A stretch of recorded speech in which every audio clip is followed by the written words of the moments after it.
this point in time, we're going to rise and face the east.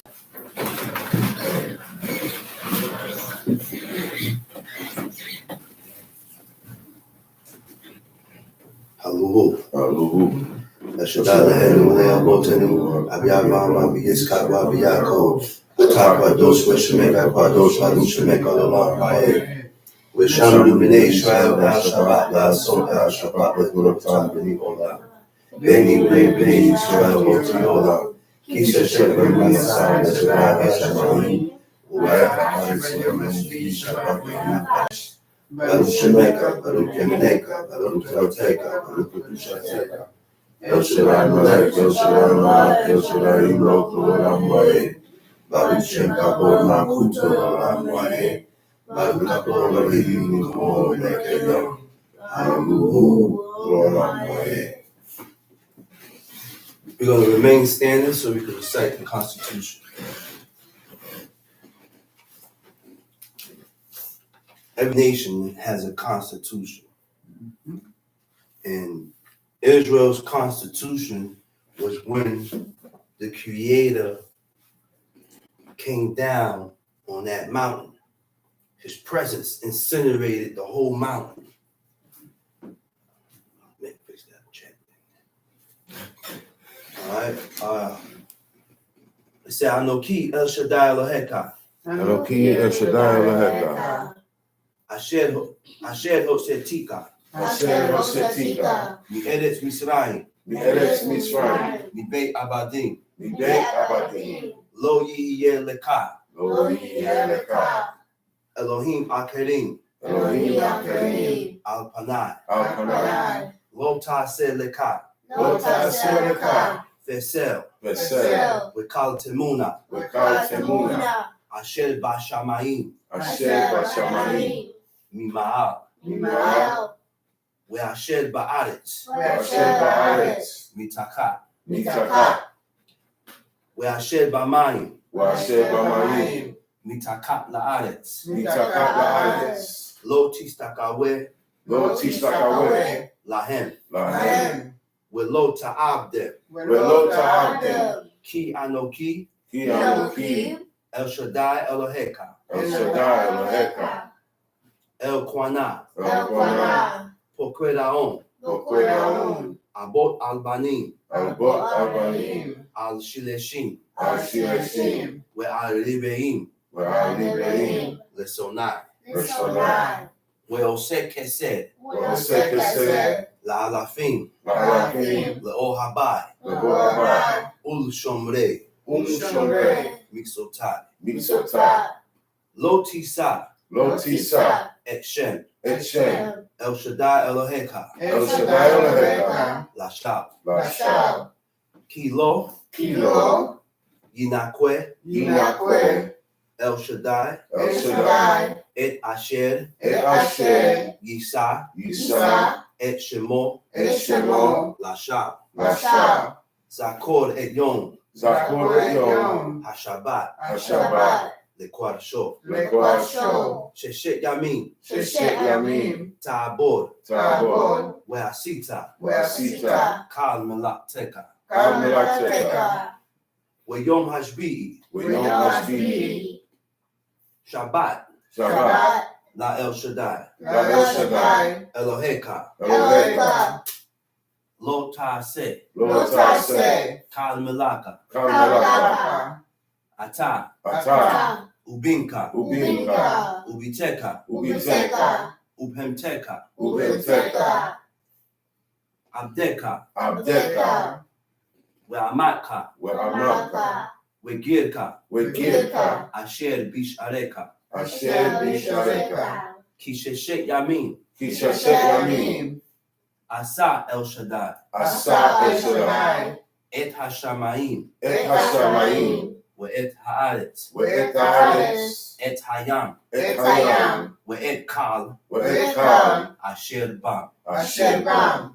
Vayanak Bayom. Vayanak Bayom. Hashbi'i. Hashbi'i. Al King. Al King. Berak. Berak. El Shaddai. El Shaddai. Et Yom. Et Yom. Hashabat. Hashabat. Vayikwa Shehu. Vayikwa Shehu. Kaber et Abika, Kaber et Abika, We'et Imeka, We'et Imeka, Lema'an, Lema'an, Ya'adikun, Ya'adikun, Yameka, Yameka, Al Hadama, Al-Hadama, Asher El Shaddai, Asher El Shaddai, Eloheka, Eloheka, Loteng Lak, Loteng Lak, Lotir Zak, Lotirzak, Lotin Af, Loti'af, Lotigno, Lotigno, Lotane, Lotane, Bereaka, Bereaka, El Shakwed, Eshakwed, Lotakmod, Lotakmod, Beit Re'eka, Be'ereka,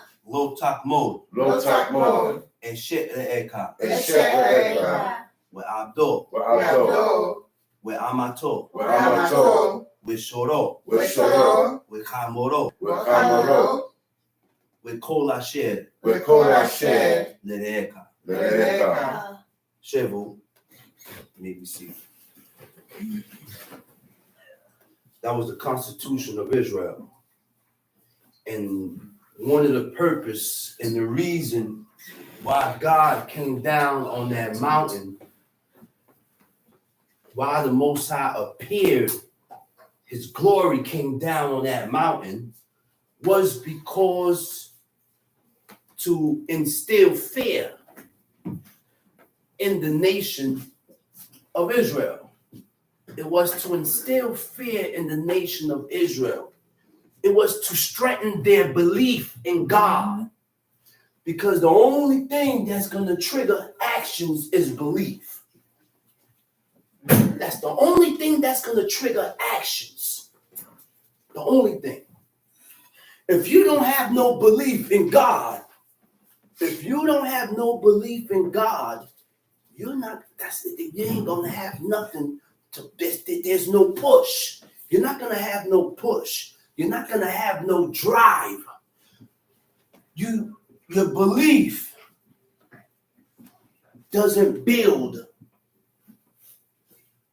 like yesterday. It doesn't build like yesterday. True. It doesn't build that quick. True. It takes time to strengthen your belief or to develop. That's the correct word. It takes time to develop your belief in God. Mm-hmm. It takes time to develop this thing called belief in God. Now, when you have belief in God, when you have belief in the Creator, you don't you need very little proof. Very little proof you need. You don't need no proof. Abraham didn't need no proof that the Creator was real. He didn't need no proof. And that's why God turned towards him, because he was the most faithful. See, he showed faithfulness to God. But before he knew God, he showed his faithfulness to his father. Which means that you can't be faithful to God if you can't show faithfulness to what's before you. You can't have faithfulness with God if you ain't faithful to your father and your mother. Because these are the people that God put before you.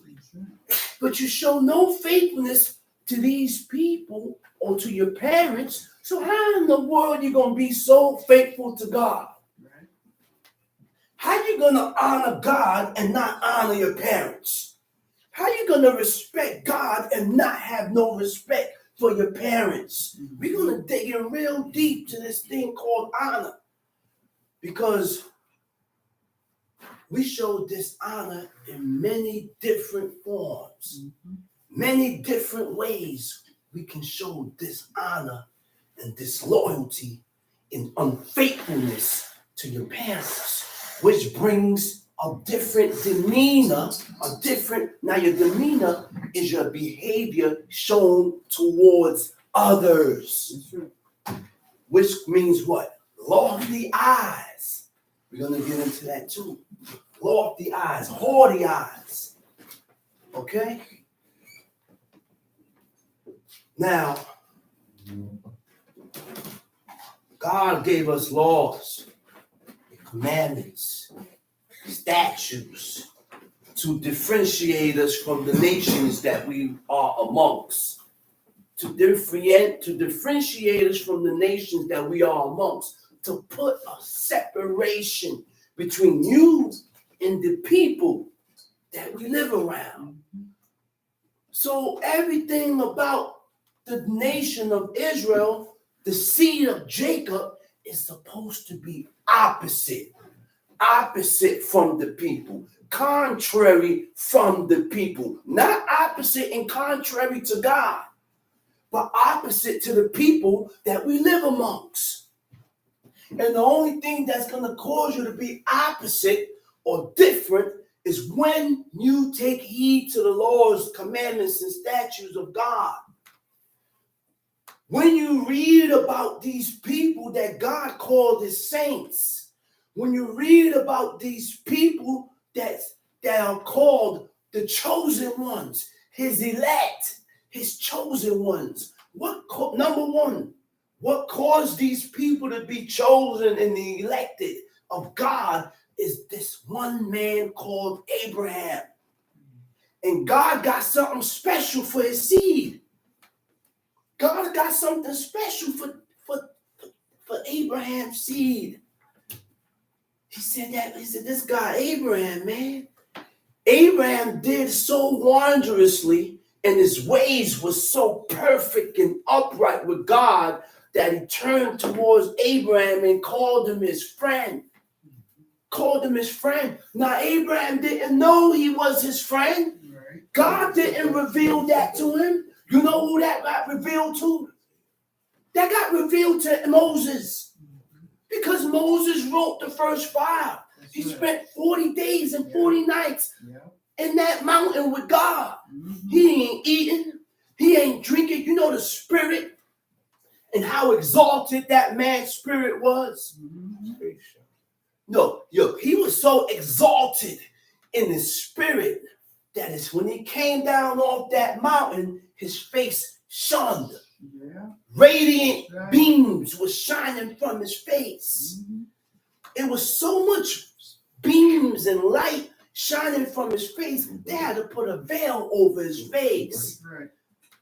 Say what he had to say to the nation. When he was done saying what he had to say to the nation, he went back to God.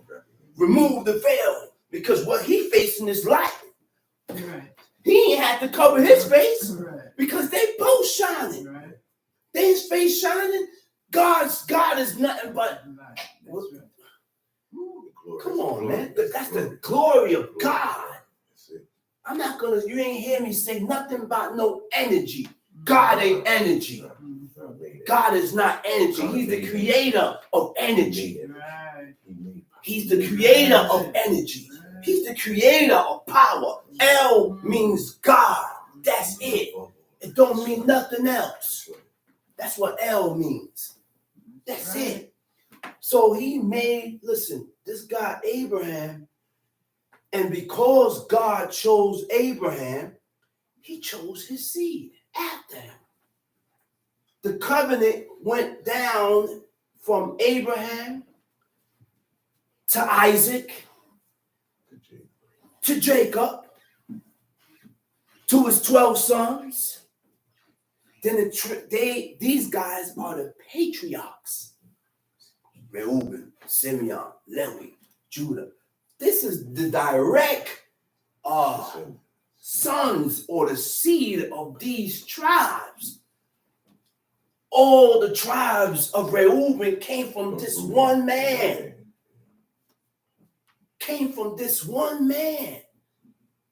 Levi, Judah. It's thousands and millions of people came out of this one man. Because the Most High, he said, you, Abraham, he said, I'm going to change your name. He said, your name ain't Abram no more. He said, I'm going to change your name to Abraham, which is the father of many nations. And he did. He was the father of many nations. He's the father of the Arabs, all those Arabic nations. He said 12 princes came out of Ishmael. All these 12 princes came out of Abraham. All these people, every nation came out of him. Then you have Isaac, which went through this very same thing that his father went through. The very same exact things that his father went through, God put him through it to do what? To prove him. To prove and in the test and to prove to see if you are worthy or established for me to show you these laws never stops. God will continue to prove you if he see any good in you. If he see any good in you, God don't prove the wicked, man. We gotta realize one thing. God don't prove the wicked. He don't put the wicked under trials and tribulations because they already chose their ways. They already chose their path, which is destruction. But you, on the other hand, have decided and made your mind up to serve God. Now you will be tested and proved to see if you really want to serve this God or not. Because it's all about choices. This is all about choices, man. And you're never going to find out what a man chooses until he reaches a certain age in life. You're not going to know what these children choose, man. That's why God said instill it in them from in their youth. That's right. 3, 4, 5, snatch them. Snatch them before the hedonistic ways grab a hold of them. Snatch them before this American ways and customs grab a hold of them. Because once that grab them, that's it. They're going to lean towards the ways and the customs of the nations, of the people. They're going to lean towards that. Their heart is already turned away from this. Already turned away from this. Because we wait. We first of all, you done went and messed with a daughter of Baal. A Canaanite woman. Talking about you're going to change her. Listen, like Princess the Bear said, he said, you can't change people. What's in them will come out. That's right. You have good in you already. You just needed some type of push. You needed to activate it. My father had good in him already. Even though he was worshiping gods of wood and stones and idols. And God saw that good in him. That was the good. The good was he had the spirit, the ability to serve God. Jeroboam's son was, God took that boy. God killed that boy. A newborn. And God saw good in the newborn to where he said, listen, this guy is going to have the determination to serve me. But his father is going to taint him. He said, let me kill him now in his innocence before his father taint him. Before Jeroboam taint this little boy, I'm taking him. I'm taking him. And you know, that's the best way to go. Yeah. That's the best way to go. Kill me while I'm innocent. Don't allow me to be tainted and get corrupt with the ways of these people. Jeremiah said, why wasn't my birth, I forgot exactly, but he said, why, when I was born, why didn't you take me? Why you caused me to live through all this and to see he cursed the day of his birth, man. He cursed the day of his birth because when a righteous man that had made his mind up to serve God, I don't delight in wickedness. I don't delight in what is evil, what God called evil. You're going to try to change your ways towards the things that is lawful and right by God. And when you have that mentality to change your ways towards the things that is lawful and right by God, you're going to open up the book so you can learn what God has decided and accepted. What God has said is holy. What God said is accepted. What God said he doesn't accept, because that's the only thing that counts. Not what you say is accepted. Not what you say is holy. It's what God said is holy. What God said is holy, man. That's the only thing that counts. And this is how you have to train yourself. Because like I always say, this is a reprogram. We got to reprogram ourselves. Even though you were born a Hebrew, even though you was raised a Hebrew, raised an Israelite, but you still have the ways of America instilled in you, embedded in you. Why? Because he says, since the day that Adam ate from the tree of knowledge of good and evil, he said, what? The grain of evil seed was sown in the heart of man. So we're born with these ways and customs embedded in us. We ain't born with the ways of God in us. What God will see is that we have some type of good or potential or determination to serve him if I show you. Now, because this is a battle within each self. If you ain't got to battle yourself, then you ain't going to be able to prove nothing. God ain't going to be able to see if you are able. If you are able to serve me. So I put forth certain situations. God put forth certain situations before you to see what you are going to choose. To see what you're going to choose. Again, God gave the commandment. God give you laws, statutes, and commandments. And leave you to yourself. Gave you a book. Leave you to yourself. Let me see if you're going to choose what God said, or you're going to follow your own lust, your own stubbornness of your own heart. Because my own stubbornness and my own lust of my own heart is contrary and opposite to what God says. It's contrary and opposite to what the book says. God gave Adam a choice. He could have forced him and made him stick to eating to what God says, to stay away. He could have kept the serpent away. I don't say adversary no more because the book didn't say adversary. He said the serpent.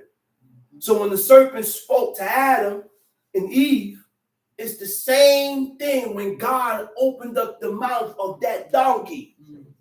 When God opened the mouth of the donkey, because Balaam is striking him. But he didn't know he had an adversary in front of him. He had an adversary in front of him to stop him from moving forward.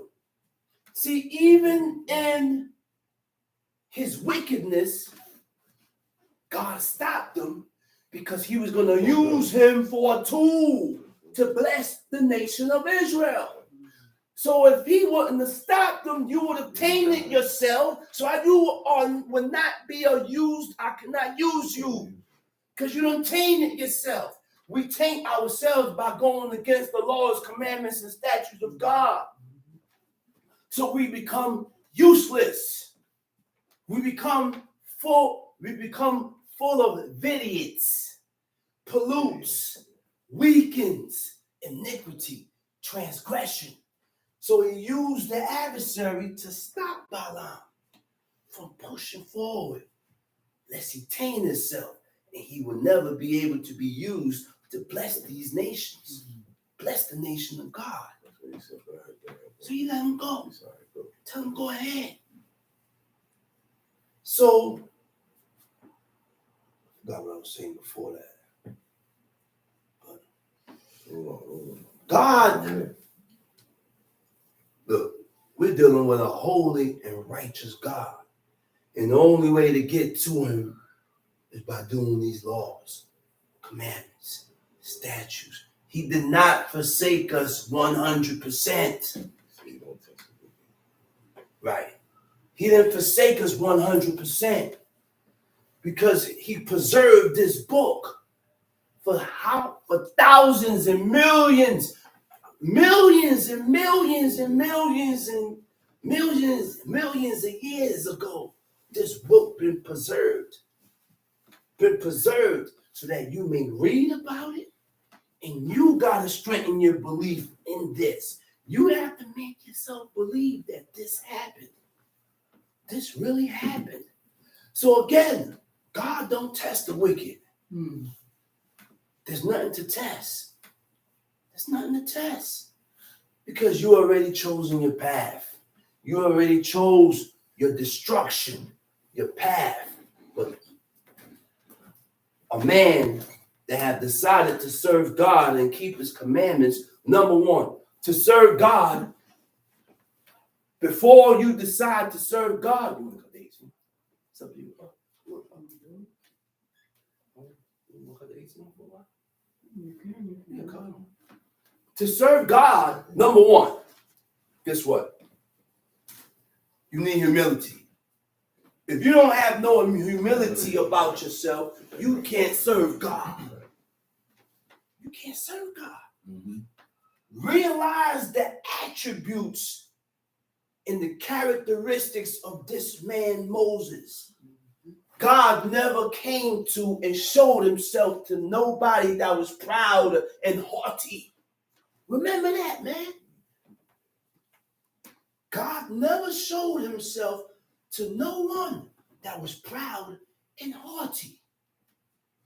And Moses was humble and meek, and he showed humility towards God. So he showed himself. The very first time God revealed himself to this man, Moses, he said, there was a burning bush, burning, but it wasn't being consumed. It wasn't being consumed. Now that was a vision to behold. There is absolutely nothing that's going to be burning and it ain't being consumed. So it drew the attention of Moses. He looked, he said, man, this is a great sight. Let me turn towards this great sight to behold this great sight. While the bush is burning, but it ain't being burnt. It ain't being consumed. When he went, see, God used that to grab his attention. When God grabbed his attention, he spoke to him. He said, remove your feet, remove your shoes, because where you're standing is holy ground. Holy ground. Which means if you don't show no attention and no interest in God, then God ain't going to show no interest in you. That's right. How do God show interest in you? By opening your eyes to certain things. By opening your eyes to certain things that is in the book that most people's eyes are not open to. Because a lot of people don't show no interest in God. A lot of people don't show no interest in his laws. A lot of people don't have the attentive ear towards God. So what happened now? Because you don't show no interest in God, it's either you're going to show interest or you're not going to show no interest. Either or. And all that's going to do is drive you further and further away from God and his laws. That's all that's going to do. We're going to go into the law. Let's go to Deuteronomy 32. Deuteronomy chapter 32. Because this is a lifestyle, man. This has to become a lifestyle. This has to become a lifestyle. And there's a lot to it. There's a whole lot to it. This thing, these laws and statutes that we read about covers everything that comes in life about life, everything, your ways, everything, man. Go ahead, time sheet. Deuteronomy 32. Give ear, O ye heavens. Give ear, O ye heavens. And I will speak. And I will speak. And hear, O earth, the words of my mouth. He said, called for two witnesses. Two witnesses, heaven and earth. The heavens and the earth. God don't go against his word, man. This is what we need to realize, man. So God gave us laws, commandments, and statutes to follow. He don't go against that. I say that because remember the time when the angel appeared to Manoah's wife. When Manoah, he gave that woman rules. Told her that she's going to conceive a son.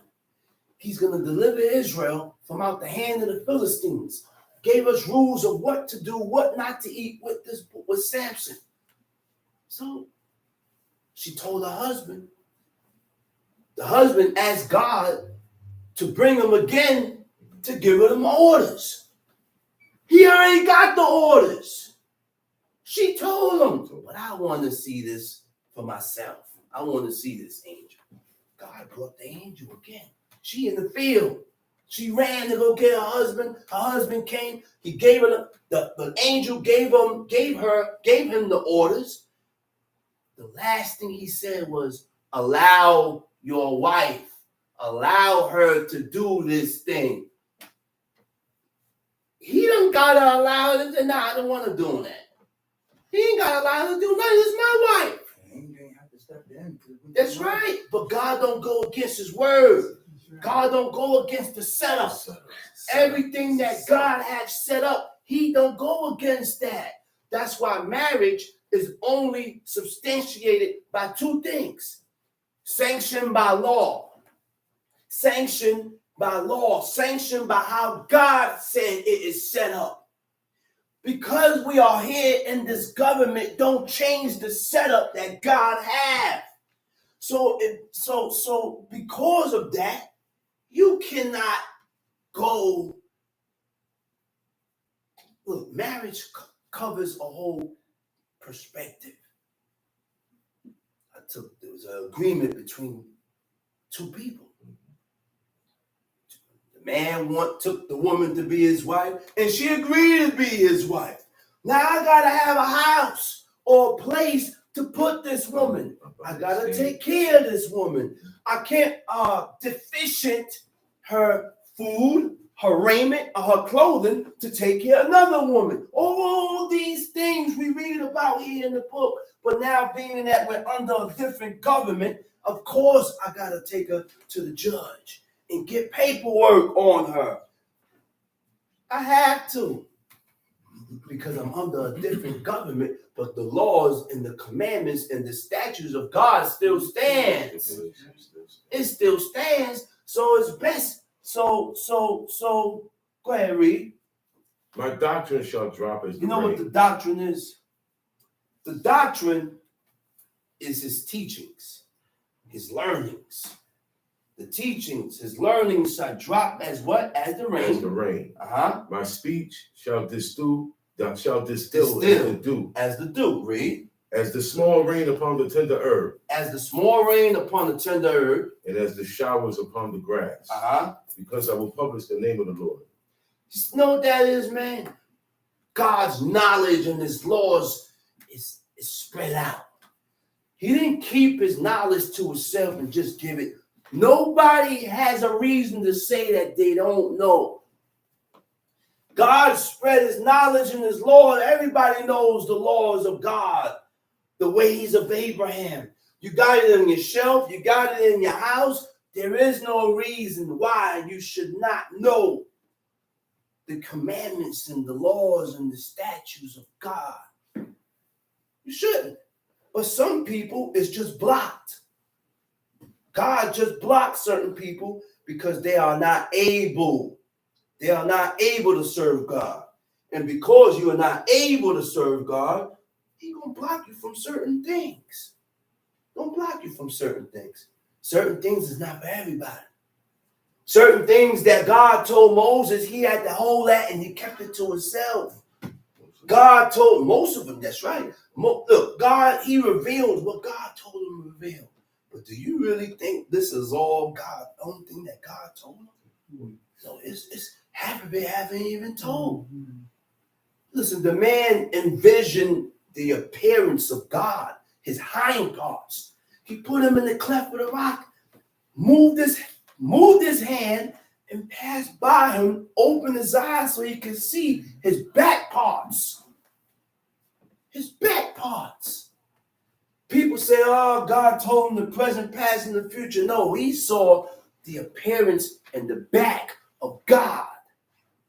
When God showed him the present, past, and the future, that's when he took him up on Mount Nebo and he opened his eyes and he told him, listen, these people is going to profane themselves. They're going to become rebellious and they're going to serve God as a wood and stone. And he laid it all out before Moses. So when Moses came down, he showed him the future.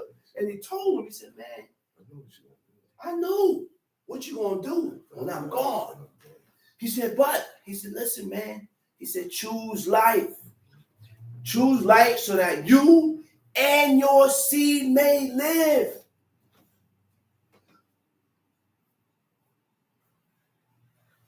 Life is chosen by the lifestyle you chose. The lifestyle that I have chose is what brings life to me. I'm alive already. People never even worry or think about that. I'm alive already. He said, choose life so that you and your seed may live. Life is in the fulfillment of the laws, commandments, and statutes of God. That's where life resides. The accomplishments of the commandments of God. Tom Sheep.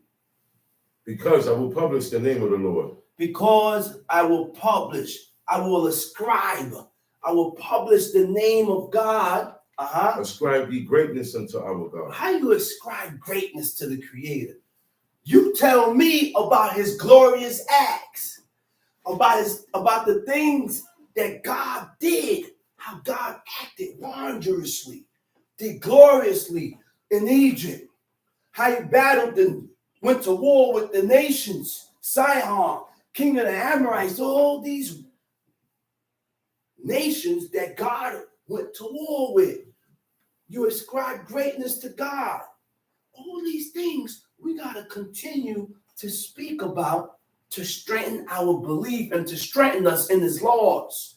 We cannot allow ourselves to forget the things that God done for you, because when you forget the things that God done for you, then your doings and your actions is going to deplete. It's going to dwindle away. It's going to get weaker and weaker and weaker and weaker and weaker. Tom Sheep. He is the rock. He is the rock. His work is perfect. Everything that God did was perfect. Everything that God did was accepted. Whatever God did, this is the position you put me in, I accept it, oh Lord.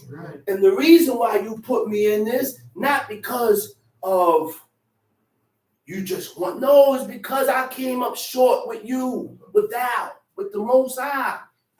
We came up short with God, so he put us through certain trials and tribulations so we can acknowledge. So we can acknowledge that, listen, God put me here for a reason. I was doing this. I was violating. You have to acknowledge that with yourself. Don't blame nobody or point the finger. All this happened and transpired because of my shortcomings with God. That's right. So now it's time for you to acknowledge this and get straight. Acknowledge this and start making corrections. Sit straight. You leaning halfway, sit straight. It's time for you to make corrections. It's time for us to start or to begin to make corrections with God. So you have to be on point. You have to take heed to yourself. If you're making corrections with God, you have to be on point with yourself. Not on you or on nobody else. God said to rebuke your neighbor and not suffer sin on his account. So I'll tell you where you're going wrong at. Then after I finish telling you where you went wrong at, I'm back on myself. I don't keep my attention fixed on you. No, for what? What am I watching you for? All I have to do is tell you where you're wrong at and come back on me. I ain't got no time to be watching nobody. Me personally, I don't have no time to be watching nobody. The only thing that God told me to watch and be on point with is my seed, my children. After that, I'm on myself. That's right. I must remain on myself because I was born in wickedness, sin. I'm not a good child. The only thing that make you a good child is the adhering and the taking heed when you begin to take heed to God. That's what makes you good. We don't realize this. We have to realize this. The only thing that makes you a good man or a good woman is when you take heed to the laws, commandments, statutes of God. That's it. Tom Sheep. For all his ways are judgment. It said for all his ways are judgment. All God's ways, the ways of God is judgment. A God of truth and without iniquity. A God of truth and without iniquity. Without iniquity. The word for iniquity is awel.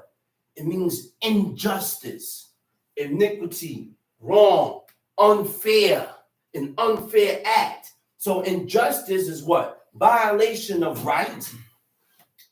What is right? Right is being in accordance with what is just. God tells us what is just, right? What is just, good, or proper. Agreeable to a standard. What are the standards? The standards are what God has set up. The laws, commandments, and statutes. These are the standards that the Creator has set up. I have to be in agreement with what God says. This is why I done tell people over and over, you have to train yourself to agree to what you read here. That's it.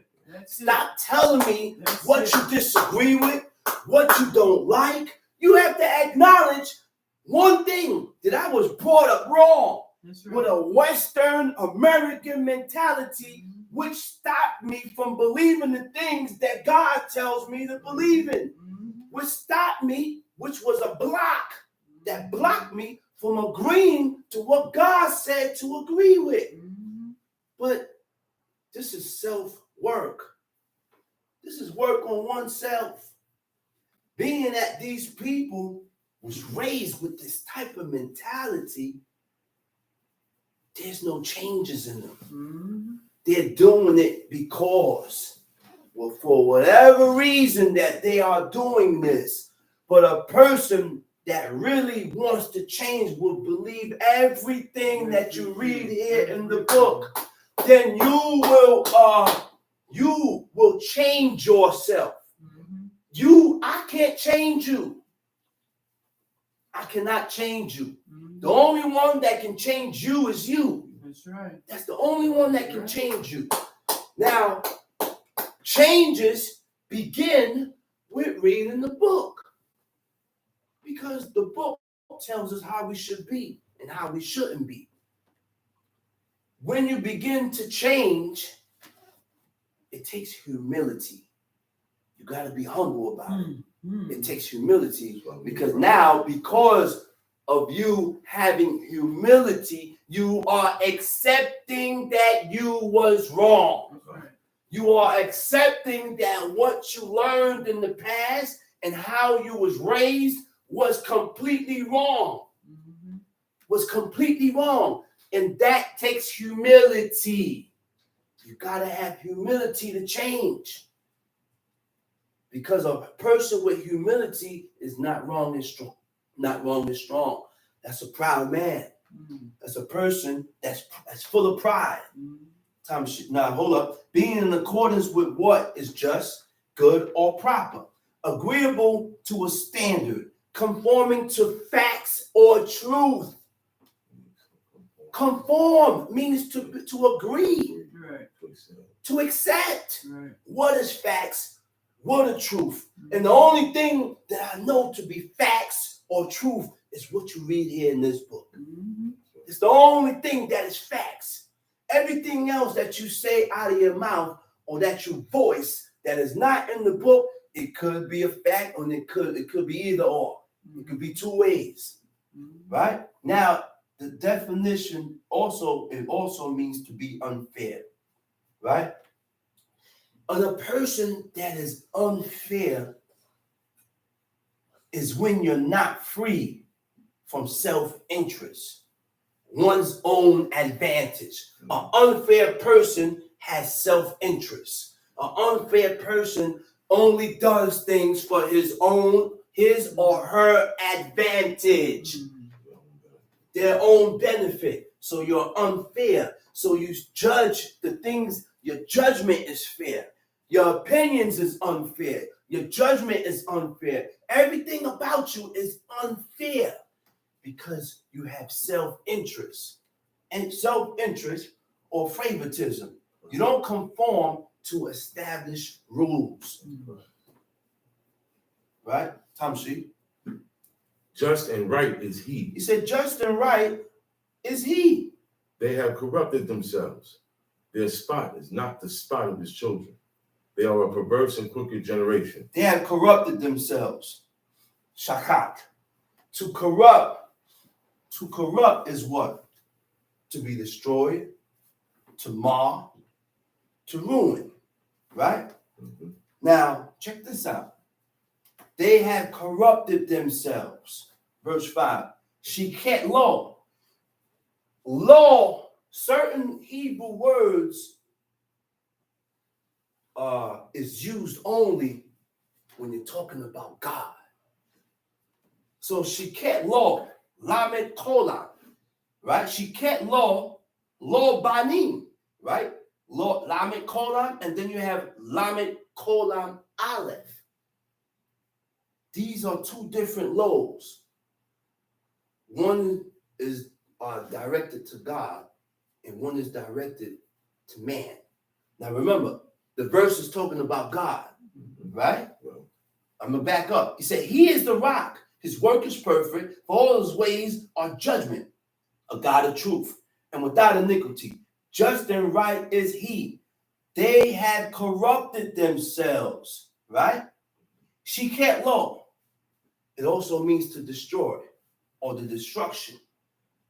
His destruction. Lo is his. His destruction. God's destruction.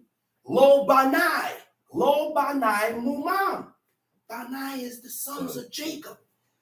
His destruction will not blemish the seed of Jacob. The destruction of God will not touch the seed of Jacob. So guess what? The seed of Jacob is going to go through their trials and their tribulations and their stress and agony now. Because when God destroys and visit the earth, it ain't going to touch them.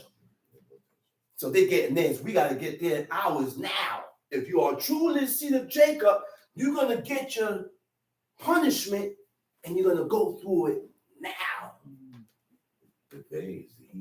That's right. That's right.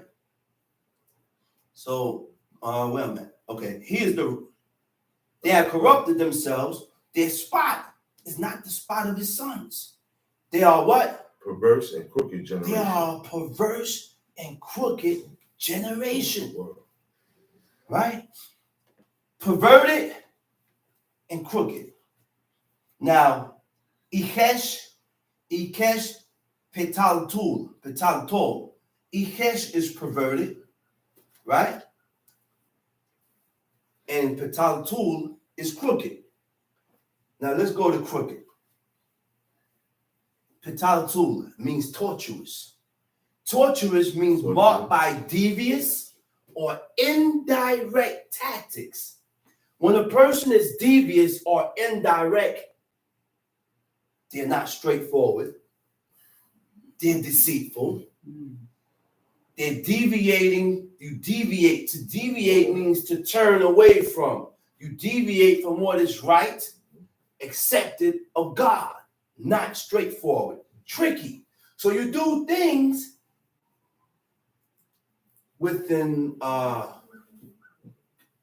you do things undermining, tricks. I did this, but I really meant it to happen here. Oh, I didn't mean it. Yeah, you did mean it. But it was indirect. It was indirect. When people do things indirect, you say things, you do things, and it's really for him. But you don't portray like it ain't for that person. You throw it in the air. You throw it in the air and want me to catch it. And when I catch it and I say something to it, I'm the one that started it. I wasn't talking to you. Yeah, you say I wasn't talking. You just threw it in the air. Exactly. It's nothing but games. Okay?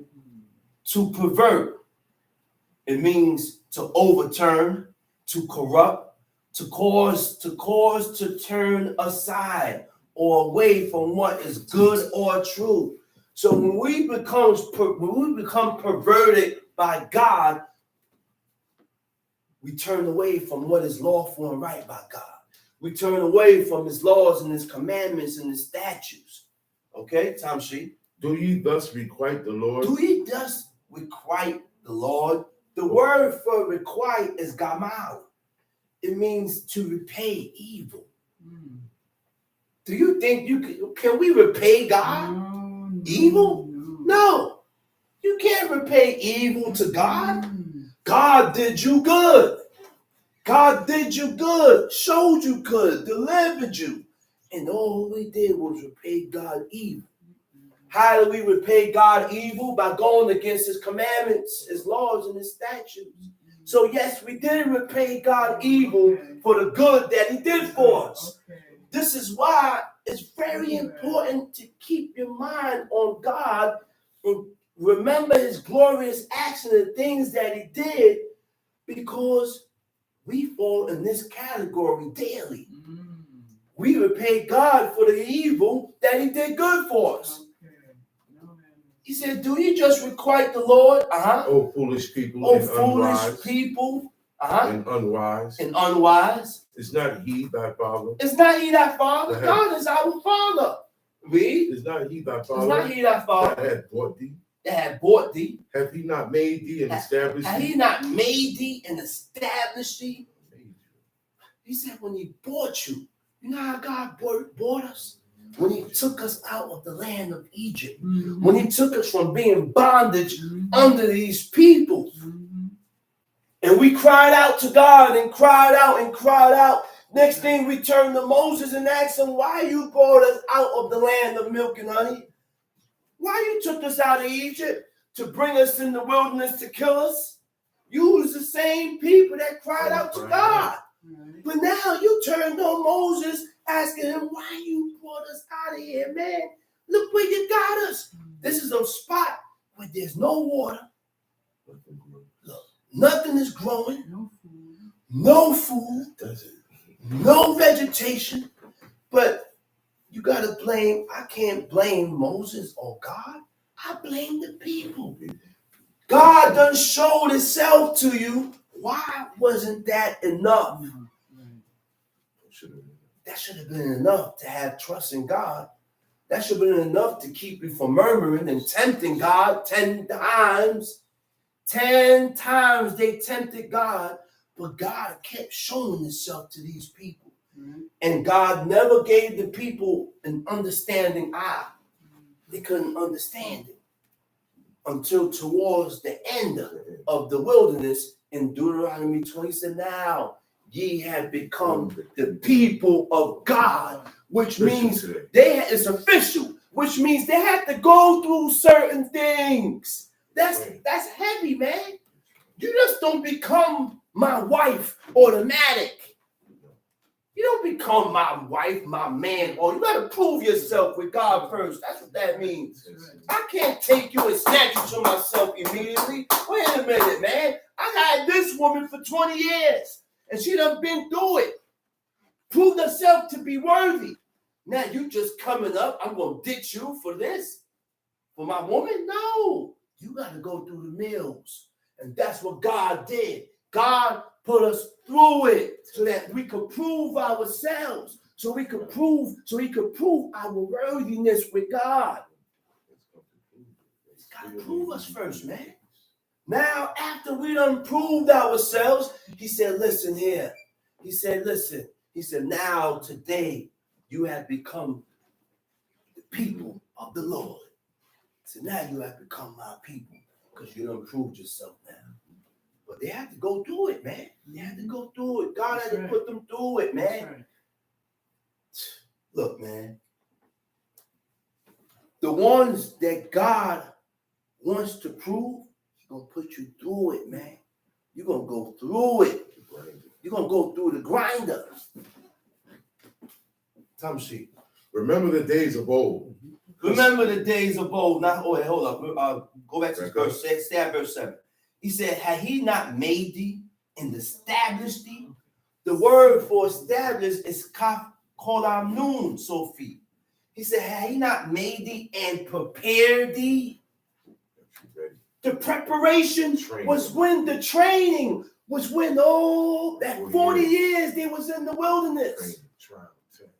That trial that they went through in the wilderness. The tests that they went through in the wilderness. He said, I prepared you for this tease, for this here. Now you ready. Now I can call you my people. Now I can call you my people. He said, it also means to be firm, which means whatever you go through, the situations that you go through in life is either going to break you or strengthen you. That's right. The situation that you go through in life is either going to break you or strengthen you in God. And you see that throughout your life, throughout your lifetime, where people get broken and turn away from serving God. Put the blame on everybody else. They've been broken. They ain't worthy. But then you have people that been through it and they still remain standing. They still remain here. They still here. You know how many people ask my mom, ask my mother that? He said, man, you still here? You know how many people ask for that? You still here? You still with that man? They said, man, and my father and an easy man to be with. He said, man, you still with that man? He said, man, you a strong woman. Because my father is firm. Yes. He's a firm, strong man. Super firm. And that firmness that I see in my father, it gives me strength. Yes, right. Teaches me to be firm. Be firm, because if you ain't firm with your children, then you ain't gonna know what you have. Right. Sometimes you gotta put them through certain situations and prove themselves. And that's what my father did, man. He was very firm. Every now and then, every now and then, he's still firm. Every now and then, in his firmness, he turned around. He said, hey, what's up, man? He talked to you first, come to you, talk to you, say, what's up, man? He said, you mad? You angry? He said, man, you mad? He said, man, you angry? Just show love, man. And that's what I noticed what father does. What father does. Fathers go chastise the child, leave him for a while, and then go back to him and say, hey, what's up, man? You all right? Yes. You good? I'm trying to show you the care. The love of a father is infinite, man. The love of a parent is infinite. It never dies, man. Why do you think David allowed that boy to chase him? He said, man, I could have killed him. You don't think I could have took his life, Joab? That's what he told me. He said, man, I could have took his life. You think, what you doing? He said, I told you, don't touch the lad. That's my son. And that's alone. That's right. Now, that's what people need to realize. He said, I would have died for him. That's what people need to realize. Don't touch That's my son. That's right. That's my daughter. That's Don't Don't touch violate a man's children. Right. Don't do that, man. Right. If you have any love for the father, don't violate. The children violate, you come. Hey, when he caught Absalom and thick is hanging, he should have went back and reported it to David. Go back to David. Go report it to David. You don't go. He went, command the service, and man, the king already commanded you, man, and told you don't touch the land. So you was there. He said, man, have not come. He said, man, they surrounded him in circles, ran, rolled while he's in there, and they shot at him, shot at him, shot at him, shot at him, shot at him till he died. David cried, man. Yes, he did. King David cried. He said, man, I would have died for thee, man. I would have died for thee. So Joab goes back. David is in his throne. He said, man, would you have rather that he killed us and he lived? He said, man, come on, man, get up and come get the city, man, and name it after you, man. Or if you don't go get it, he said, I'm going to name it after me. Which means Joab thought about the name of David. He thought about the name of David. He said, listen, so go substantiate your name. And David listened to wise words. He said, man, you're right. He said, let me get on up and take this city. Let me get up and go take this city. Tom Street. Remember the days of old. Remember the days of old. Now, hold up. Stay. Keep going back. Stay on that verse 7 again. Also means to be firm. It also means to be stable. You know what stable is? Stable means you don't vacillate. Stable means you don't vacillate. To vacillate means to fluctuate, to waver, to shift back and forth. God will make you stable in his laws. Stable in certain laws. Not saying you're not going to sin. You're going to sin.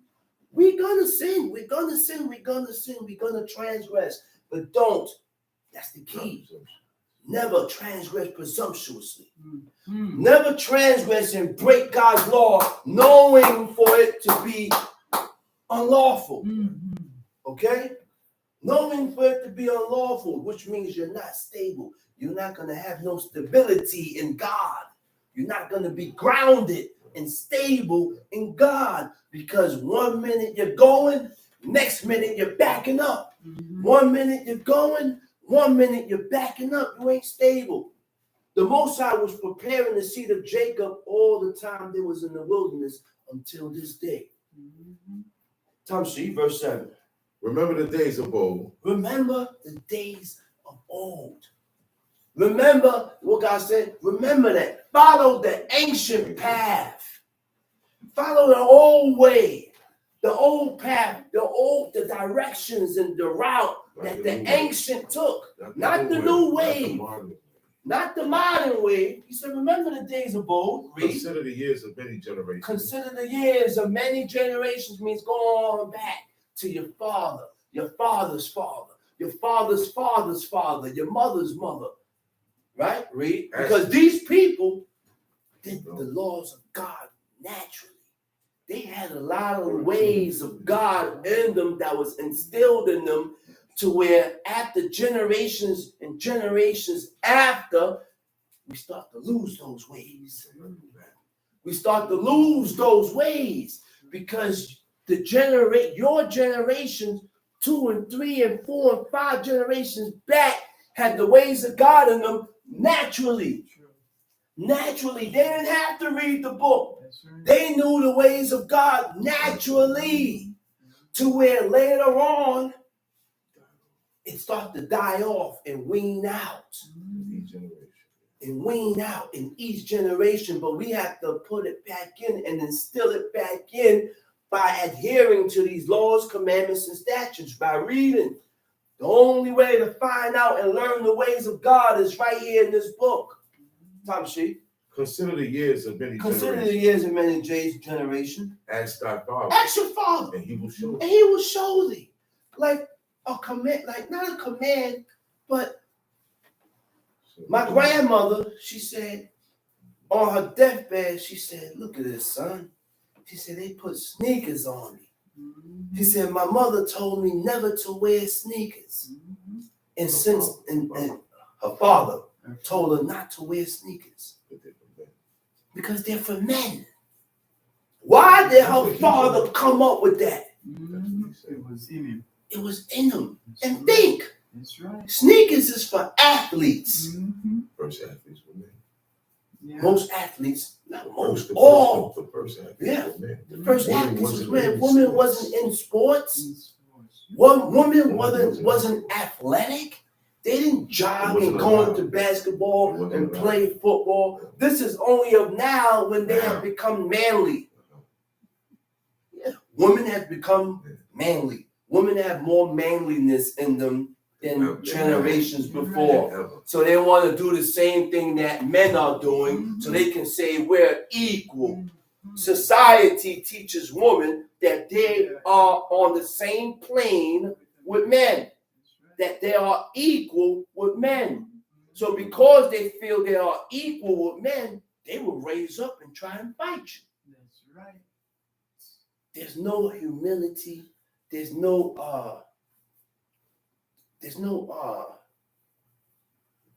softness and meekness in women no more, because they feel they are equal to men. And the woman generations before wasn't like that. And this is why the father told his daughter, he said, don't wear sneakers. Now, that's righteousness. What is righteousness? I compare it to Rahab. Not Rahab, the harlot, the ones that told him not to dwell in tents. Rechabites. The Rechabites hearkened to the command of their fathers, generations before, all the way back. He said, man, our fathers gave us command not to dwell in tents. To dwell in tents. To dwell in tents. Not to build houses. And not to build houses. And they kept that. And they kept that. And guess who was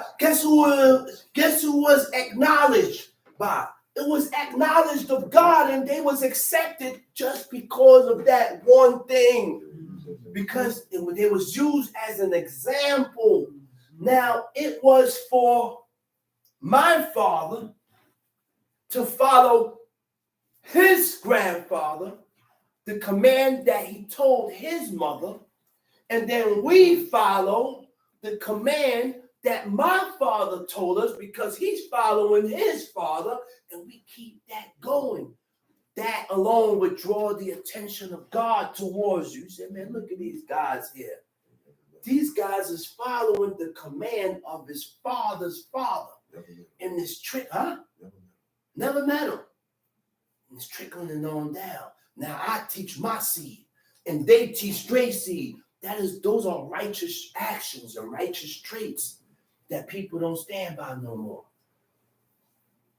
People don't acknowledge these type of standards because people don't know what is holy, what is righteousness, what is just, what is good.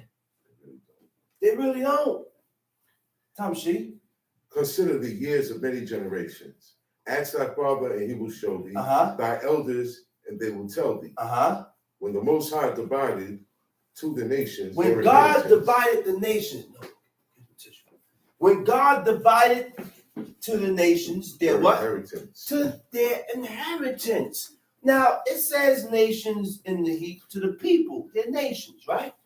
God gave inheritance to different nations. And he told us, he said, listen, I gave Mount Seir to Esau.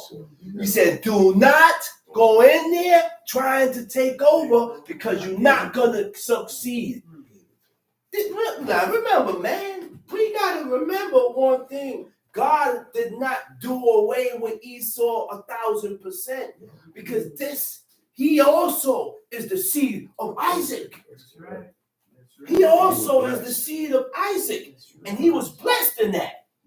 So God ain't gonna do away with the seed of Esau.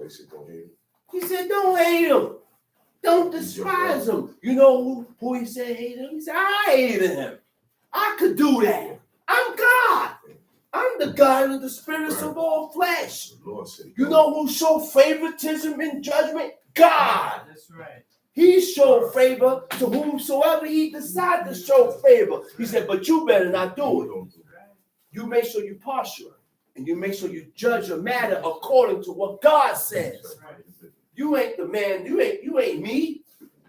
You can't do what I do. Don't you remember telling your children that? Yeah, I did that. I can do that. Not you. Because you have sons that raise up, grow up, watching their father and want to do the same thing that father is doing, but you ain't qualified. You're not able. You can't follow and do certain things that your father did. The same thing like the Most High just said. He said, yeah, I show favor.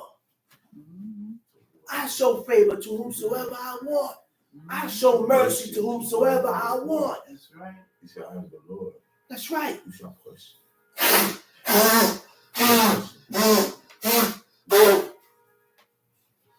There's nobody that can question God. None. There's no one that can question God. None. God did it. That's what God decided to do. God did. Leave it alone. You make sure you don't do it. You make sure you follow his laws and do what God said not to do, so I can fit in the category of being just and upright. That's right. Because if I show favoritism, I won't be just and upright. I won't be just and upright. Tamshi. When the Most High divided to the nations their inheritance, He separated the sons of Adam. He separated the sons of Adam. He made separations between the sons of Adam. That reminds me of what I read in the Apocrypha when he set I've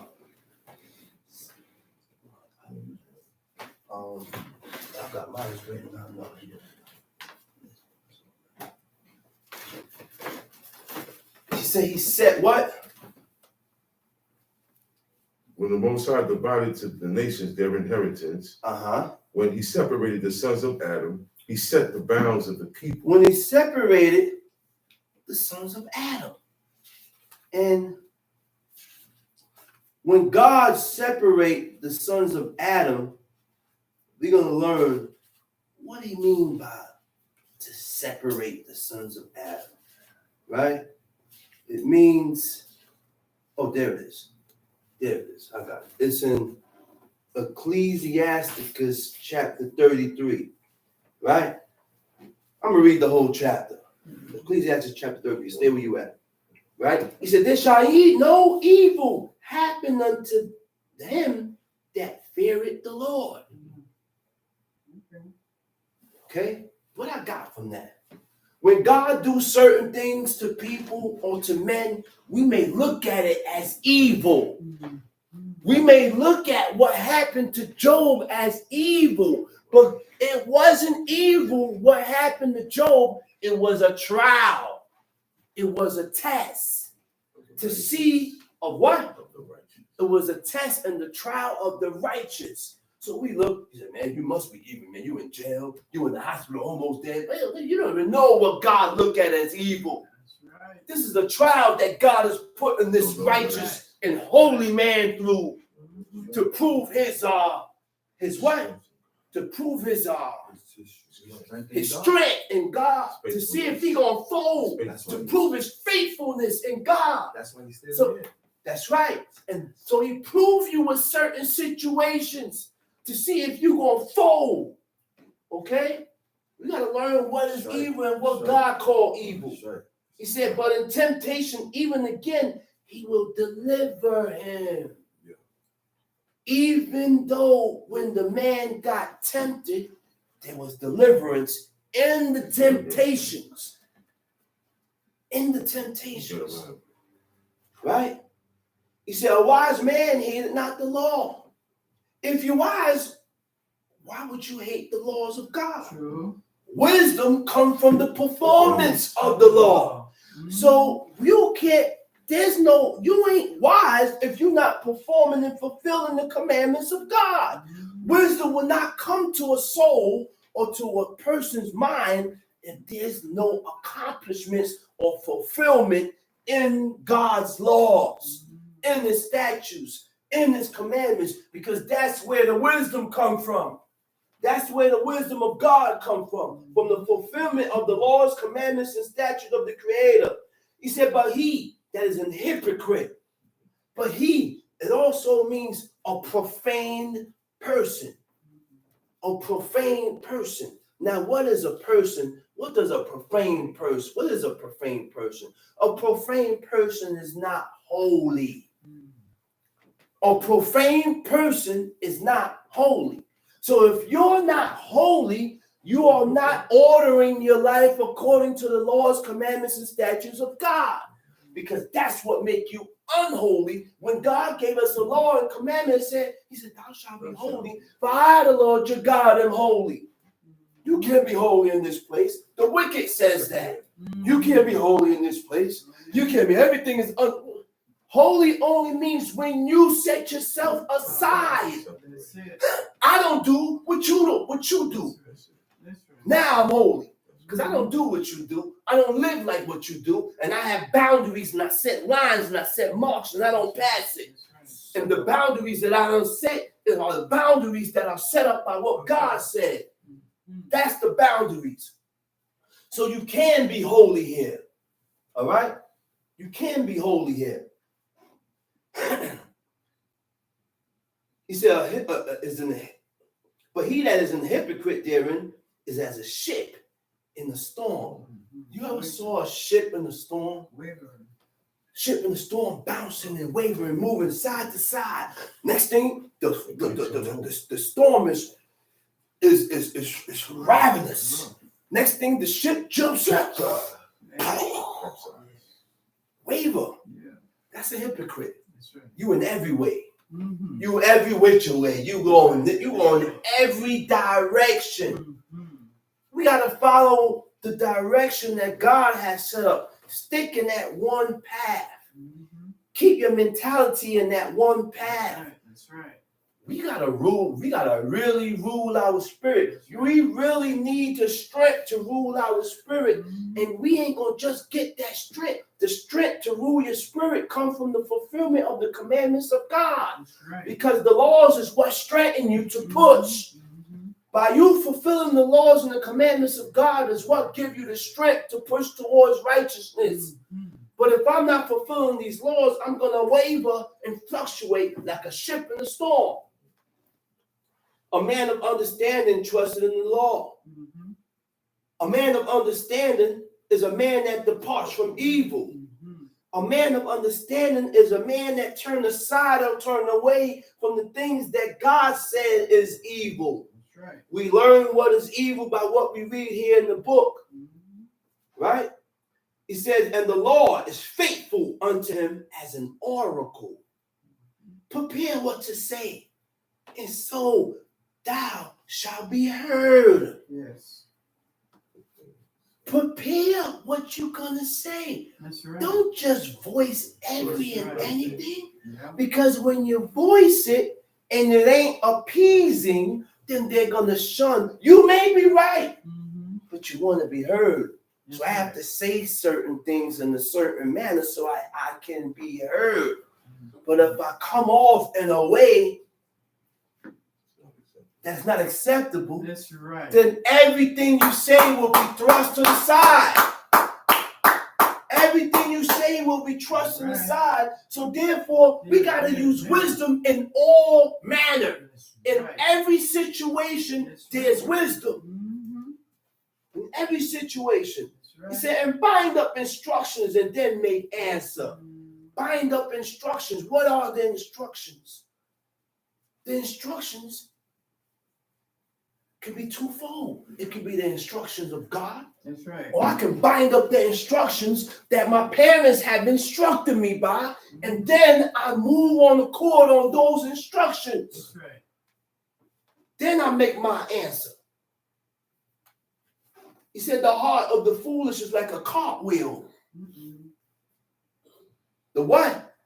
The heart, the understanding, the mind of a foolish man is like a cartwheel. It round and round, round, and spins, spins.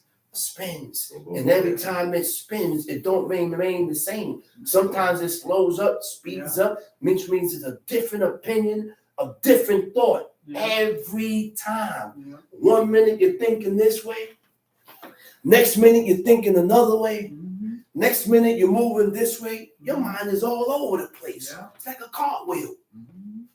Okay? It says, and his thoughts are like a rolling axle. See what I told you? You know what a rolling axle is? Stay moving. It's not stable. Moving. It stays moving. Moving and turning. But it's not stable. The mind of the just, the mind of the chosen, and the elect of God thinks one way. They think one way and they remain one way. A stallion horses as a mocking friend. He neigheth unto everyone that sitteth upon him. You know what the neigh is? He's drinking at you. You better get out the way. Right? He said, why does one day excel another? When as all the light of the day in the year is of the sun. Right? By the knowledge of the Lord, they were distinguished. By the knowledge of God, he made things different, distinguished. And he altered seasons and feasts, changed the seasons and feasts. This is what God did. He said some of them had he made high days. Some of these days that came about, God separated it and distinguished them and made them high, holy, and important days, like the Sabbath. Like Monday. Sunday evening, which is Monday, is the first day of Sukkot, which is in commemoration of the Feast of Tabernacles, the Feast of Booth, which is in commemoration when the children of Israel was in the wilderness and we dwelt in booths, in tents. When we dwelt in tents. So everything that Israel, our festivities and our appointed seasons and our commemoration, there was a meaning or a reason why we kept this as our memorial.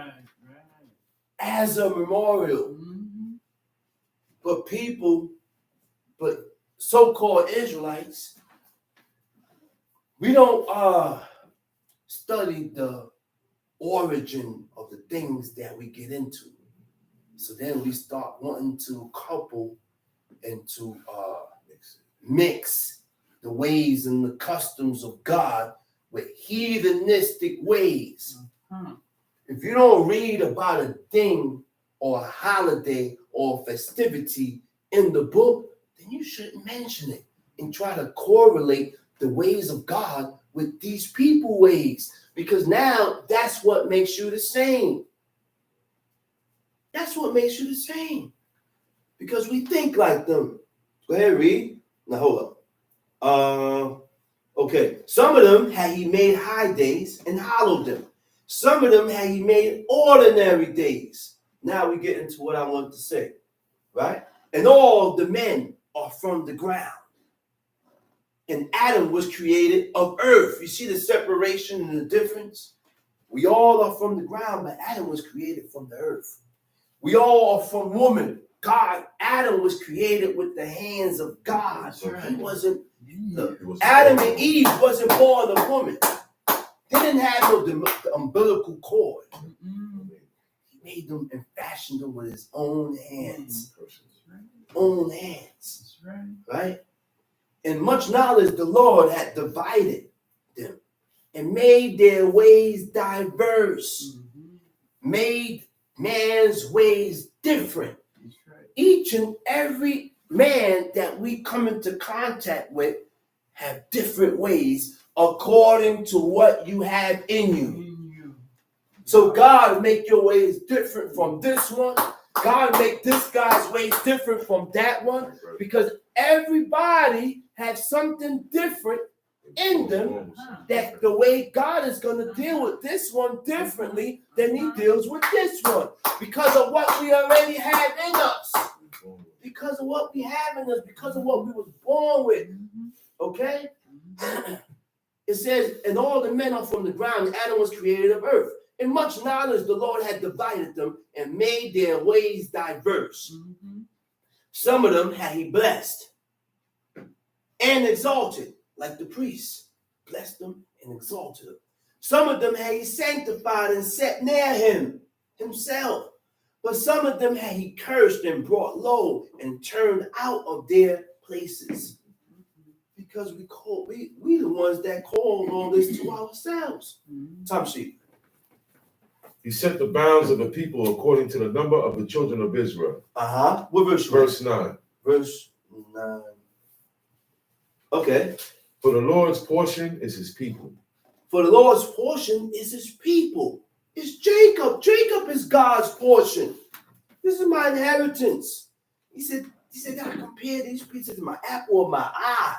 He said, Jacob is a lot of his inheritance. Read. He found him in the desert land and in the waste-howling wilderness. He led him about. He instructed him. He kept him as the apple of his eye. Kept him as the apple of his eye.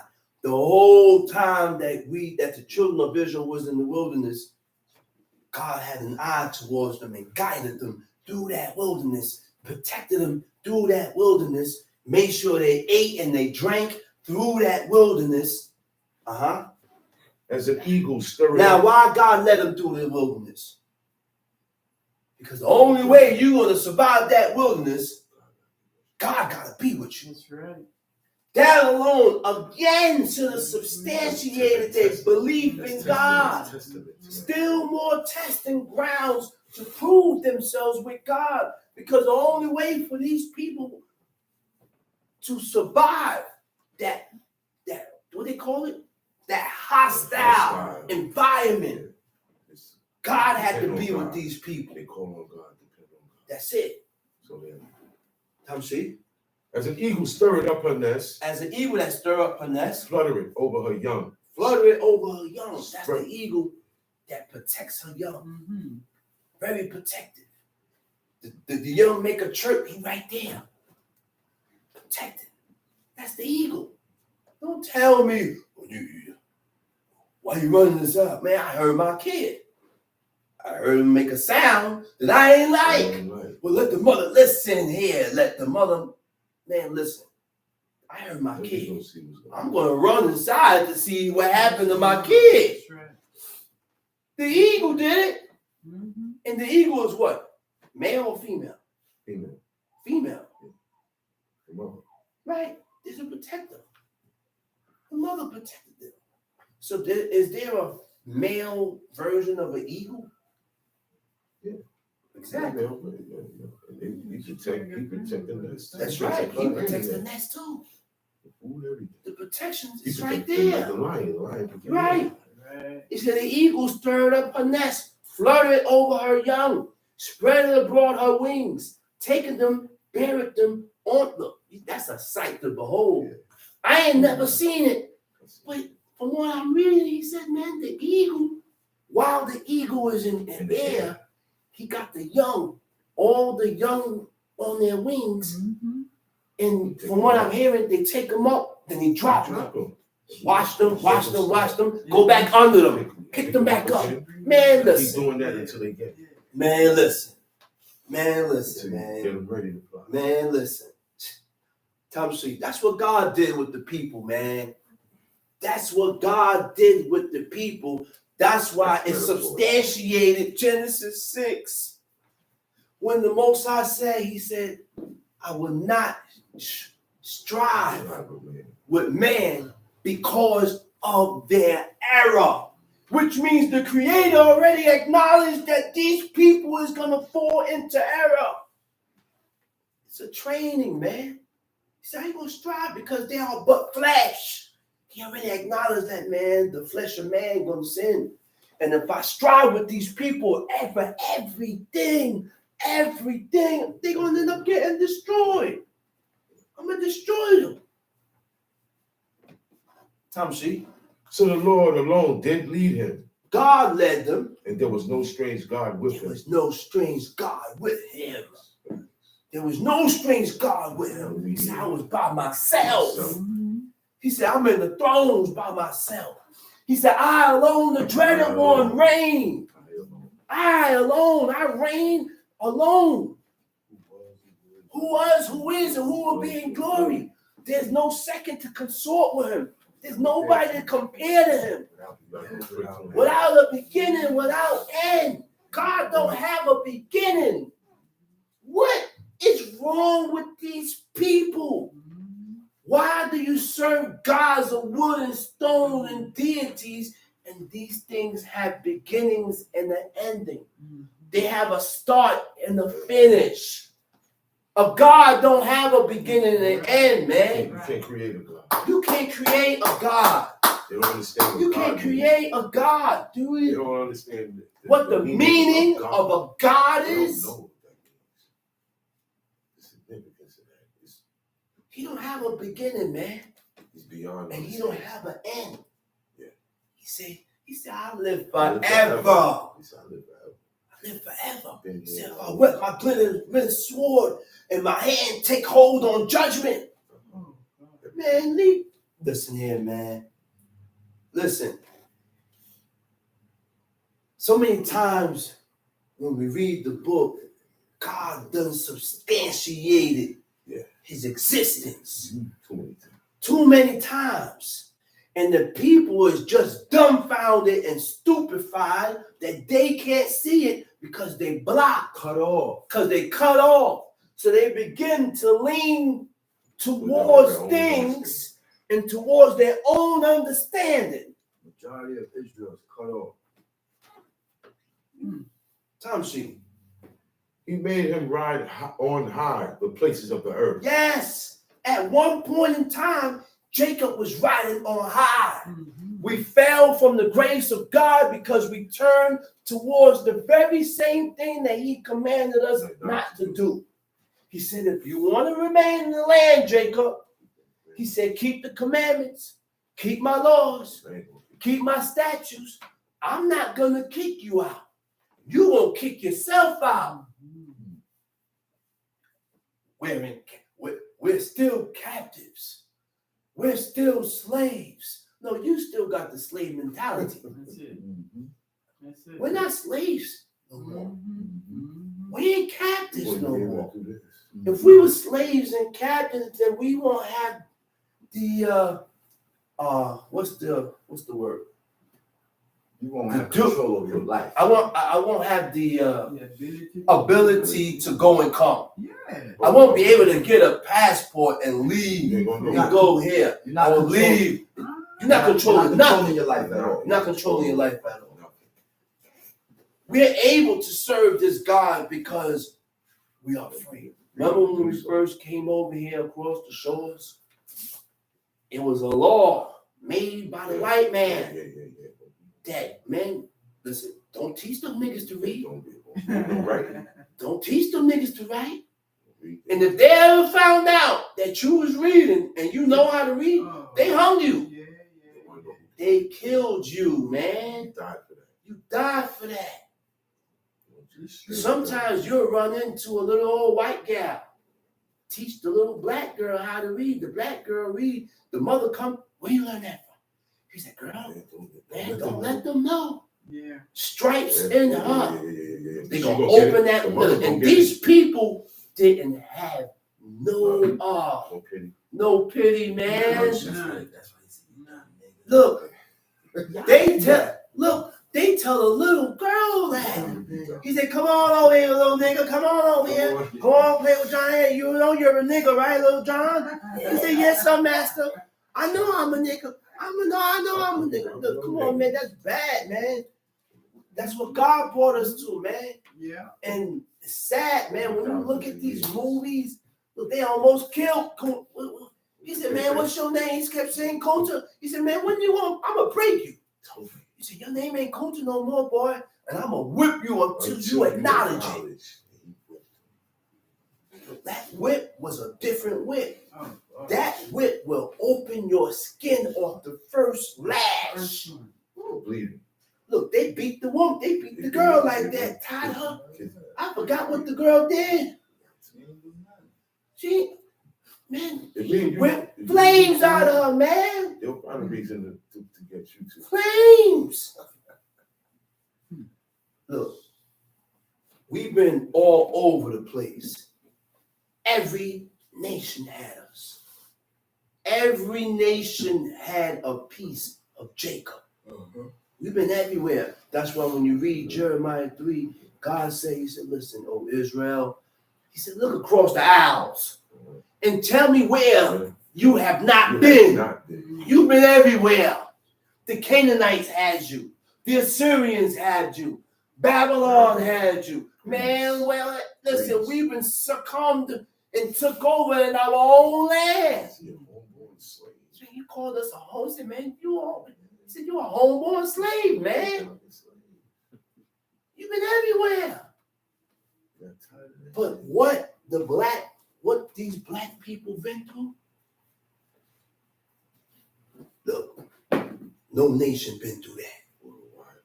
No nation been through that. And when you watch these movies, you got to really straighten yourself not to hate them. Mm-hmm. You got to really straighten yourself not to grow a certain type of hatred. That's right. For them. That's right. Because of the things that they did, they didn't show no pity. Look, they turned on their own kind if they felt their own kind was looking out for you. Yeah. They ran up in another dude. I said, man, I know you're hiding them. And they called you a nigga lover. Yeah. If they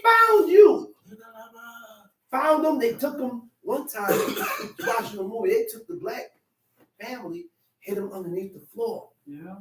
They running through the house, ramshack and everything. They left, but they knew he was because look. That's what God put us through, man. Mm-hmm. And the only reason why you won't develop a hatred is because you will begin to realize that God put you through that because of your shortcomings with God. That's why that happened. That's why we went through this. But yet, on the other hand, we were a blessed people. We were a blessed people at one time. At one point in time in history, we were a blessed people because what made us blessed is how we lived our life according to God. There was no iniquity at a certain time in these nations, in the nation of Israel. Tamshi. He made him ride on the high places of the earth, that he might eat the increase of the fields. Verse 13. Okay, he made him ride on the high places of the earth. That he might eat the increase of the fields. The increase of the fields. And he made him to suck honey out of the rock. And oil out of the flinty rock. The Most High took us into a land that there was vineyards and olive trees planted and everything grown and set up. Houses built. Everything set up. And eviction notice set in.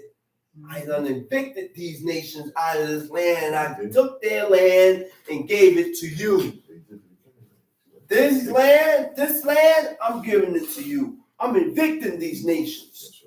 I'm evicting these people because at a certain point in time in history, guess what? Your iniquities have rolled over. Your iniquities have spilled over, ran over the cup. And that's what caused God to disperse and evict these nations. He said, listen, the iniquities of the Amorites are not fulfilled yet. Leave them alone.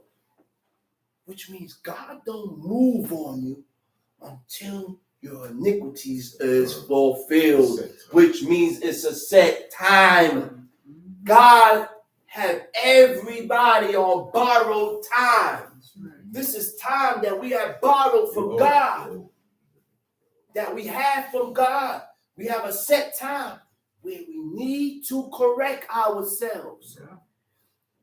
If we don't correct ourselves in that set time, that's it. That's it. And go ahead, read. Butter of kine, milk of sheep. Butter of kine, milk of sheep. With fat of lambs. Fat of lambs. And rams of the breed of Bashan. Rams of the breed of Bashan. These are all the things that God is going to give us. Goats. Goats. With the fat of kidneys of wheat. And wheat. And thou didst drink the pure blood of the grapes. But Yeshurun waxed fat and kicked. But Yeshurun waxed fat and kicked. You know what I noticed with black people? When things is going good with them, they become haughty, proud. They forget God. True. They forget God. And then he give it to you to see how you're going to act, what you're going to do with it. And when God sees what you're going to do with it, and you didn't do the right thing with it, he blows on it. He blows on it. You ain't worthy for this. Blow on it. Tamshi. Thou art waxen fat. You are waxen fat. Thou art grown thick. You are grown thick. Thou art covered with fatness. You're covered with fatness. You are covered in your own ideas. You are covered in your own thoughts. You're not going to change. Tamshi. Then he forsook God which had made him, and lightly esteemed the rock of his salvation. They provoked him to jealousy with strange gods. We provoke God to jealousy with strange gods. Strange gods. Following after gods whom we knew not. We didn't know nothing about these deities. But yet we followed them. Tamshi. True. With abominations provoked they him to anger. With things that God has detested and hated, we provoke God with it. God tell you he hate this, we do it for the better. God said, man, I hate this, we still do it. God said, I despise this, we do this. Why we always follow the things that is evil and refrain from doing the things that God said is good? We're the total opposite.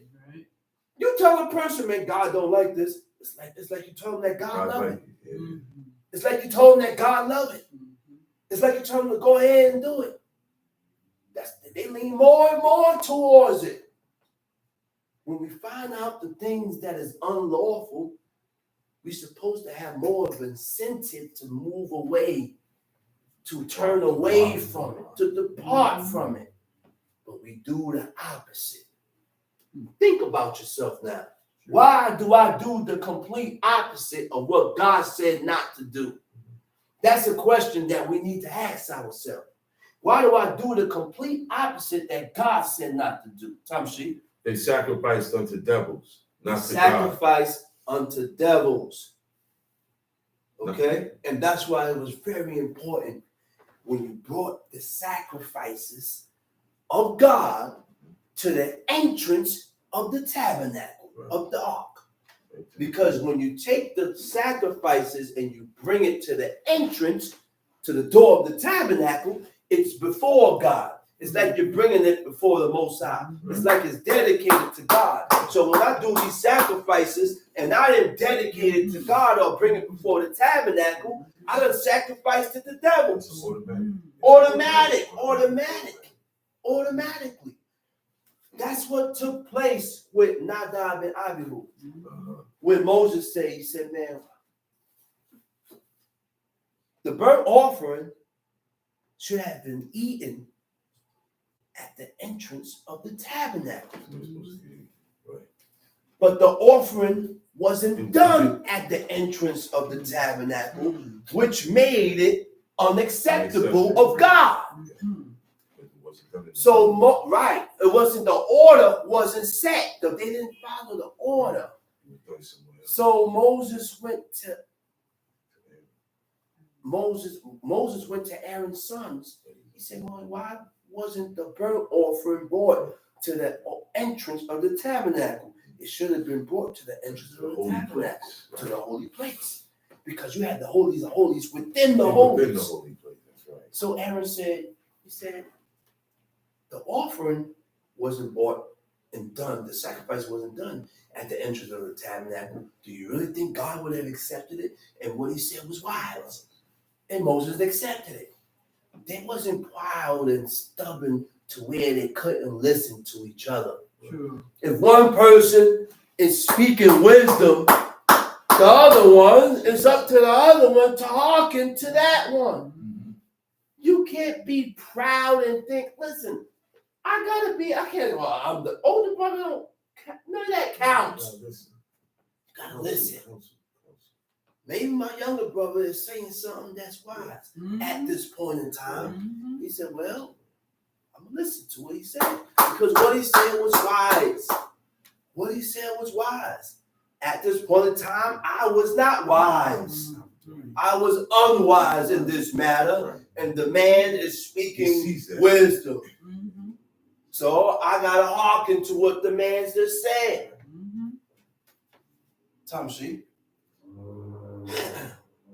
They provoked him to jealousy with strange gods. They provoked him to jealousy with strange gods. The abominations, they provoked him to anger. They sacrificed unto devils. Sacrificed unto devils, not to God. To gods whom they knew not. To gods whom they knew not. To new gods. To new gods. That came newly up. That came newly up. Whom your fathers feared not. Whom your fathers, we feared gods that our forefathers did not know, never feared. Man, we done went a complete opposite route compared to our forefathers, man. Tom Sheep. Of the rock that begat thee, thou art mindful. Like I told some people, we fear things that our forefathers did not fear. So when I cursed out the priests, the pagan priests, people gonna look at you. You cursed the priest? Yeah. I said, you must believe he really is a priest. He ain't no. That's why I respect what my father did. He looked at his wife. He said, I want you to curse him. She's like, curse who? I said, curse. She said, curse Jake. JC, curse him. Because your belief in God wasn't substantiated, you was afraid. But then you still did it. Now, it's nothing to curse that nigga. Definitely. Now it's nothing to curse him because he ain't God. He ain't God. He ain't nobody. He ain't nobody. He never existed. It's a story. It's a myth. Tom Sheep. Verse 19. Verse 18. Of the rock that begat thee, Of the rock that begot thee, thou art unmindful. We was unmindful of God, which means when you're unmindful of God, we was turned off. We was turned away. The laws of God was not here first. That was the first thought. Those are the first thoughts that's supposed to come to your mind are the laws of God. First in thought. Right? Like the book said before, he said Jacob was what? First in thought. And last in creation. For us, our first in thought is the laws of God. The first thought that's supposed to come to your mind is God. Am I violating these laws by doing this? Is this the ways of my forefathers? Is this the ways of God? We got to channel ourselves and watch ourselves in that manner. In that manner so that we don't fall and succumb to iniquity. So that we don't fall and succumb to the thing that God hates and despises. He said we serve a God that hated iniquity. That's the God we serve, man. We serve a God that hates and despises iniquity. We can't make exceptions and excuses of why. There is no reason why. There is no excuse of why I did it. I tell you why I did it, because I'm evil. And I have evil in me. And I need to get it out. I need to remove this thing called evil and wickedness and replace it with righteousness. Replace it with his laws.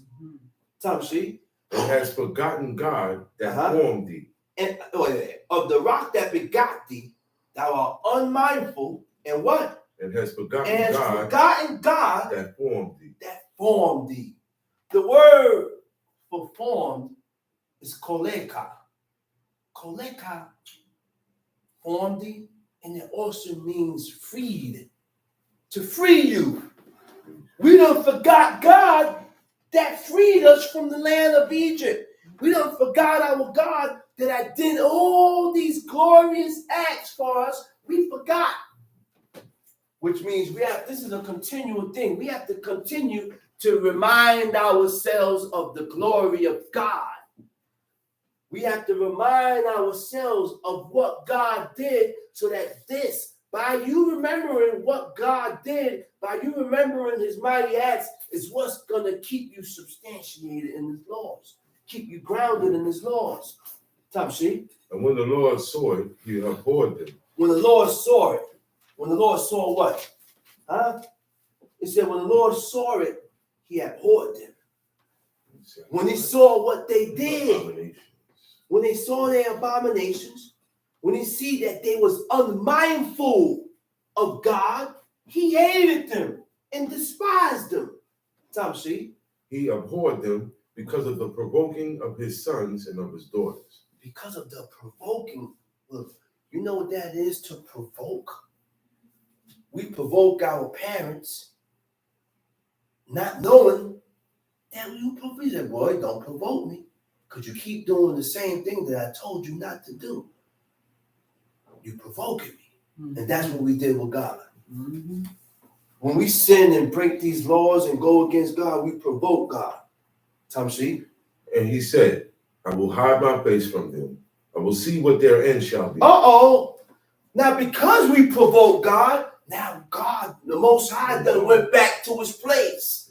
He said, I'm going back to my place until what? You acknowledge your offense. I'm going back to my place, and now I want to see what your akarit shall be like. What your end going to be like without me. What's going to be the tail end of this whole situation without God in it? It ain't beautiful. It ain't going to be nice. Tamshi. I will see what their end shall be, for they are a very forward generation. So they are a forward generation. Forward also means contrary, okay? A forward means to be against. To be against. And when you're forward and contrary, you have no faith. Also means they did not believe. They didn't believe in God. So there was a forward generation, a generation with contrariness, a generation that was always against God. Forward means to be against. That's what makes you forward.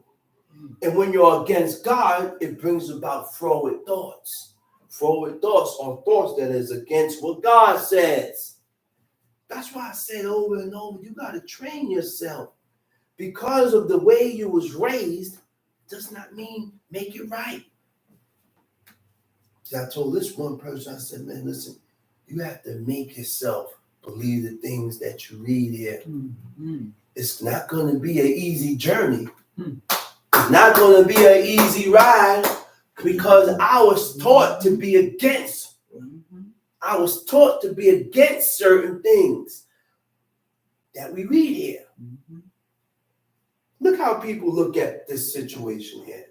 God said, if your brother died without having a son, then the next brother in line should go into your brother's wife to raise up seed for his dead brother.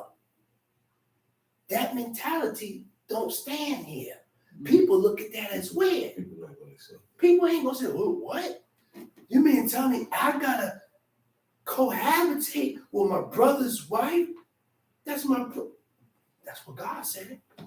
That's the mentality of God. That's the setup of God. Why God said it like that? Never gave a reason. The only reason that he gave said to raise up seed for your dead brother. Mm-hmm. That's your mentality. That's your mentality, the way we need to be thinking. And Onan didn't have that mentality. He went into her and he knew the seed should not be his. It's a mentality. Can we understand that? It's a way of thinking.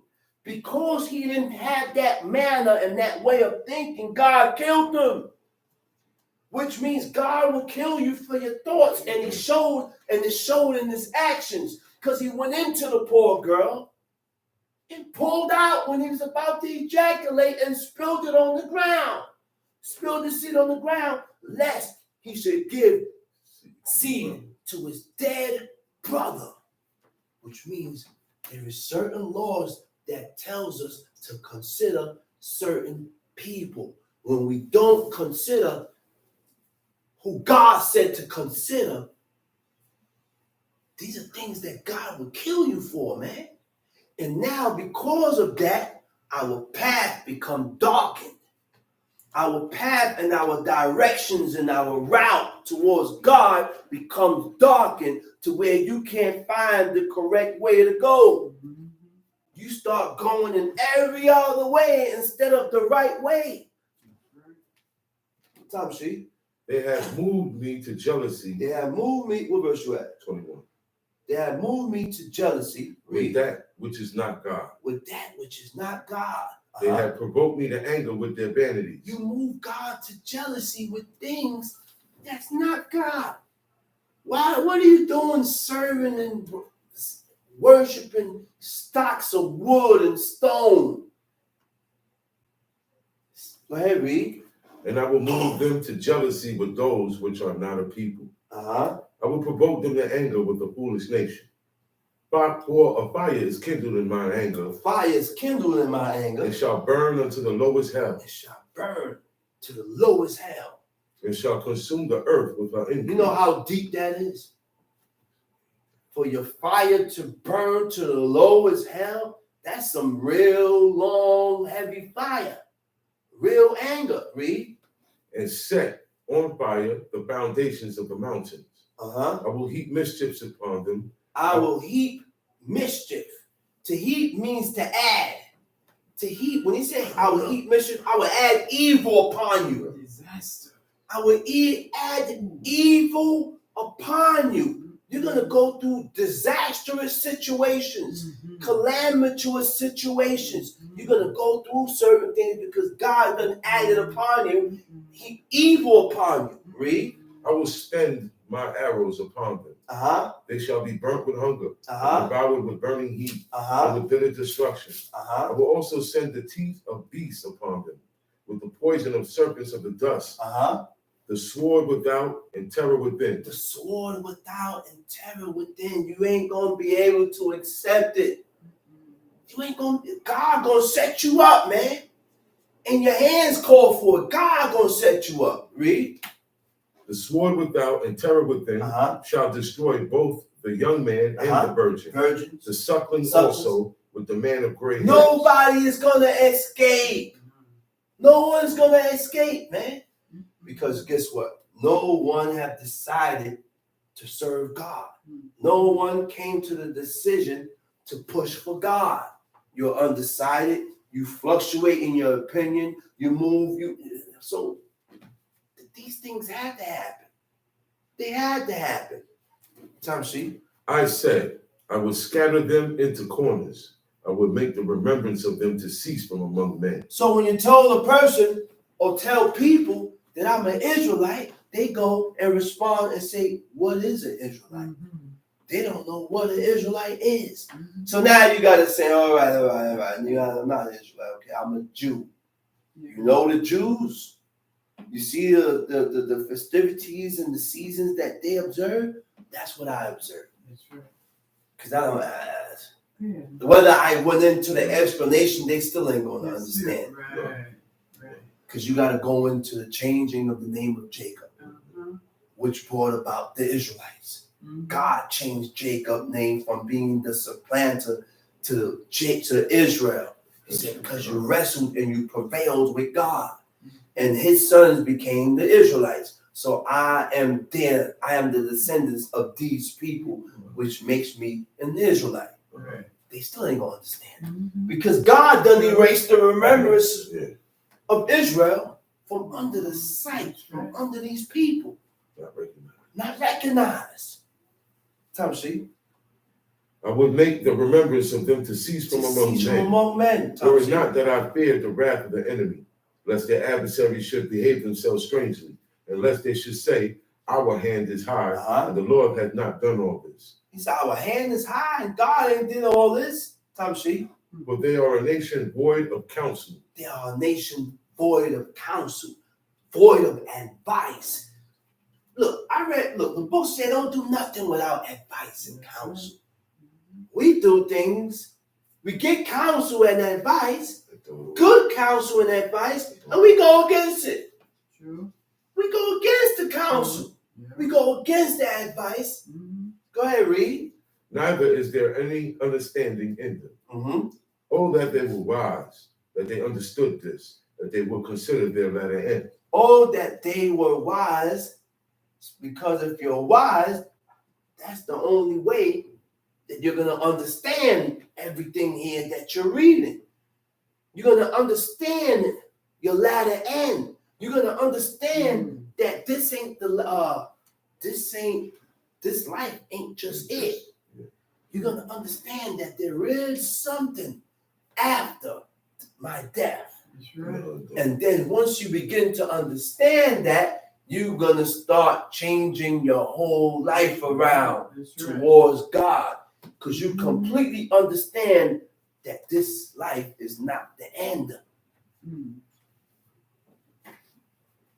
Read. How should one chase 1,000 and two put 10,000 to flight? How in the world is one person going to change 1,000 and two put 10,000 and two put 10,000 to flight? Except their rock had sold them. Except God done sold them. And the Lord had shut them up. God done shut them up. God done took the courage out of them, so he was allowed to chase 1,000 with just 5 or 1 or 2 with just a little bit of people. Because God done put the dread and the fear of us upon these people. Look, while Jacob, it was just Jacob and his 12 sons. And I read in one part in the book where God said the only reason why the nations round about Jacob and his 12 sons didn't move on them was because God refrained them from moving on. God put the fear of them upon these nations round about to keep them from moving on Jacob and his sons. Tamshi. For their rock is not as our rock. Even our enemies themselves being judges. For their rock are not like our rock. Even our enemies themselves being judges. But their vine is not the vine of Sodom. For their vine is of the vine of Sodom and of the fields of Gomorrah. Their grapes are grapes of gall. Their clusters are bitter. Their wine is the poison of dragons and the cruel venom of asps. Is not this laid up and stored with me and sealed up among my treasures? To me belongeth vengeance and recompense. You hear what God said? He said, vengeance is mine. That's why when David was about to go and avenge himself of Nabal, God stopped him. Why would you think that God stopped him from avenging himself? Tell me, why do you think God would stop him? Why? Because this is something if he would allow David to avenge himself, he would have got tainted. And this vengeance was just avenging yourself against who? A man of his people. I cannot take vengeance upon people that have took on the name of Israel. That's it right there. Vengeance against the heathens, you go ahead and make vengeance with them. Against the nations, you can make vengeance against them. You can do you. But against your own, God said, don't do it. And he stopped David for doing it because he would attain to himself. God took care of it. And he killed Nabal. God killed him. Time sheet. To me belongeth vengeance and recompense. Their foot shall slide in due time. For the day of their calamity. Wait. He said, to me belongeth vengeance and recompense. I will repay them. I will repay them to their face of their wrong that they done to you. He said, don't worry about it. He said, their foot shall slide in due time. Give it some time. Give it some time. A couple years, 2 years, they gonna slide off. And then that's when I'm gonna visit them. Their visitation is not supposed to, their visitation happens in due time. God visits you in due time. That's what he said. He said, give it some time. He said, that foot gonna slide. Time sheet. For the day of their calamity is at hand. And the things that shall come upon them make haste. For the Lord shall judge his people and repent himself for his servants. For the Lord shall what? Shall judge his people. Judge his people. That's what God judge. You never read about, look, he said God judges his people. Read. And repents himself for his servants. Repents himself for his servants. When God repents himself, he hold himself back. He said, nah, I ain't gonna make utter destruction of you. He said, that's a good example. He repented himself of wiping out Ahab. Because one of the spirits and the angels of God was gonna move on him. He had to hold him back. He said, He said, you see how my servant humbled himself? And what was he doing? Fasting, and he had on sackcloth. He said, held him back. Which means this is something that God considered and acknowledged and will appease the anger of God. See, one thing we got to realize is that the angels of God, he said, my name is in him. He's not gonna, what the word is? And he said, he ain't gonna have no mercy or pity on you for your iniquities. He ain't gonna show no pity. He said, my name is in him. Once you violate, he's on you. Time sheet. For the day of their calamity is at hand, and the things that shall come upon them make haste. Man, 36. Okay. For the Lord shall judge his people and repent himself. For the Lord shall judge his people and repent himself for his servants. See, not everybody gets this treatment for his servants, which means you can violate the commandments of God and God still look at you as his servant. He said, I will repent myself only for my servants. He said, I will hold myself a certain. See, we're going to sin and God will still look at you as your servant. As a servant. He said he will repent himself for his servant. When he see it, that their power is gone. And that there is none shut up or left. And he shall say, where are their gods? Where are their gods? Their rock in whom they trusted. Their rock in whom they trusted. Which did eat the fat of their sacrifices. Which did eat the fat of their sacrifices. And drank the wine of their drink offerings. These are the people talking against God. He said, man, where's your God now? You guys sent up all these offerings and sacrifices. Sent up all these drink offerings and he drank and ate your sacrifices. Where's your God at now? That's the people talking presumptuous things against the Creator. Read. Right. Let them rise up and help you and be your protection.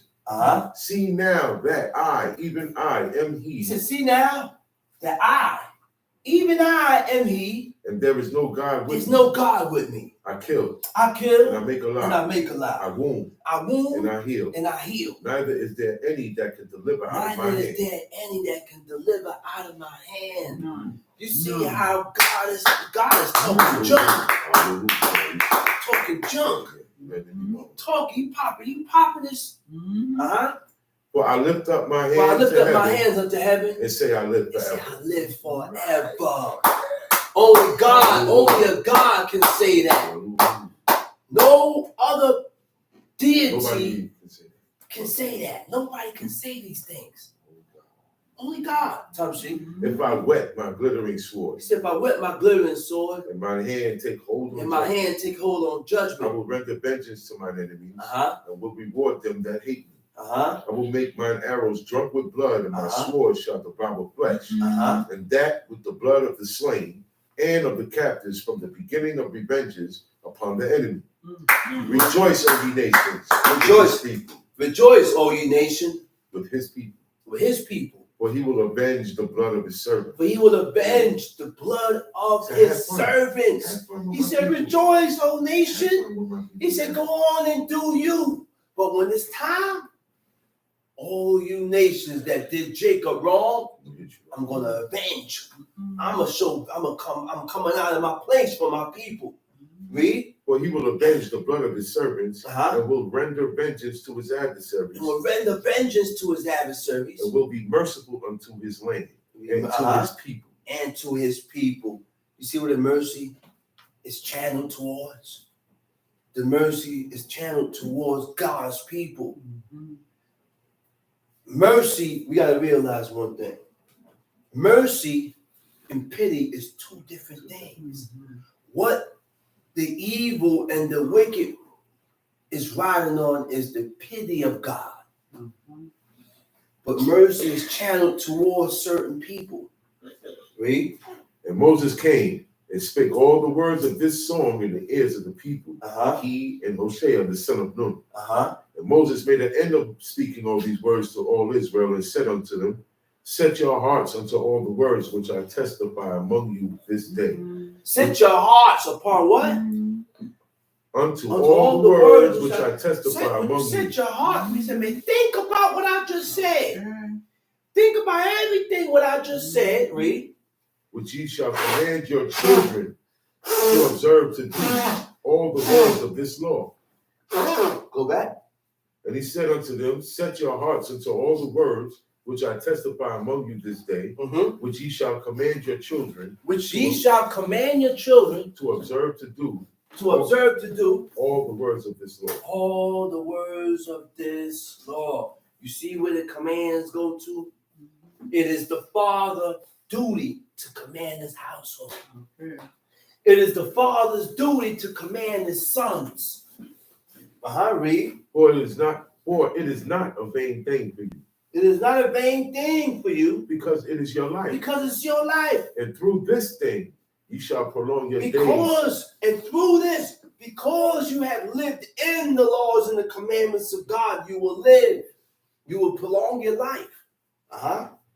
And through this thing, ye shall prolong your days in the land, whither ye go over Jordan to possess it. And the Lord spake unto Moses that selfsame day, saying, get thee up into this mountain. Abarim. Get thee up into it. Now it's time. It is time now. God told Moses, and then listen. He said, go on up to Mount Abarim, unto Mount Nebo, which is in the land of Moab, that is over against Jericho, and behold the land of Canaan. He told Moses, he said, listen, come up on this mountain. He said, I'm going to show you something. I got something to show you.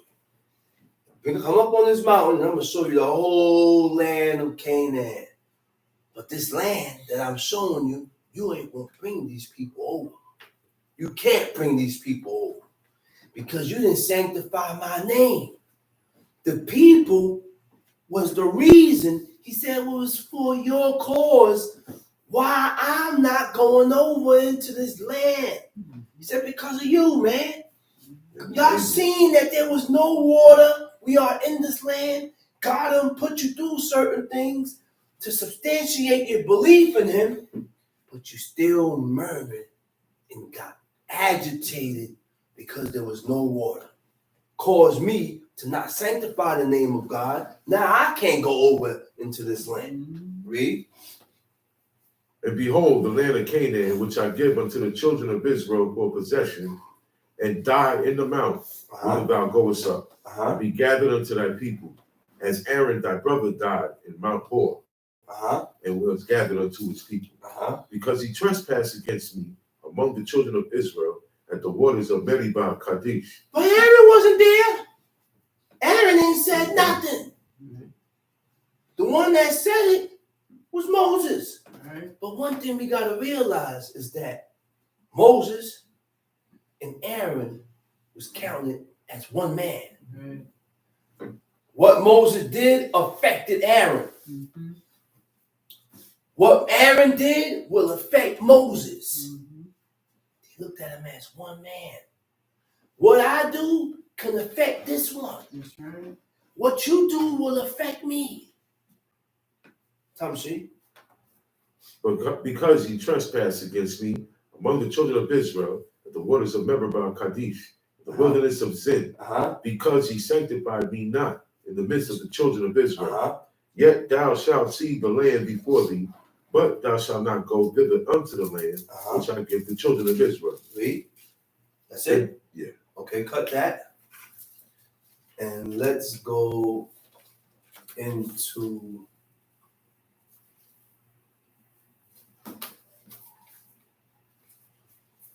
Proverbs 30.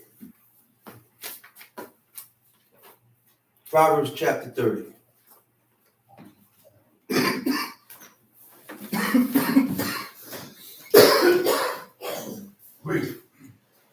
Proverbs chapter 30. The words of Agur, the son of Yaki, even the prophecy. The man spake unto Ithael, even unto Ithael and Ukal. Surely I am more brutish than any man. Okay, now. We're in Proverbs 30, right? Right. He said, surely what? Surely I am more brutish than any man. Surely I am more brutish than any man. Brutish, it means ignorant. Mm-hmm. It means bored. Right? He said, I'm more ignorant. This guy, in order for you to say such a thing, he had to have some type of humble or humility with him. Mm-hmm. To say, well, listen, I don't know nothing. Then no man. Right? Now this is the way that we should not be. Right? Now, what is brutish? What is bored? I went through this last week, right? Bored means insensitive, means a person with no emotions. A person with no emotions can't do the laws of God. Because in order to do the laws of God, I have to love God with all my heart, soul, and might. In order for me to consider, that's why God gave us these laws concerning how to deal with each other. He said, don't steal from him. He said, don't covet nothing that belongs to him. He said, stay away from your neighbor's wife. He said, don't take 5 acres of inches off of his land to increase your land. God gave us these laws and told us how we should treat one another, right? And we do things against each other because we are insensitive. We don't have no emotion. We don't have no feelings, no love for each other, right? He says, surely I am more brutish than what? Than any man, right? Read. And have not the understanding of a man. I neither learned wisdom. I neither learned wisdom. He said, I ain't learned I ain't learned, nobody studied or taught me wisdom. Nor have the knowledge. Nor have the knowledge of the holy. Tamshi. Who have descended up into heaven? Who ascended? Who done went up to heaven? Or descended? Who went up to heaven or descended? Who went up there and came back down? Tell me a man that was able to go up and come back down. Not one. Not one. Tamshi. Who have gathered the wind in his fist? Who had gathered the wind in his fish? In his what? In his fist. Okay? Now the word for gathered the wind. Now there's two. People think the breath of life, it's two different words. Gathered the wind, they use ruach, because they call wind ruach. In Genesis 2 verse 7, it don't say ruach. It says nishmat. Nishmat is the spirit of life. Nishmat is the spirit of life. Only one man witnessed that, and that was Adam. Only one man was God breathed the breath of the spirit of life in through his nostrils, and he became a living soul. That was the spirit and the life from God into a man, nishmat, right? It's two different things, right? Read. I neither learned wisdom nor who had gathered, verse 4, who had gathered the wind in his fist, who had bound up the waters in the garment. You can't hold water in a handkerchief. It's gonna drip out. That's right. You're talking about things that mortal man can't do. Tom, see? Who hath established all the ends of the earth? Who had established all the ends? Who made it? Who established it? So that should tell you right there, there are certain parts in the earth that there's a dead end. We will never reach that. We'll never reach there. Tom, see? And what is his name? What is his name? And what is his son's name? What is his son's name? If thou canst if tell. you could tell me. Tom, see? Every word of God is pure. Every word of God is pure. It says zarupa. Zarupa, it means pure, right? It also means proven to be truth. That's why God left certain artifacts, certain things on the news and on the channel to prove that this God does exist. Mm-hmm. The Creator exists. Mm-hmm. Everything that we read about exists, and it did happen, right? Pure or true. Now, what is pure? Right? Pure, it also means clean. And pure means to have, I'm going to go to Psalm 73. Let me read this for you. Stay where you at. Psalm 73, right? He said, truly God is good to Israel. Even such as thou of a clean heart, of a pure heart. Mm-hmm. And it also means worthy of, to such that is worthy of. A clean heart is when you don't have, your thoughts are clean. Mm-hmm. A clean heart is when you have clean thoughts. Right. You don't have filthy and atrocious thoughts against a person, and you don't have no proof. Mm-hmm. In order for me to say, well, I think, we didn't think. You either saw him do it or you didn't do it. It's either or. Okay? And that's what makes you worthy with God. That's what makes you worthy with the Creator. Mm-hmm. Tom, see? He is a shield unto them that put their trust in him. He's a shield. God is the shield. God is the buckler. God is our defense. Not no Morgan David. Where you read about David having a 6-point star. True. Where did we read that? That is a Jewish emblem. Mm-hmm. That is an emblem that has been used in witchcraft. Mm-hmm. That's what that emblem is used for. Mm-hmm. But yet Israelites have that emblem in their house. Mm-hmm. They use it. That is a demonic symbol, man.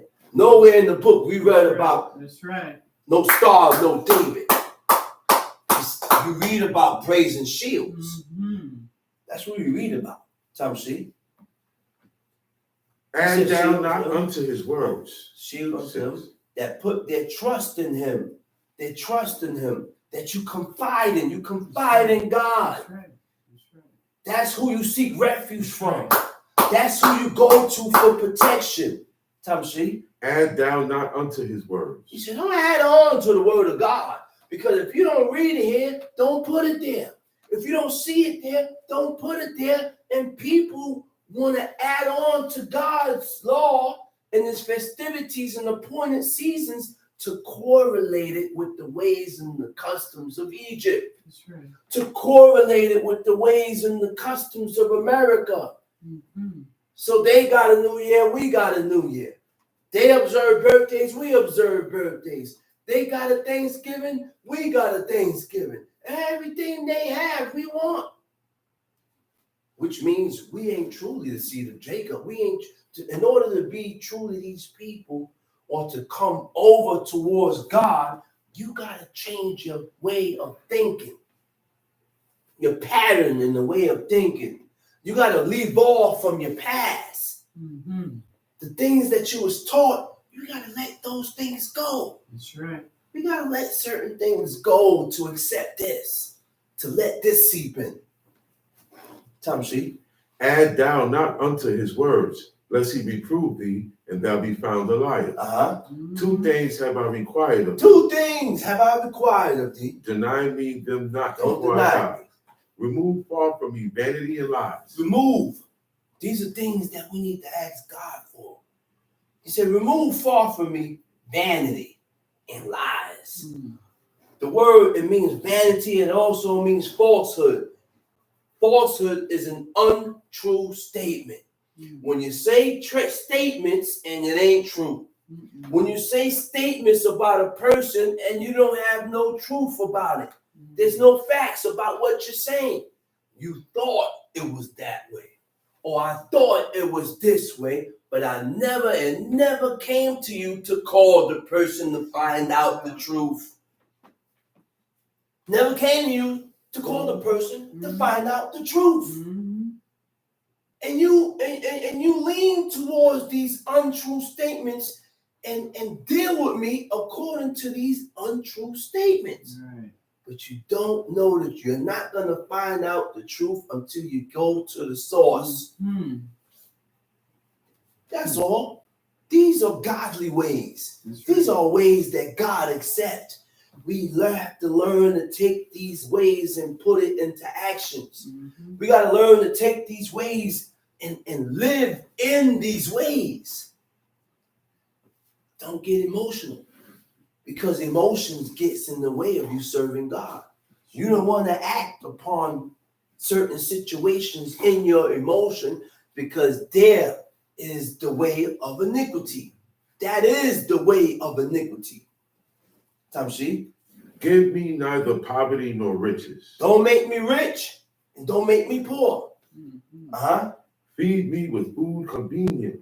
Feed me with just enough. Lest I be full Lest I be deny full me, and I deny you. and say, who is the Lord? This is the natural way of man. You do good, things start going good with you, and you begin, that is the beginning of you forgetting God. Why are we like that? Why when things start to begin to get good with us, Mm-hmm. we thrust God to the side? He said, lest I be full and deny thee and say, who is the Lord? Or lest I be poor and steal and take the name of God in vain. Mm-hmm. So when you steal, you take God in vain, in vain. Right. Anytime you sin or break a law, you take the name of God in vain. That's right. He said, accuse not a servant unto his master. The word for accuse is talashame. Yeah, talashame. It means to slander. To slander means to defame one's character. Again, an untrue statement about a person. Mm-hmm. So you defame a man. He says, you slander a servant unto his master, lest he curse thee, and thou be found guilty.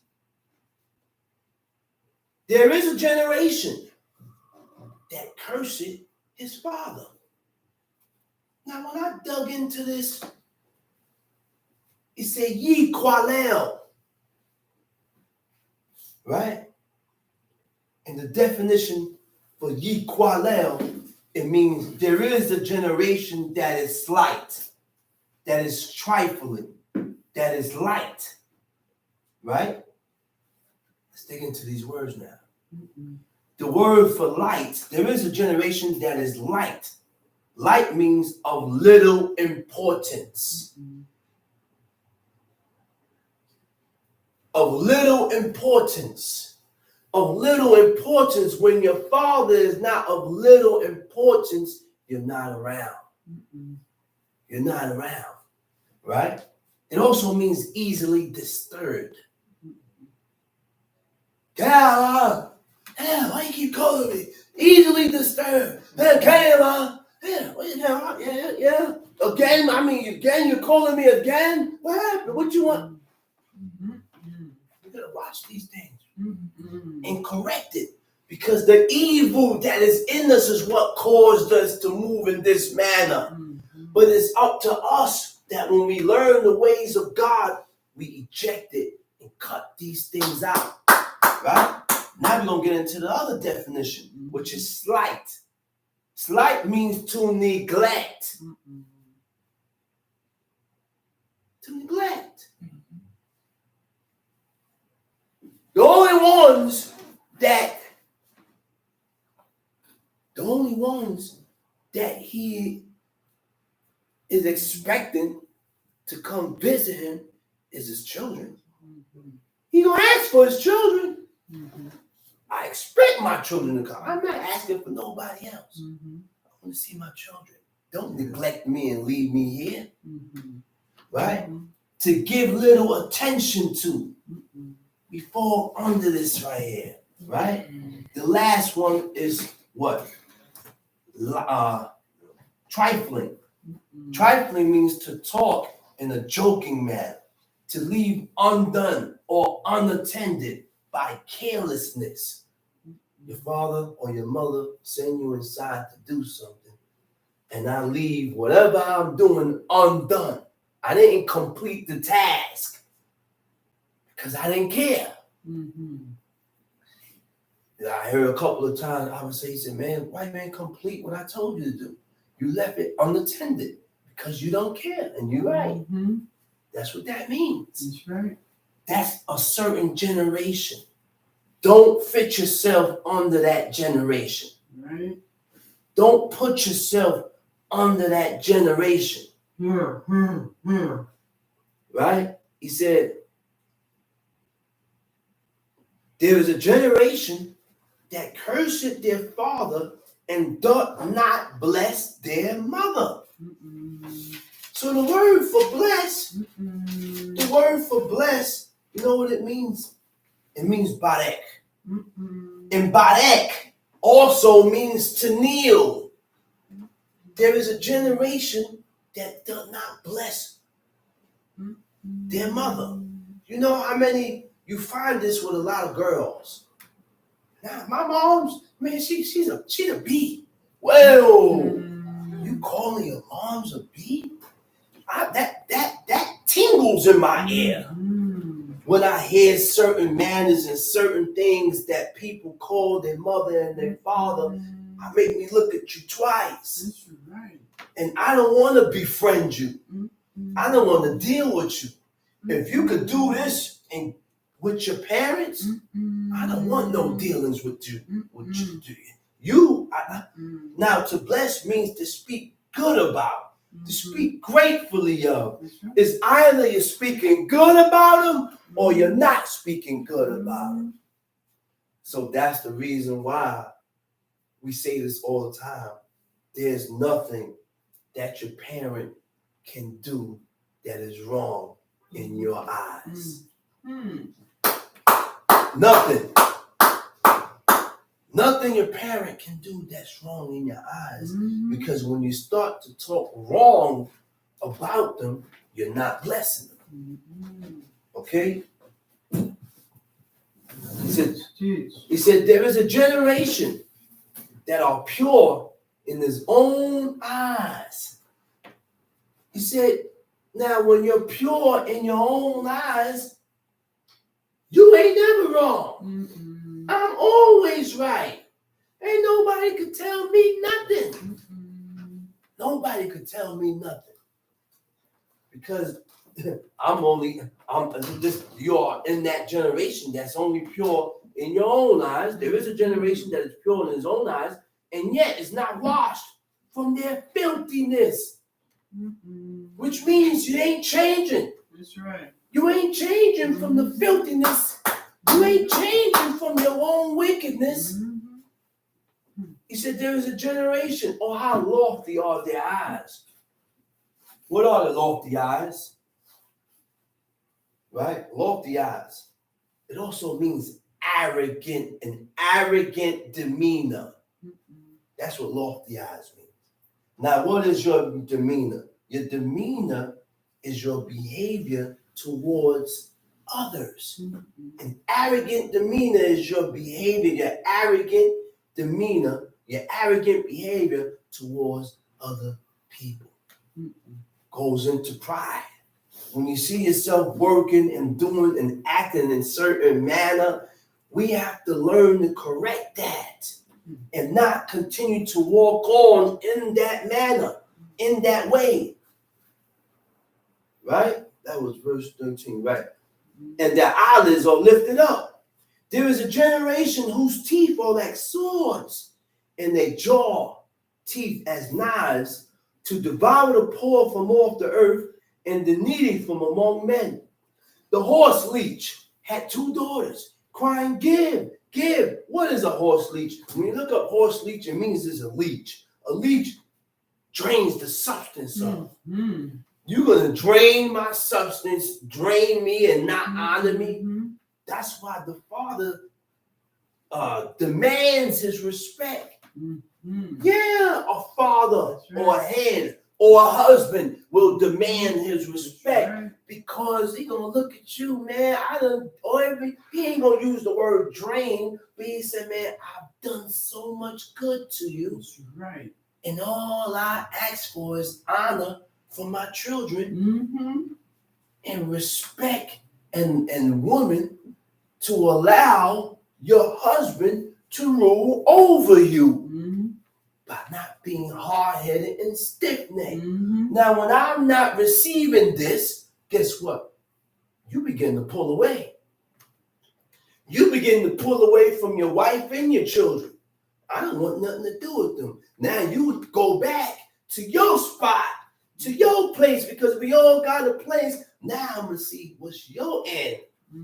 How you guys going to turn out without me? Because I was the one that was holding this thing here together. I was the one that was keeping y'all in these laws. I was the reason why you stopped doing the things that you stopped doing. Why you live in this manner.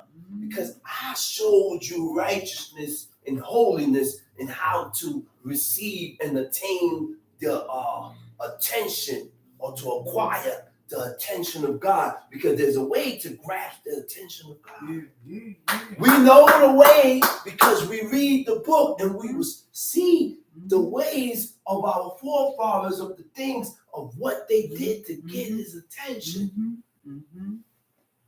He said there are 3 things that are never satisfied. Yeah. 4 things say not, it is enough. The grave. There's always space to bury a monkey. There's always space to bury someone. And the grave never say it's enough. He welcome you with open arms. All you got to do is dig that 6-foot ditch and drop them down there, bury them. We got more space. There's more space in this earth than you will ever believe. It's space. He said, in the earth that is not filled with water. Any spot you go to, they dig. You dig deep enough, water coming out. Water coming out of there. He said, in the fire that saith not, it is enough. It'll continue to burn as long as you continue to add the wood. As long as I continue to add something for it to burn, which means you can quench the fire by what you put in, what you put to it. You can quench it by adding water, and you can increase the fire by adding wood. All this we do with our mouth. Right? He said the eye mocketh at his father. The eye mocketh at his father. Right? Til-ag.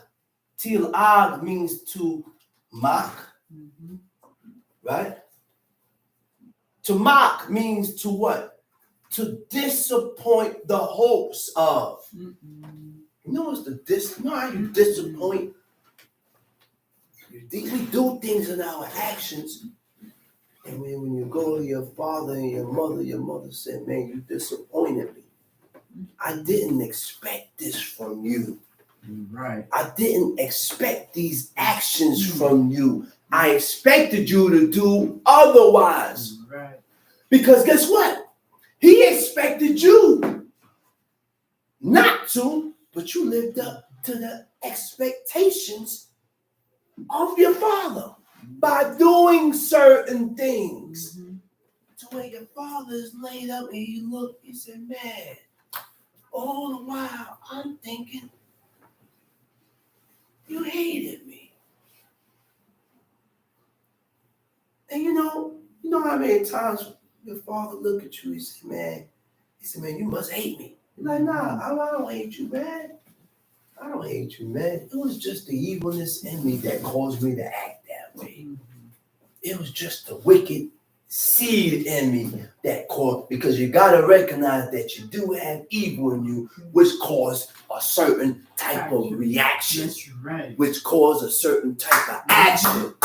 And you got to acknowledge that with your father. Nah, I don't hate you, man. That's right. It was just evil in me. The evil in me is what caused me to act that way. But God allowed me a second chance so that I can wipe away and do this thing here better. So I can honor my father better. And honor your mother better by learning what went down with your father.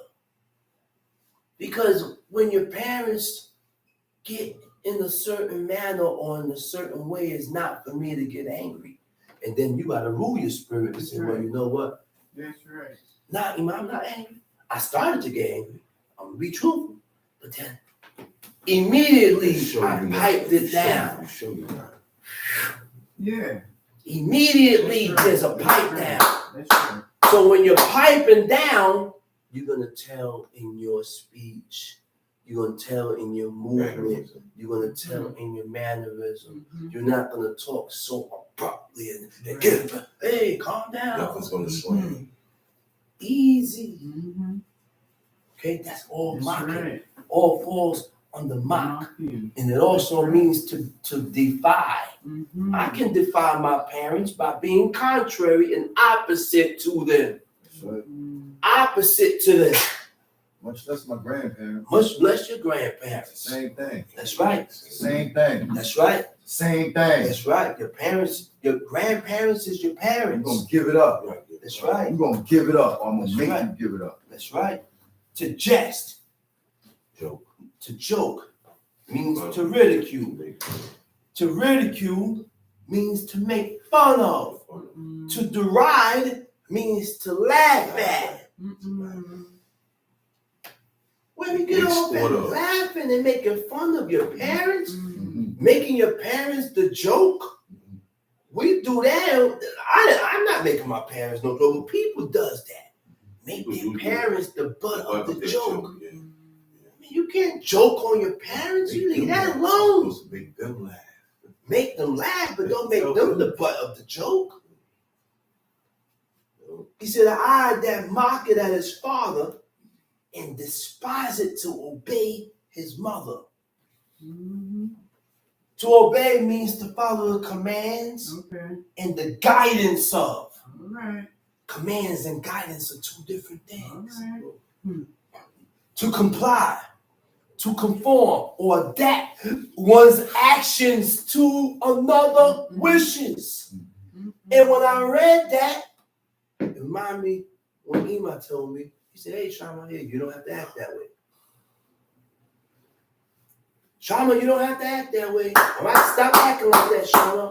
Okay, Ema, you're right. You're right. It says to adapt one's actions to their wishes. I ain't the only people that I gotta adapt my actions to their wishes is number one, God. Yeah. There's a certain manner that we have to conform ourselves to, which is God and your parents second. Those are the only two people that's going to tell you how to act and how to behave yourself in a certain manner. That's right. Those are the only two people going to tell you that. Right. Nobody else. Mm-hmm. He said, the ravens of the valley right, shall pick it out, and the young eagles shall eat it. if we don't correct that,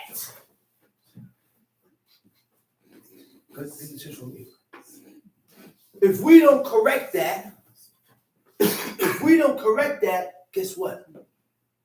The ravens, we're gonna look, ravenous birds is gonna feed on our bodies.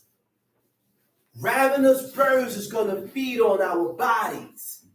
We're gonna be left out in the field to be eaten by rats and mice. We're gonna get fed on. Tamshi. There be three things which are too wonderful There's for me. three things that's too beautiful for me. Yeah, four which I know not. Yes, the fourth I don't know of. Read. The way of an eagle in the air. The way of an eagle in the air. And I seen that from working upon high buildings. I seen that when I was on construction sites, right? I'm on top of the building is done and it's finished, and I look way up in the air. You can tell an eagle, because pigeons don't do that. The eagle is sitting, dispensed in the air, not moving. It's just right there. Just right there. The next thing, after watching him, he has a aim. He's watching something. Next thing you see him dart in one direction. Like, real fast. Real fast. Pigeons, They run from eagles. They don't mess with eagles. Look, buzzards don't mess with eagles. Crows don't mess with eagles. They like the king in the air. Yeah. Ravens is the ones that's under eagles, out of the eagle family. Ravens. Yeah, Hawks. Read. The way of a serpent upon a rock. You ever watch a snake? How is a snake able to slither up in the wall and not drop and not fall? Read. The way of a ship in the midst of a sea. The way of a ship in the midst of the sea. And the way of a man with a maid. The way of man. The way of a man with a maid. The word for a maid is what? Alma. A young woman. When you snatch up something young and tender, it brings something out of you that no other woman can bring out. That's why the first thing they did, he said, man, David is dying. The king is dying. He said, listen, man, we're going to see what's going to revive him. We're going to go and pick out and find out a young woman, a virgin, right? And they went, found who? Abishag. Brought her in to minister to David. He said, but King David didn't know her. He said, he knew her not. From then on, they knew. He said, listen, man. He said, the king is dying. He said, the king is dying. Tamshi. Such is the way of an adulterous woman. He said, this is the way. This is the way of an adulterous woman. Of an adulterous woman. Read. She eat it. And wipe it her mouth. Wipe her mouth. I ain't did nothing. Do her dirt. Do your dirt and come back out. You ain't seen me do it. He said, I'm clean. Read. And say it, I have done no wickedness. For three things the earth is disquieted. For three things the earth is disquieted, agitated, it trembles. Read. And for four which it cannot bear. For a servant when he reigneth. For a servant when he reigns. You've been a servant. How in the world is this servant ready to take over now? Now he's the king. This is something that don't happen. That's right. Read. And a fool when he is filled with meat. A fool when he's filled with bread. Let him. Read. An odious woman when she is married. An odious woman when she is married. What is an odious woman? The word for odious is senua, a hateful woman, a woman that is hated, hated, despised. What is the woman hate for? Actions. The actions and how they is. Right? Read. And a handmaid that is heir to her mistress. A handmaid that is an heir to her mistress. An heir, she has inherited, she succeeded, she done got possession now. You a handmaid now. Now you got possession. Read. There be 4 things which are little upon the earth. There be 4 things that is little upon the earth. But they are exceeding wise. They're exceeding wise. The ants are a people not strong. The ants are a people that's not strong. Yet they prepare their meat in the Yet they summer. prepare their meat in the summer. Sure do. Put it forward. He said, yet they prepare their meat in the summer. And have you noticed throughout the winter, you ain't gonna see no ants. None. You see all the ants in the winter In the getting what they gotta get. Because, and that food that they done snatched up, done last them throughout the whole winter. True. The whole winter. Mm-hmm. See? Yet they prepare their meat in the summer. Uh-huh. The conies are but a feeble folk. Feeble folk. Yet they make their houses in the rocks. Uh-huh. The locusts have no king. Yet go they forth, all of them by bands. Mm-hmm. The They spider- travel together. The locusts, you ain't gonna see one locust. Mm-hmm. The locust Swarms. travels Swarms. together. They come by swarms. Read. The spider taketh hold with her hands, Uh-huh. and is in king's palaces. Uh-huh. There be 3 things which go well, yea, 4 are comely in going. Uh-huh. A lion which is strongest among beasts, Strongest among beasts. and turneth not away You from can't scare no lion. He ain't turning. He ain't turning away. Uh-huh.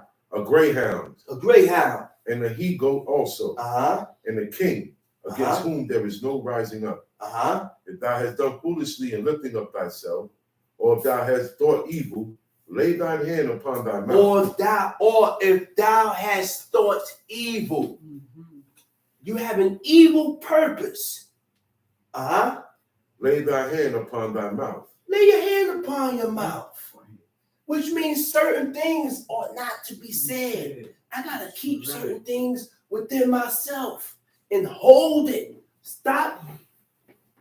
We gotta really be watch our speech. Watch your And mouth, the things little that guy. we say. Watch your mouth. Watch your mouth, little man. If you don't have nothing right to say, watch your mouth. Watch your mouth, nephew. Tom, see? Mm-hmm. You're Surely fucking up. the churning of milk bringing forth butter, Uh-huh. and the wringing of the nose bringing forth blood. And the bringing of, that's right. That's right. Let's go to Job chapter 8.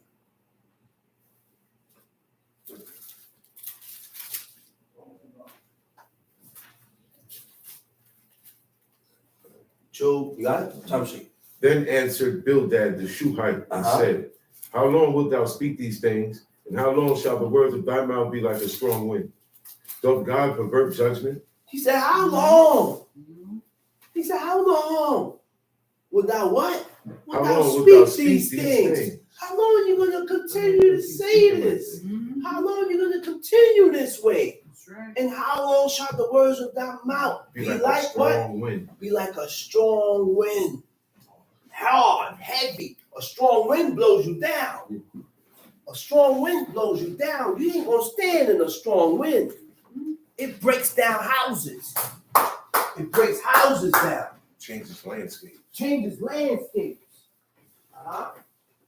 Doth God pervert judgment, Uh-huh. or doth the Almighty pervert justice? Uh-huh. If thy children have sinned against him, and he hath cast them away from their transgression, Go back.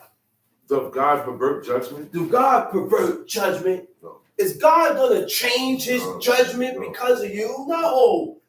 If you violate it, this is the penalty.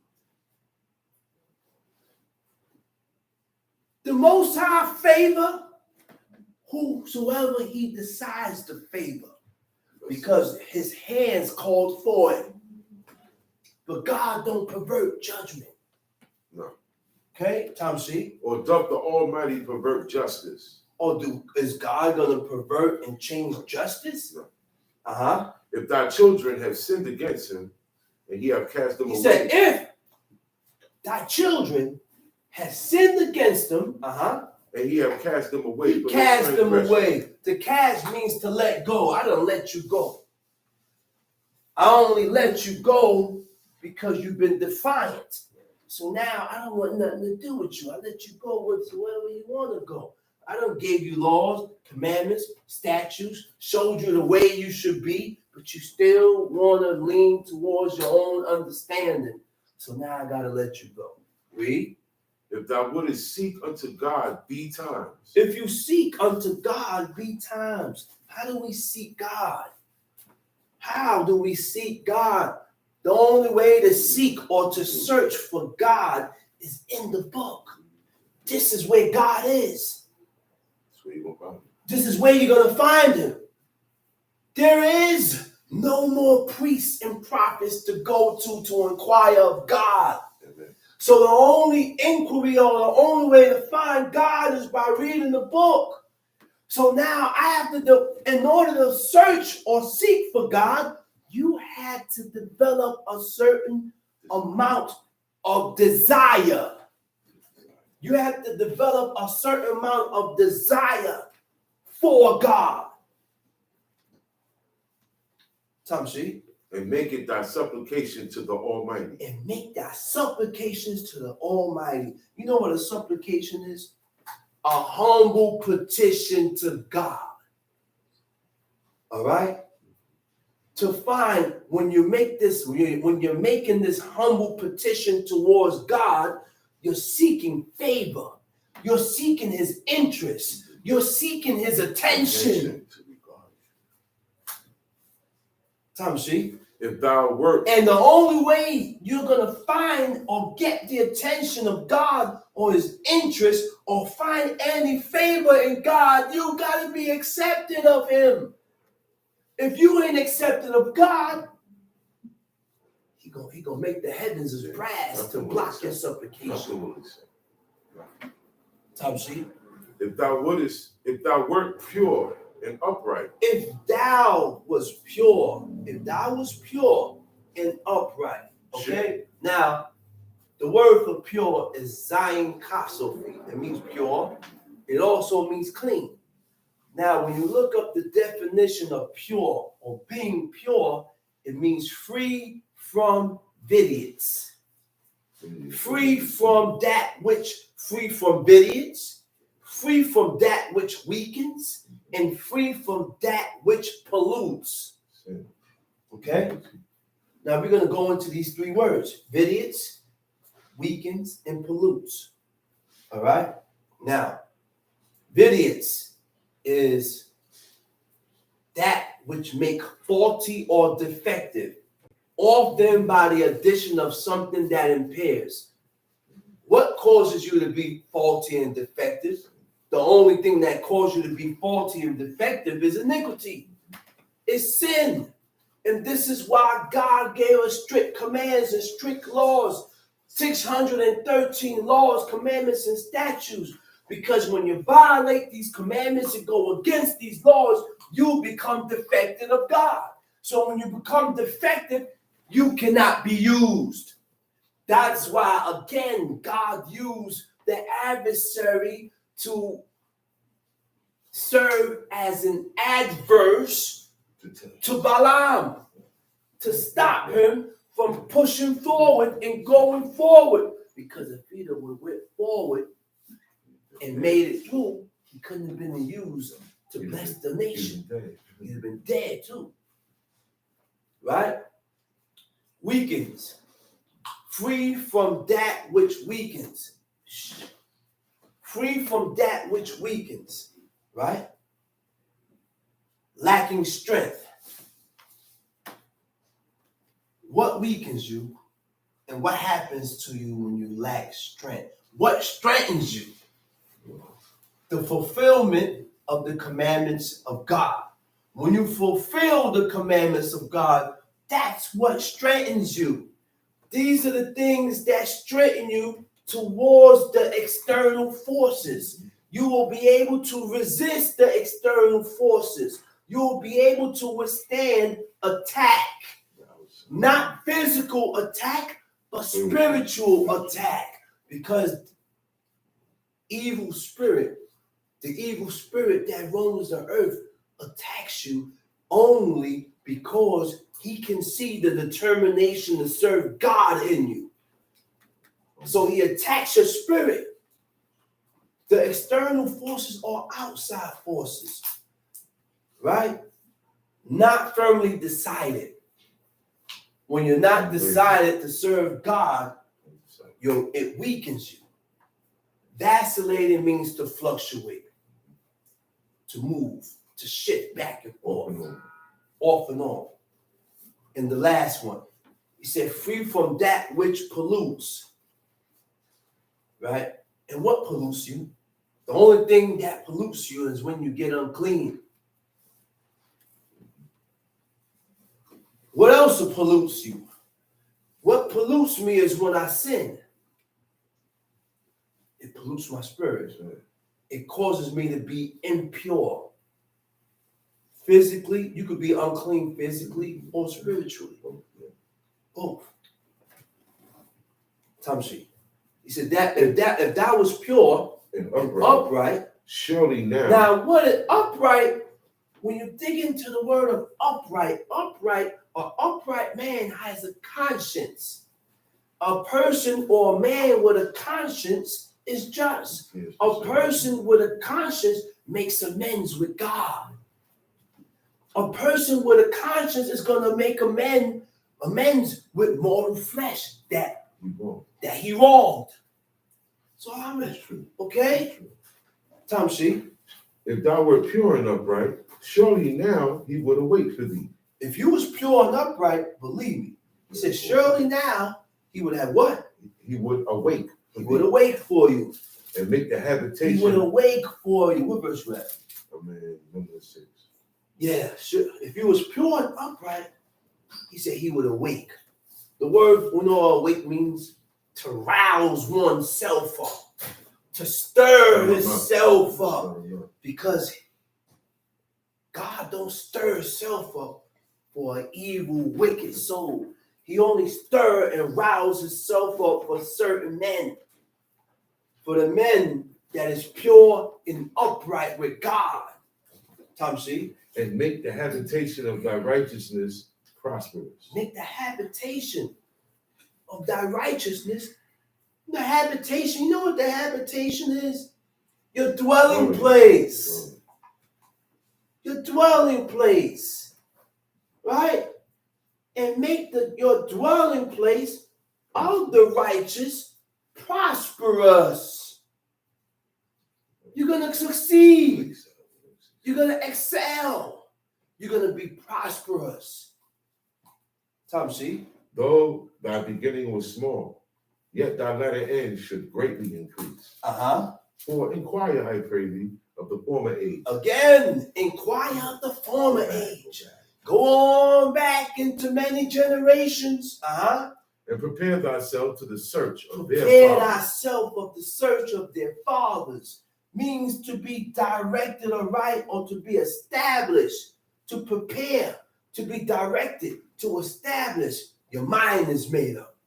When you prepare yourself to the search of your fathers, your mind is made up to do these laws, to walk one way, to walk one way. Now, who establishes you? God. God is one who's established you and prepared you and directed you towards this. Tamshi. For we are but of yesterday. We're but yesterday. And know nothing. Know nothing. Because our days upon earth are a shadow. Shall not they teach thee and tell thee and utter words out of their heart? He says, shall not they teach thee and tell you? And they're only going to tell you and say things that comes out of their mind. Comes out of their heart. Read. Can the rush grow up without mire? Can the flag grow without water? He said, can the rush The rush is what? Reeds, the papyrus. These things only grow in swampy areas. Okay? Can the reeds or the papyrus grow in the swamps? No. You need the swamp to grow the reeds and the papyrus. Read. Can the flag grow without water? No. While it is yet in its greenness and not cut down, it withereth before any other herb. So are the paths of all that forget God. So God compare this right here to the path of those that forget God. To the path, you see, there's a certain path, it's a certain route, it's a certain direction that God chose a specific path for people that done forgot God. You done thrust God to the side. So he prepared a certain direction where you going. And the hypocrite's hope shall perish. And the hypocrite hopes shall perish. When you look up the definition of hypocrite, again, it means to be profane. It means to be not holy. It means to defile what is holy. That's what makes you profane. That's what makes you a hypocrite. Read. Whose hope shall be cut off? Whose hope? What is your hope? Right? What is your hope? Your wishes. What you expect. The things of what you expect. The expectations of the righteous will never perish. But the wicked hope perishes. Tamshi. Whose hope shall be cut off, and whose trust shall be a spider's web. He shall lean upon his house. He shall lean upon his house. To lean or support. To lean or support, it means to uphold, to defend, to maintain his house. We really don't understand the position of a father. The father is the one that maintains a house in God. The father is the one that makes sure that the house maintains itself in God. So when the father is not there, we have to, before the father leaves or he's not around, we have to suck strength so that we can maintain ourselves in the Creator. Tom, see? He shall hold it fast. Now, he said he shall lean upon his house, but it shall not stand. It shall not stand. To lean, right? It means to rely on. To rely on for support or inspiration. We don't rely on nobody to inspire us but your father. Who you rely on for support? When you hear these strengthful and hard words, it strengthens you. Tom, see?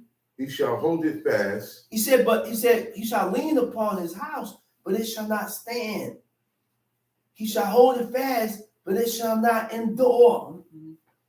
You don't stand because you didn't want to stand. You didn't want to maintain yourself and hold yourself in strength. Tom, see? His branch shooteth forth in his garden. His roots are wrapped about the heap, and see it the place of stones.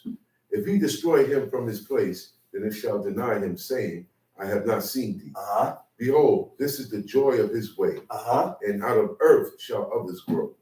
Behold, God will not cast away a perfect man. Behold, God will not cast away. The word for cast is ma'as. You know what that means? God will not cast away a perfect man. God will not despise, refuse, or reject a perfect man. So we get rejected of God because we are not perfect with God. We fluctuate and we shift back and forth with God. So we become refused. We become rejected. We become despised.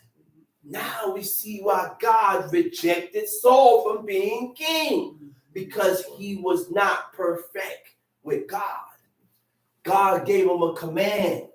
And he went against the commandment of God, talking about I feared the people. So the people was the one that brought back the best of the sheep. He said, and I spared Agag.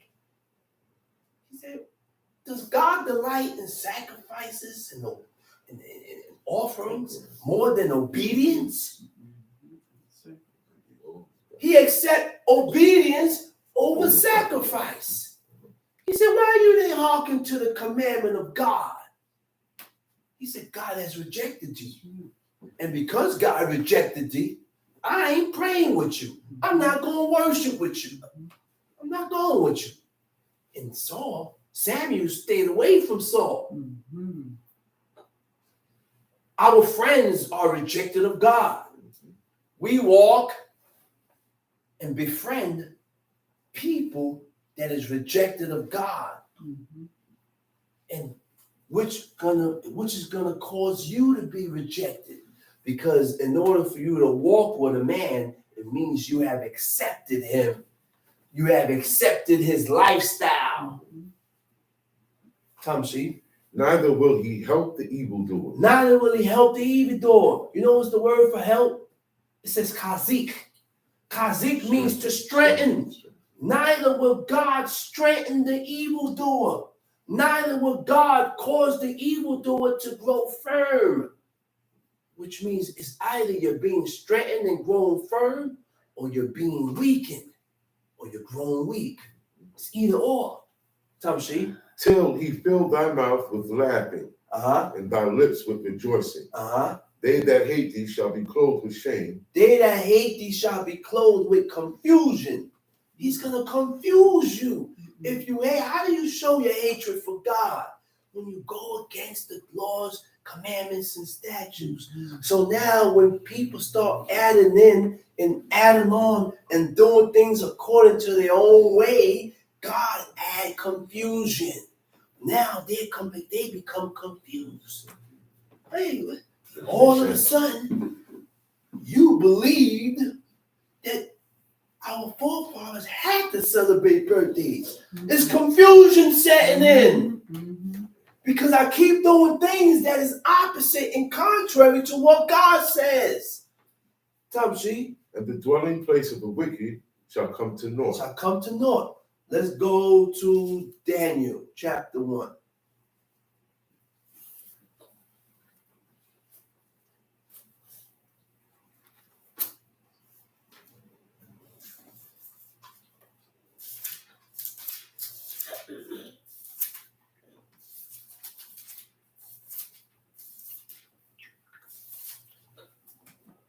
In the third year of the reign of Jehoiakim, king of Judah, came Nebuchadnezzar, king of Babylon, unto Jerusalem and besieged it. Know how long we've been in Babylon? Know how long we've been in Babylon? And poor Zedekiah, he didn't want to accept it. He did not want to accept it. What was it, 70 years? Yeah. 70 years in Babylon. The man tried to escape the judgment of God. He said, oh yeah? He said, well, he said, listen, Jeremiah. He said, tell me. He said, what did God say? He said, but don't go around telling everybody. Talking about dust. He said, don't go around. They used to grab Jeremiah and dump him. They'll kill him. Take him and put him in the pit. The man was sinking in the mud, sinking in the mire. The pit was deep. So he go to Jeremiah. He said, listen, tell me the word of God, man. Only tell me. He said, listen, man. He said, succumb yourself.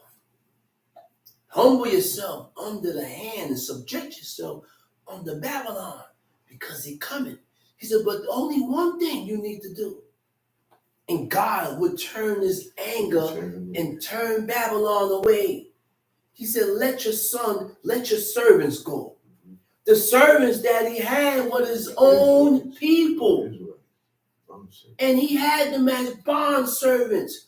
This done past 7 years.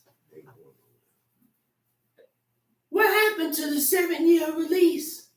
That was Zedekiah.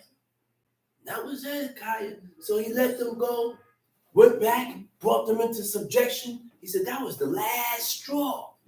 Babylon is coming. Don't fight him. Don't fight him.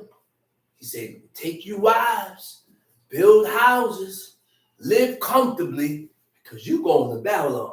You're going there. That's where you're going. Right? Read. And the Lord gave Jehoiakim, king of Judah, into his hand with part of the vessels of the house of God. God allowed Babylon to capture the holy vessels in the temple. God allowed these people to desecrate the temple and his holy vessels because of what they did, because of what we did, because of our shortcomings. That's why you see we don't have the temple no more. One Muslim dude, he said, you guys want the land. I said, well, it was our land first. The only reason why y'all got it is because of Israel's shortcomings. So you done built the mosque of Omar in the same spot where Jerusalem, the temple, was built at. Same spot. They desecrated the temple and built a mosque there. Built a mosque right there. And that's what, and that's where, right? And that's why the wars is going on. They're trying to capture that spot.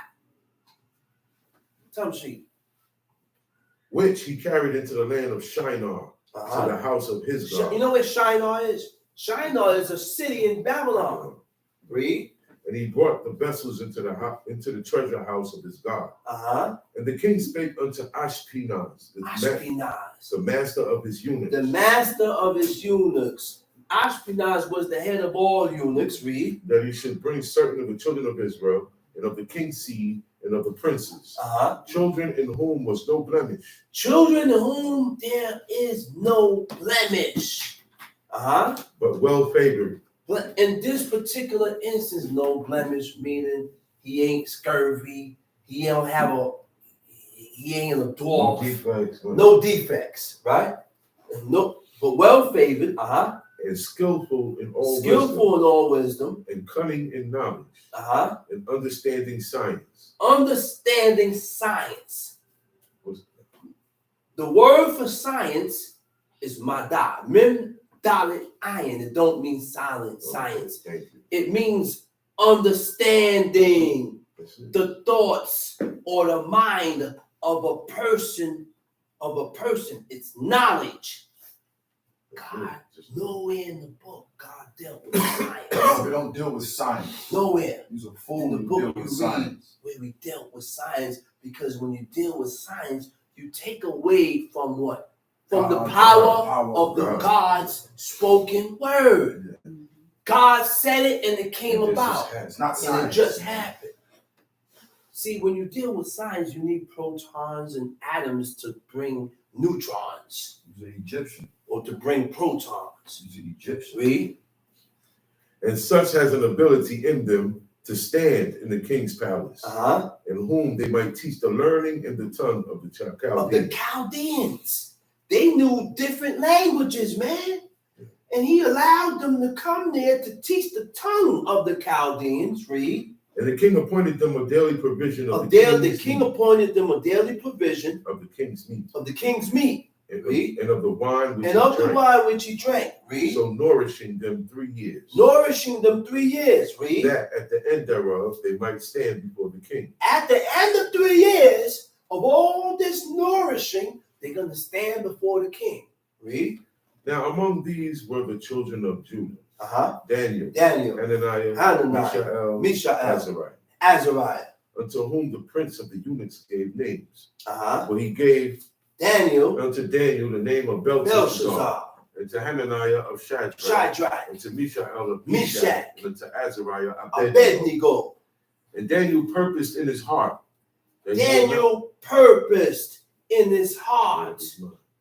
Made his mind up. He made his mind up, and that's what most men, we don't do. We have not made our mind up to serve God. We don't have the determination, and we have not made our mind up to serve God. Now, when you make your mind up, you become established. You become you make firm or stable to gain full recognition or acceptance of God. Tamshi. He purposed in his heart that he would not defile himself with the portion of the king's meat, nor with the wine. It wasn't swine. No. It wasn't pork. It was just the king's meat. It's the king's meat. Tamshi. That's why I said you can hit certain heights by doing certain things. And that's why God led certain people towards certain directions. Because of your actions, it called for this. Your actions called for this. Right? He said, Daniel purposed in his heart that he would not defile himself with the portion of the king's meat, nor his wine. Tamshi. Therefore, he requested of the prince of the eunuchs that he might not defile himself. Now, God had brought Daniel into favor and tender love.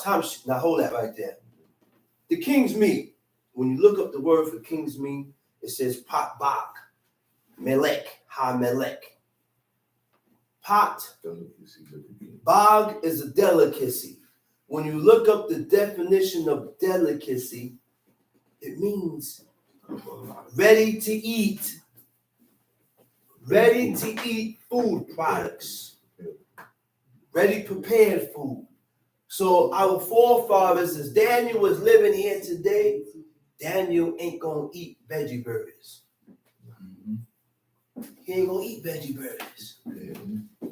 If he ain't cooking or preparing, he ain't eating it. Because it's a delicacy.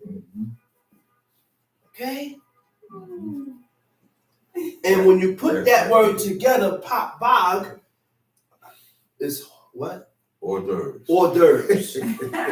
Pot bag is hors d'oeuvres, means any or various savory food. Any various savory food. That's anything. That's every and anything. And that's why when the head was telling you that that's not good to eat, it's abominable. Well, and the abominable man has an excuse. Well, chief, it's just spinach ziti. It's just spinach ziti, chief. It's made from carrots and spinach, but it still fall under pot bag. You can't get past your head. No. We gotta realize that. We cannot grow past the head. Far more or less your father. It's best to follow. It's best to follow. Because guess what? God came to him first before he dealt with you. It doesn't make sense to go and try to think you're going to learn something that your father don't know. Or the head didn't know, the one that showed you. That's why it's best to just follow in his tracks. That is also righteousness. Read the book, man. They followed the head. But we want to come up with our own and think we can Bright ideas. Bright ideas and think we're going to pass the head. You're so smart. Bright ideas.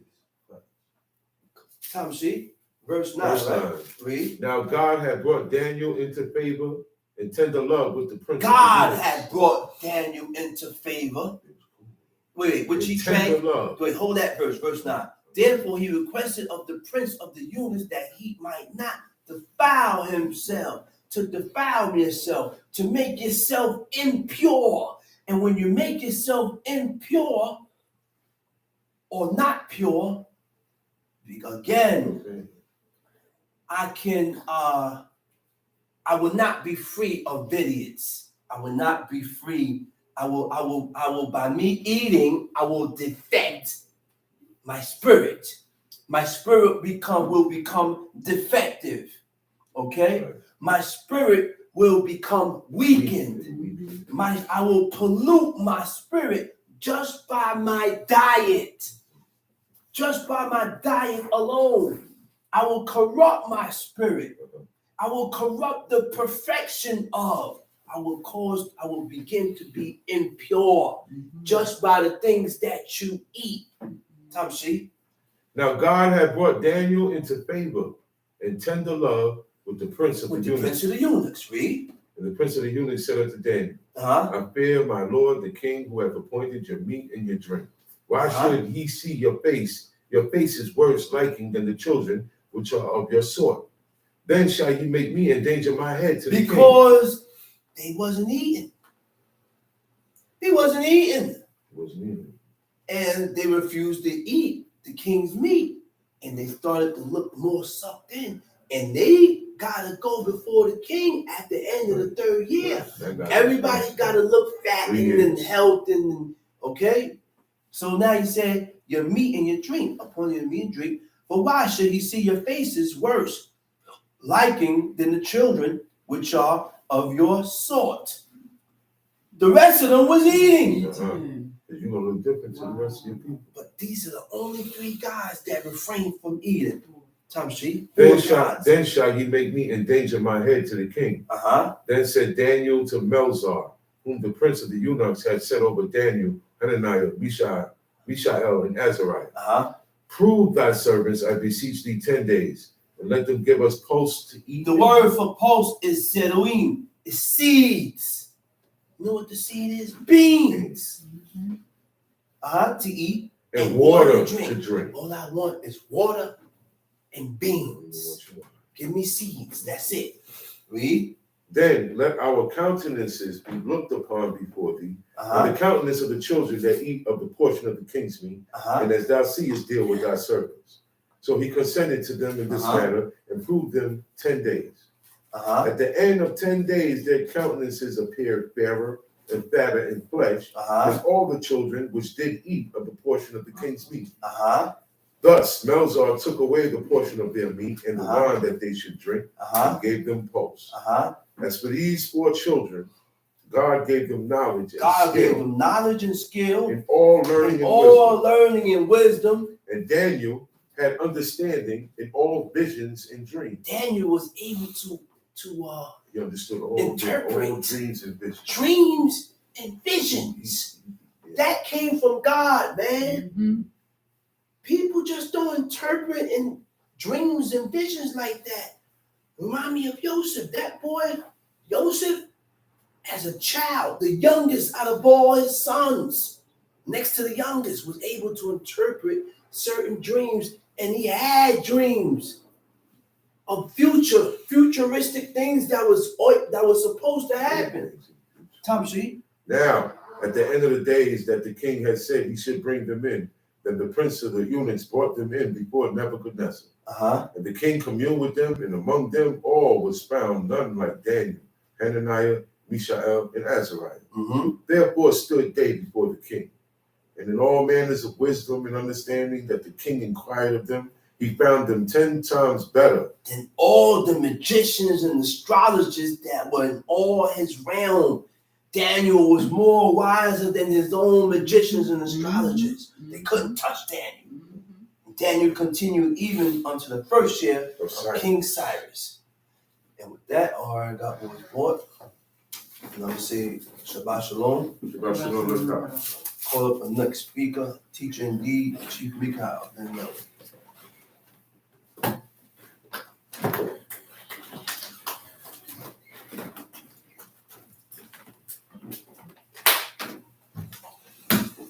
Giving all praises to the God of Abraham, the God of Isaac, the God of Jacob. Giving all due respect to my father, my teacher, and my leader, Chief Esau Ben Dodo.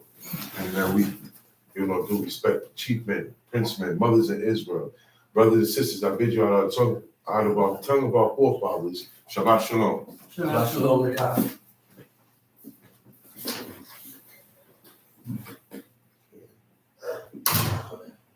We're going to go to 1 Kings chapter 18.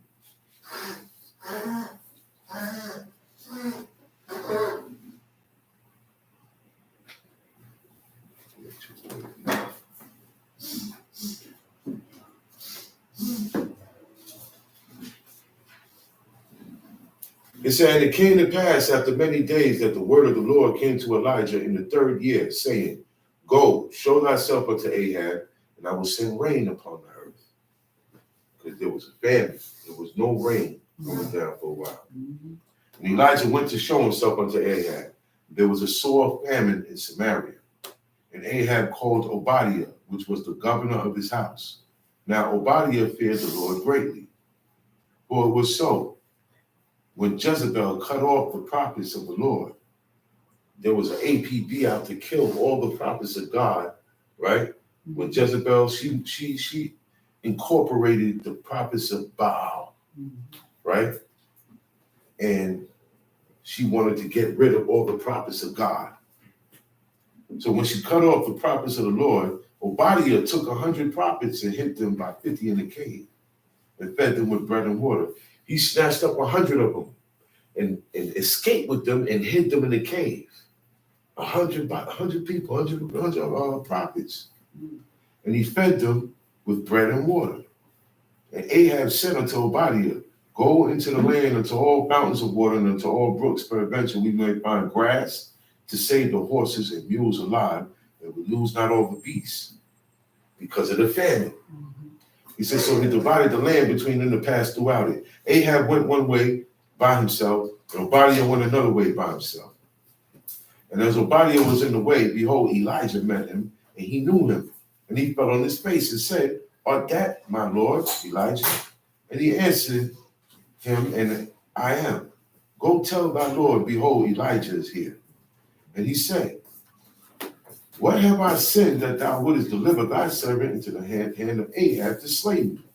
He said, If I go back and tell the king that I just saw Elijah, the main prophet, the number one prophet, he gonna want to slay me because the word is out. The order from the king and Jezebel is to kill all prophets. So if I go there and tell him that I just saw you and saw you here, he gonna kill me. As the Lord thy God liveth, there is no nation or kingdom whither my Lord hath not sent to seek thee. He said, and when they said he is not there, he took an oath of the kingdom and nation that they found thee not. He said, look, man, everywhere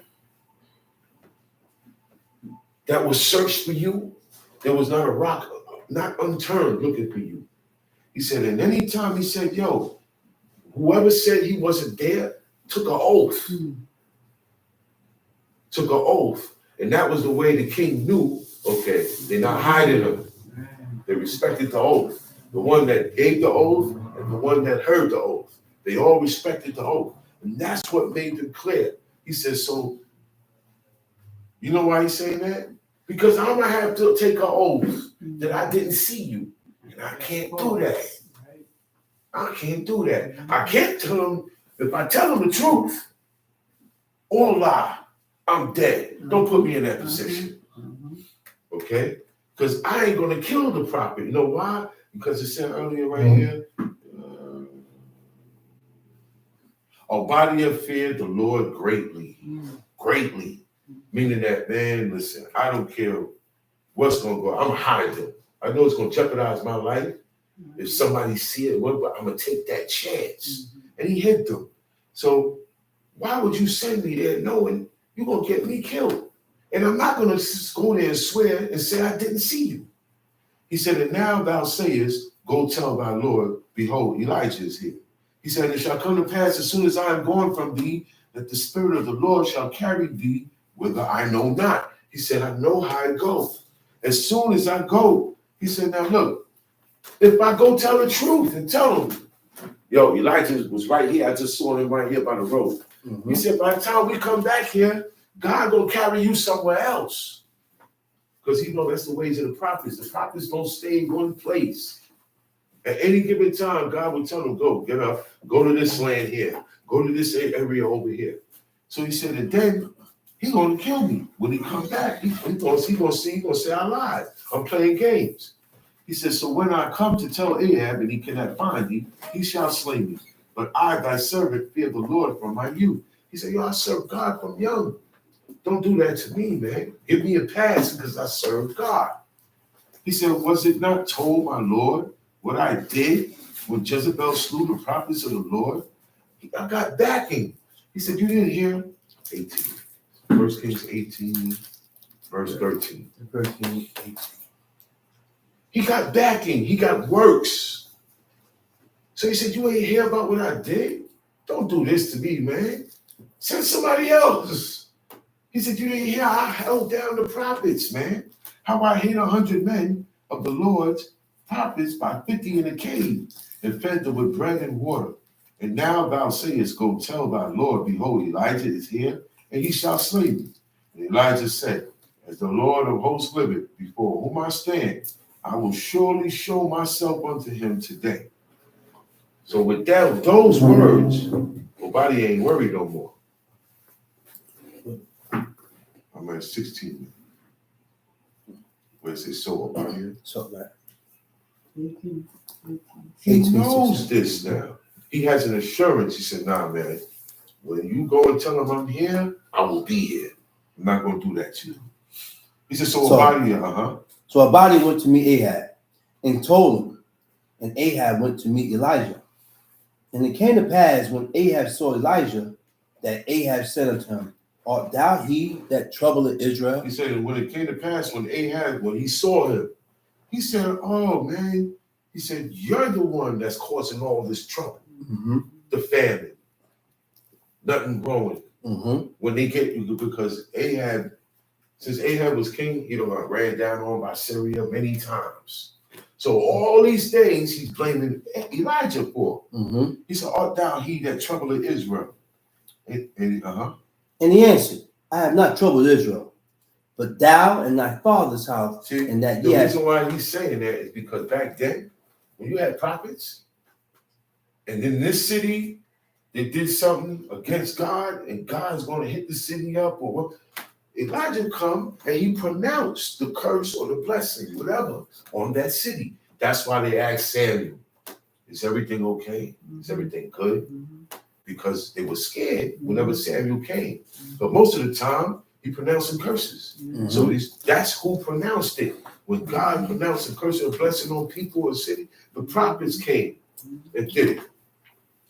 So he said, you're the one that troubled Israel, because all this stuff, you pronounced the evil on Israel. Mm-hmm. And he said, I have not troubled Israel, but thou and thy father's house, and that ye have forsaken the commandment of the Lord, and thou hast followed Baalim. Right. Ahab, Omri, out of the house of Omri. That it's going back further than Ahab. Mm-hmm. It's out the house that he came from. He said, thy father's house. You know why? Because he was the one that established Samaria, right? Mm-hmm. As a kingdom in South Israel, but they didn't serve God. None of the kings in Samaria served God. So he said, I have not troubled Israel. You trouble Israel and your father's house. The ones that come out of your father's house that started this before you. He said, in that ye have forsaken the commandments of the Lord. To forsake is to abandon, leave alone. You don't do it. He said, you don't do the commandments of the Lord, right? And on top of that, you are following Baalim. You're following other gods. You're following strange gods.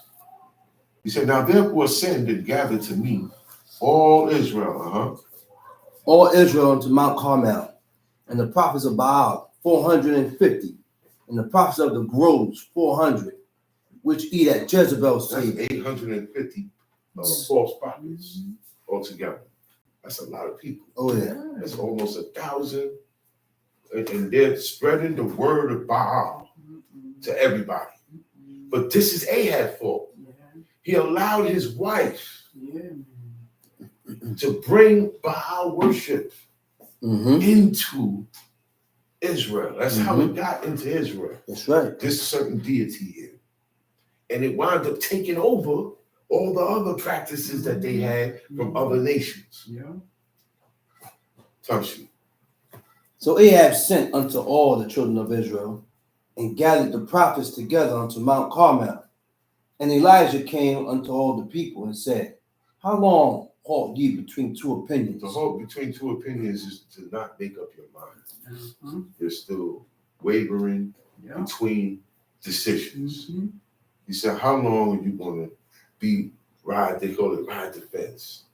How long are you going to be in the middle? You can't be in the middle. You got to go to the left or the right. Right? He said, if the Lord be God, follow him. If God is God, then follow him. Mm-hmm. He said, but if Baal, then follow him. Ain't that what Joshua said? Yep. Joshua said the same thing. Same He said thing. the same thing. That's right. You got to pick and choose. Pick and choose. You can't do both. That's right. You got to pick and choose. Now, if you're going to choose Bill, we call him Bill. Go all the way with Bill. And take what's coming when it comes. When it comes. That's right. Okay? But if you're going to follow God, follow with God. And take what comes with following God. Mm-hmm. He said, and the people answered him not a word. Nobody answered. You know what that means? They ain't picking no side. They're going to keep doing everything the way they doing. Mm-hmm. He said, then said Elijah unto the people, I, even I only, remain a prophet of the Lord. I'm the only one left, man. Mm-hmm.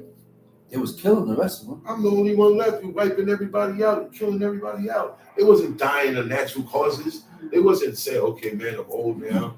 Put my bed on my feet and die. Mm-hmm. They was getting hunted and killed. Tough sheep. But Baal's prophets are 450 men. Let them therefore give us 2 bullocks, and let them choose 1 bullock for themselves, and cut it in pieces and lay it on wood, and put no fire under. And I will dress the other bullock and lay it on wood, and put no fire under. And call ye on the name of your God, and I will call on the name of the Lord. Challenge. Mm-hmm. This is a challenge. Direct challenge. That's right. We're going to see whose God is real. Mm-hmm. That's what this is, right? It's a showdown. That's it. Okay? We're going to see right now if your God, if Bill is God, or my God is God. And look, I'm the only prophet. Mm-hmm.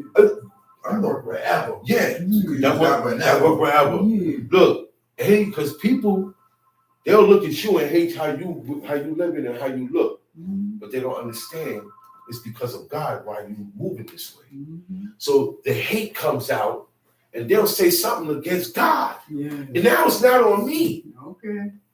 Now it's not on me. Mm-hmm. Now it is on me now. I'm going to take that challenge. I'm involved God now. Now I'm going to take what? Well, look, if my God not real, then let this happen, let that happen. I guarantee you it go down.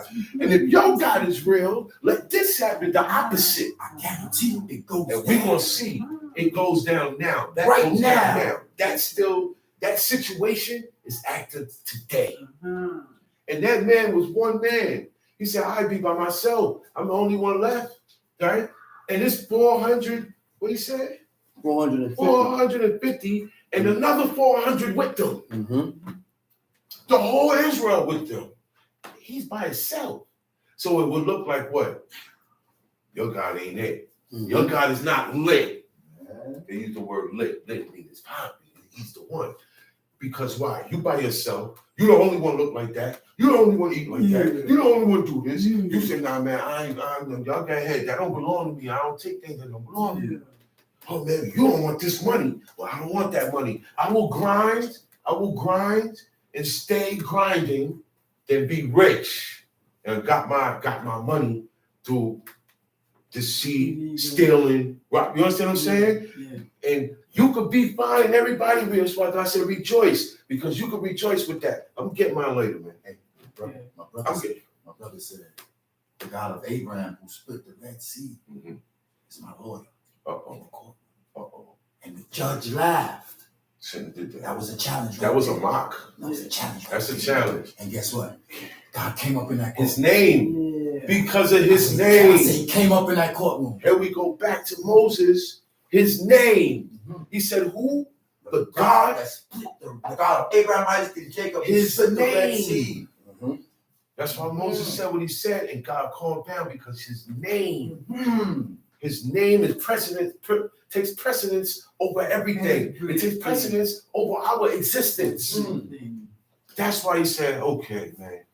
Moses stood in the breach. He said, yeah, if nothing else, man, the name. We can't let it look. The Egyptians, never mind what they doing here.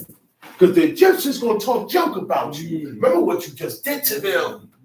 They gonna say, see, look at them now. They said about they serve God. Look what he couldn't even handle them. Should have left them here. We handled them.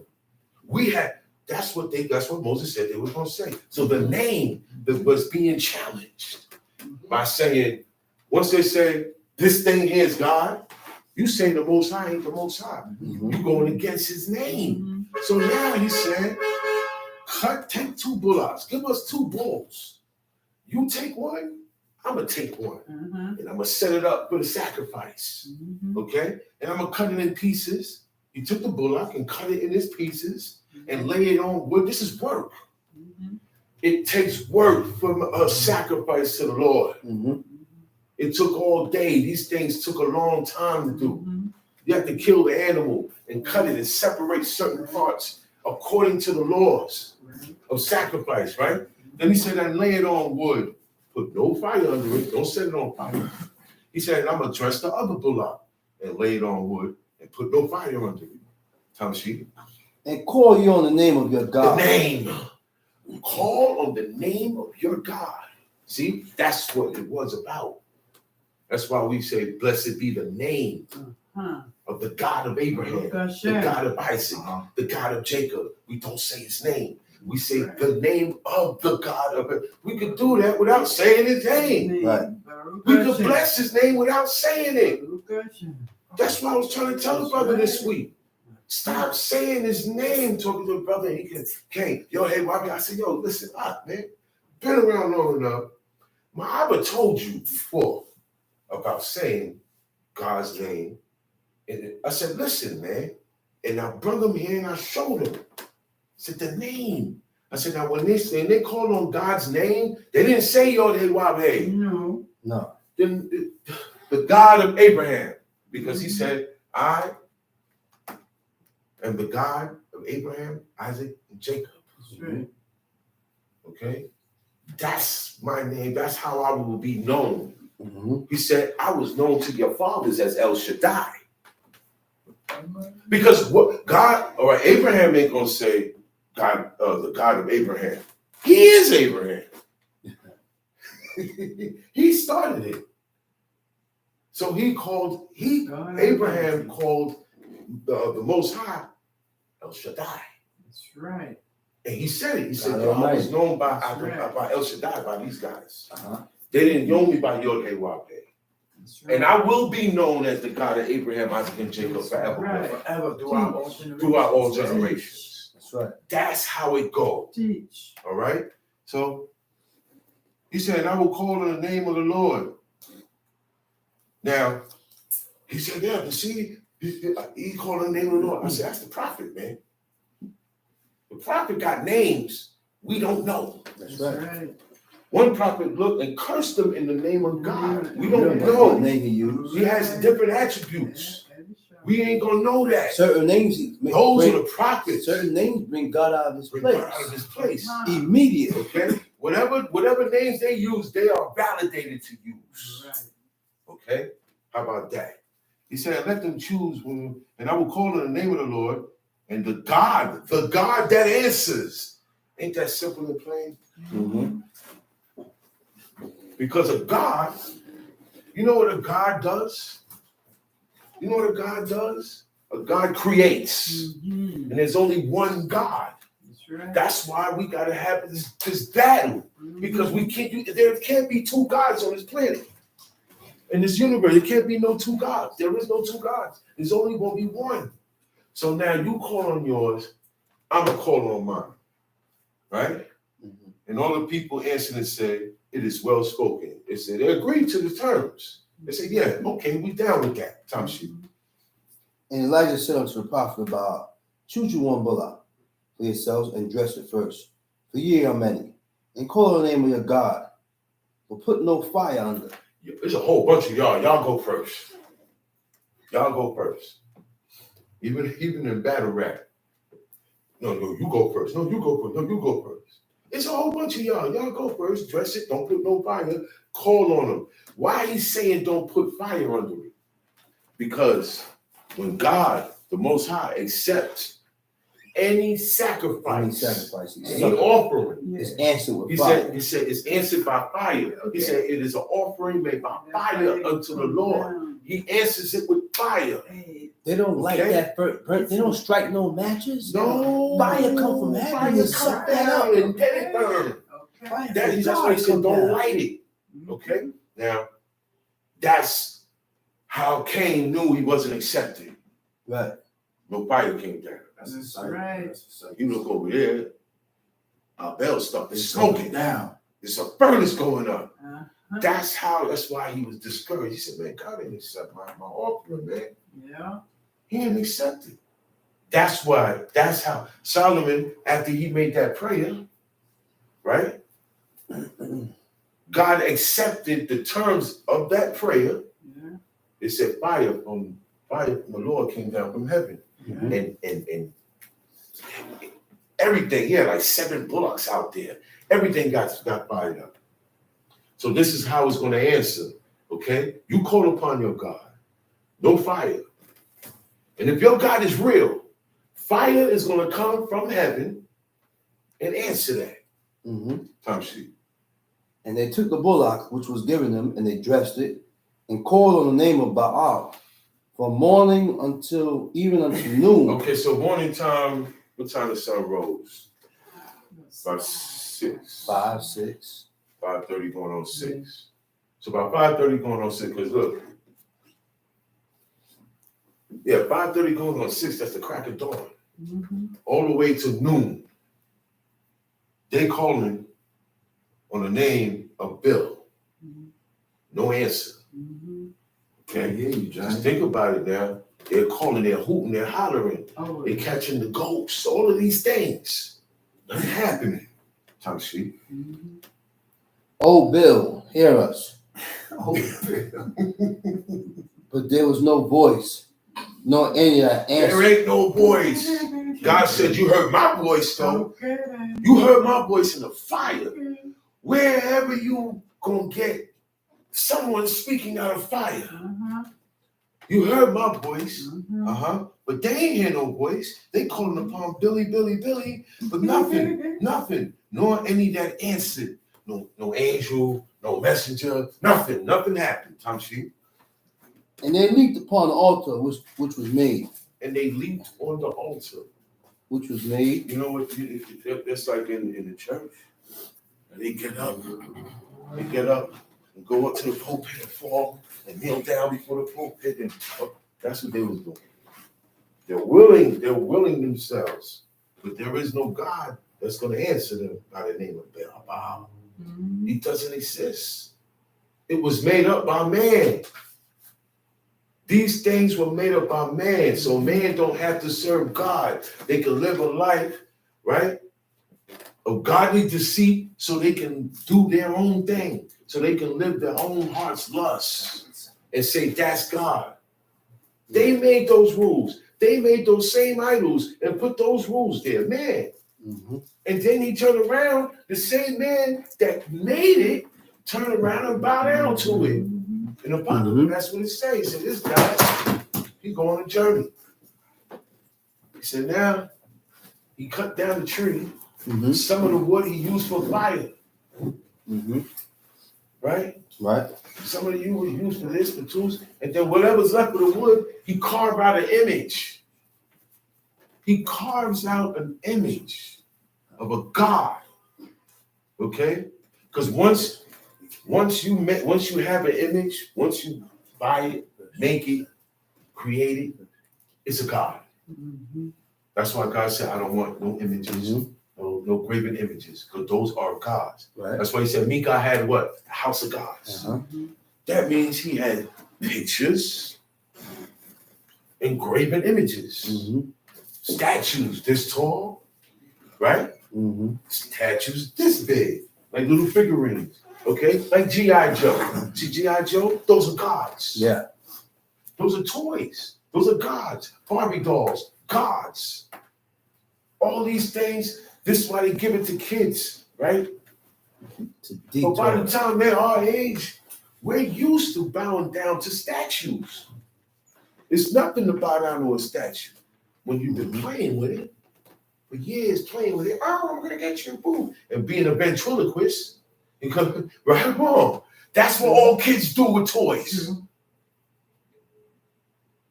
The chief used to always say, toys. So go down on toys. And Israel would be like, oh man, it's not. Yeah, teddy bears. But when you really dig down deep and study, teddy bears. That's an image of a bear. Mm-hmm. You're not supposed to have that. That is a god. That's right. That is a god. Whether you bow down to it or not. Man, I remember when nobody had more pictures. Nobody had more of the Star of David in this house than us. All right? All in the closet. And look, like it was the 6-point star was like graffiti for us. Yes. Everywhere we went. Outside too. Right on. Yeah. I even had a rap group and it was part of my logo. Because we thought this is of the Most High. And this is of the people that served him. But then one day, man, it just popped in cheap head. That's God doing that. This is what Shammah meant when he says, when a servant does the thing of the Lord, and he doing stuff nobody else doing, God show him things. Okay, well, he showed him and put it in his head. He start looking this up, the origin of this thing. Man, that is the hexagram. Satanic worship. It's a satanic symbol. It is the logo of the devil. Mm-hmm. Okay, put it like that. That and the pentagram. Mm-hmm. Hexagram, six-pointed symbol. It's not a star. Mm-hmm. That's why God said the star of your God. That's it. The star represents a God. That's right. The certain God that this is the devil. That's right.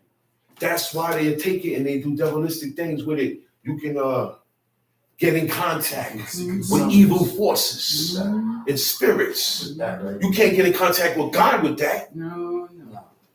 So, therefore, the whole house got painted over. Yeah.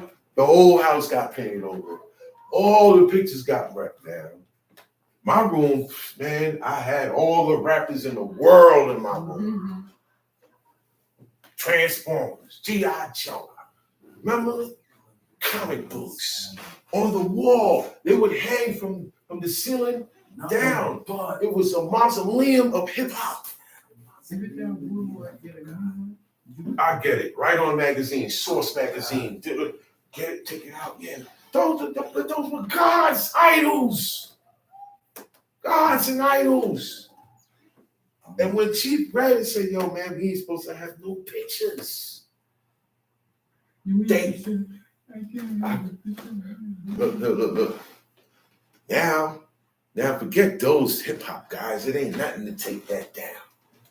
You got a picture of grandma. Your son that died. Your wife that died. A friend that died. Like Anderson. Because it's in the pocket, say, yo, someone who's dead now. You make an image of it. Make an image of someone that is long gone.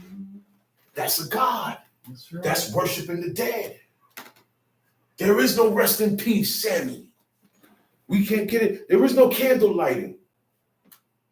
So they call it a vigil. Somebody dies. There is a certain practice that goes on when someone dies. Right. Yeah. We can't involve ourselves in it. That's why we don't go to funerals.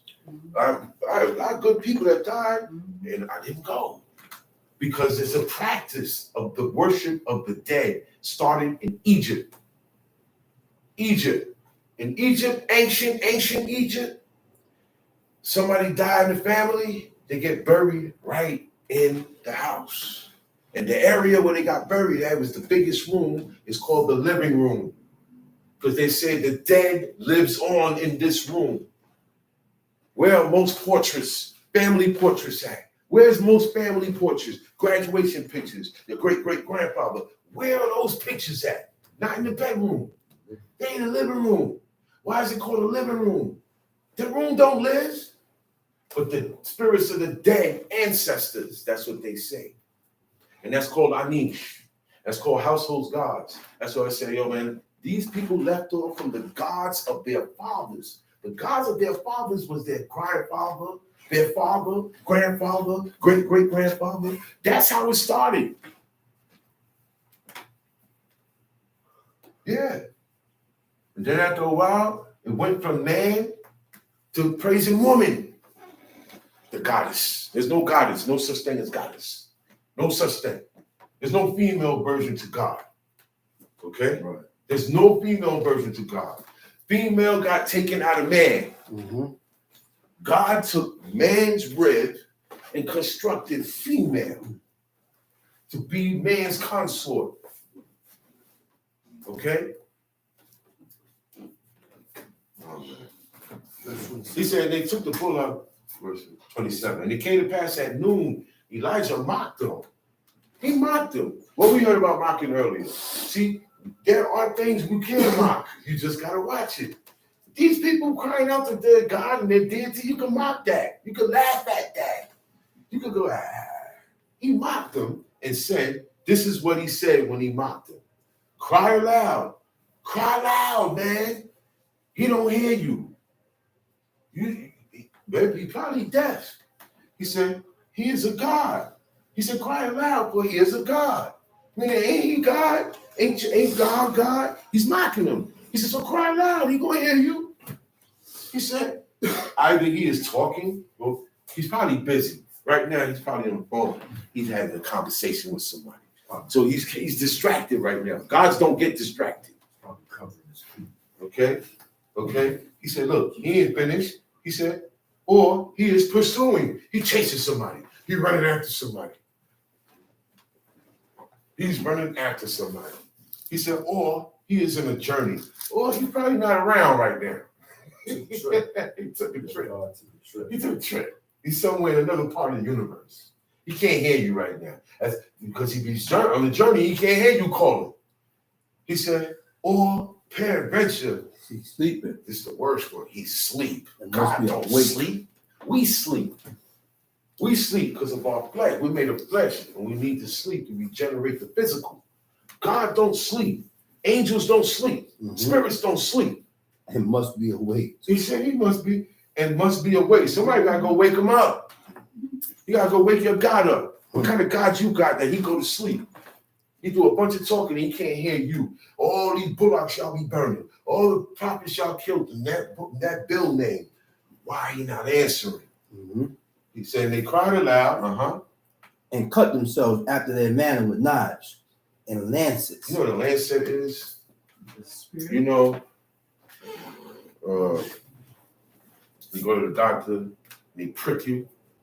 They prick you. It looked like one of these. It looked like a thumbtack. That's what they call a lancet is. Like when you want to take your the blood, they prick you with that. They call that a lancet, right?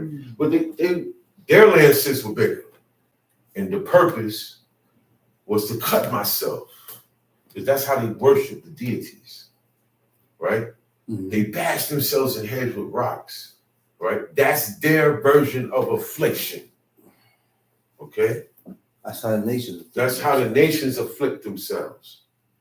Okay? You see in Christianity, what they did with Jake? What they did with him? The put stakes through his hands, through his ankles, right? That they call that the affliction of Jake.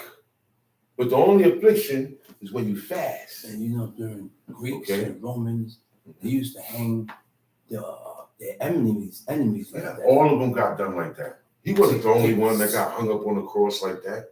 Put cross all and violated hands and their feet. And hang them up. It go through the bones of your ankles. And you stay there and die.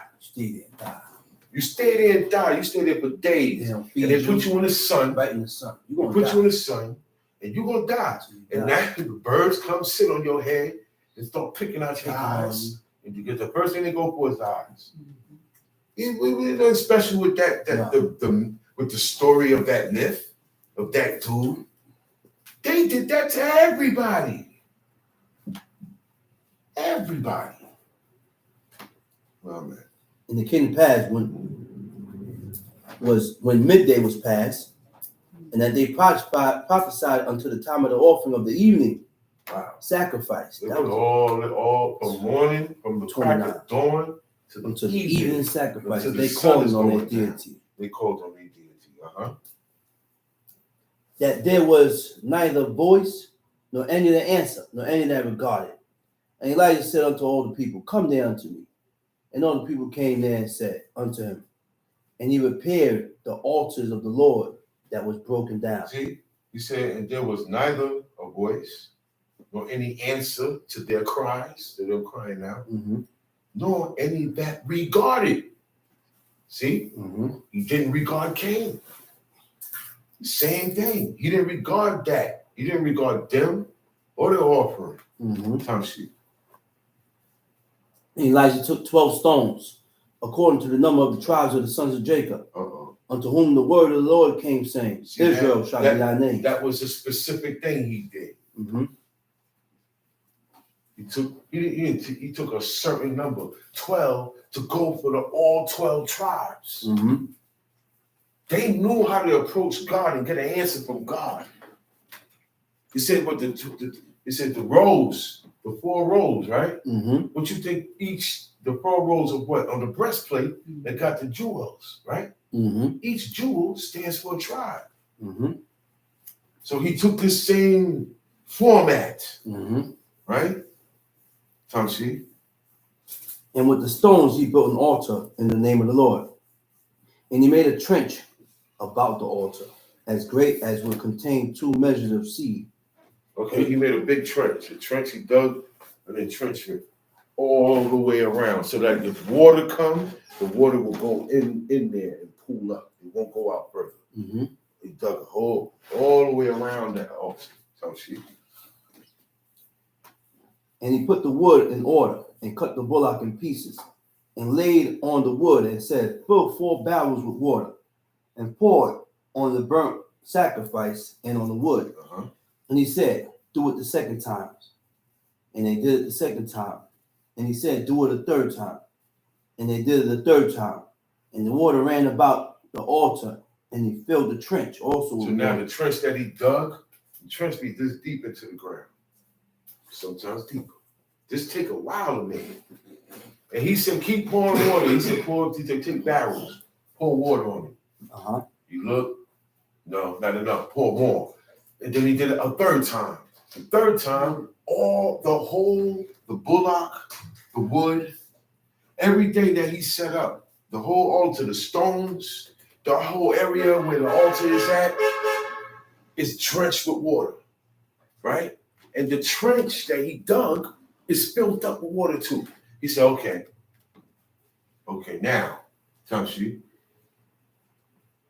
And it came to pass at the time of the offering of the evening sacrifice that Elijah the prophet came there and said, Lord God of Abraham. And in perfect timing, ain't that something? At Minkat, because that's when the Minkat go down, the evening sacrifice. The evening sacrifice goes down at the same time. Because remember, they called on their faith deity from morning until evening.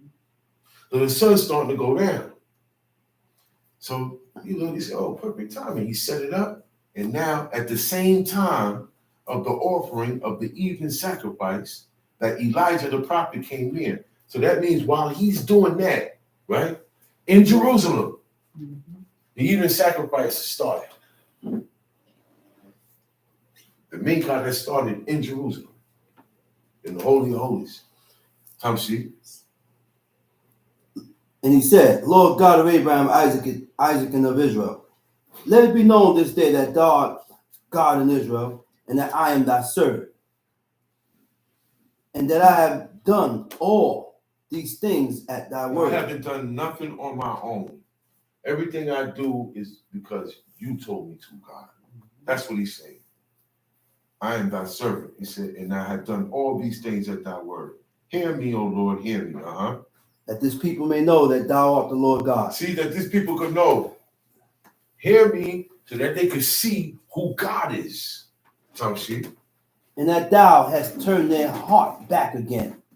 Then the fire of the Lord fell and consumed. He said, show yourself to them, man, that they may know that you are the Lord God, and that thou hast turned their heart back again. Because that's going to make them turn their hearts back to who? Towards God. Once this go down, he said, do this so that you could turn their hearts back, Tamshi.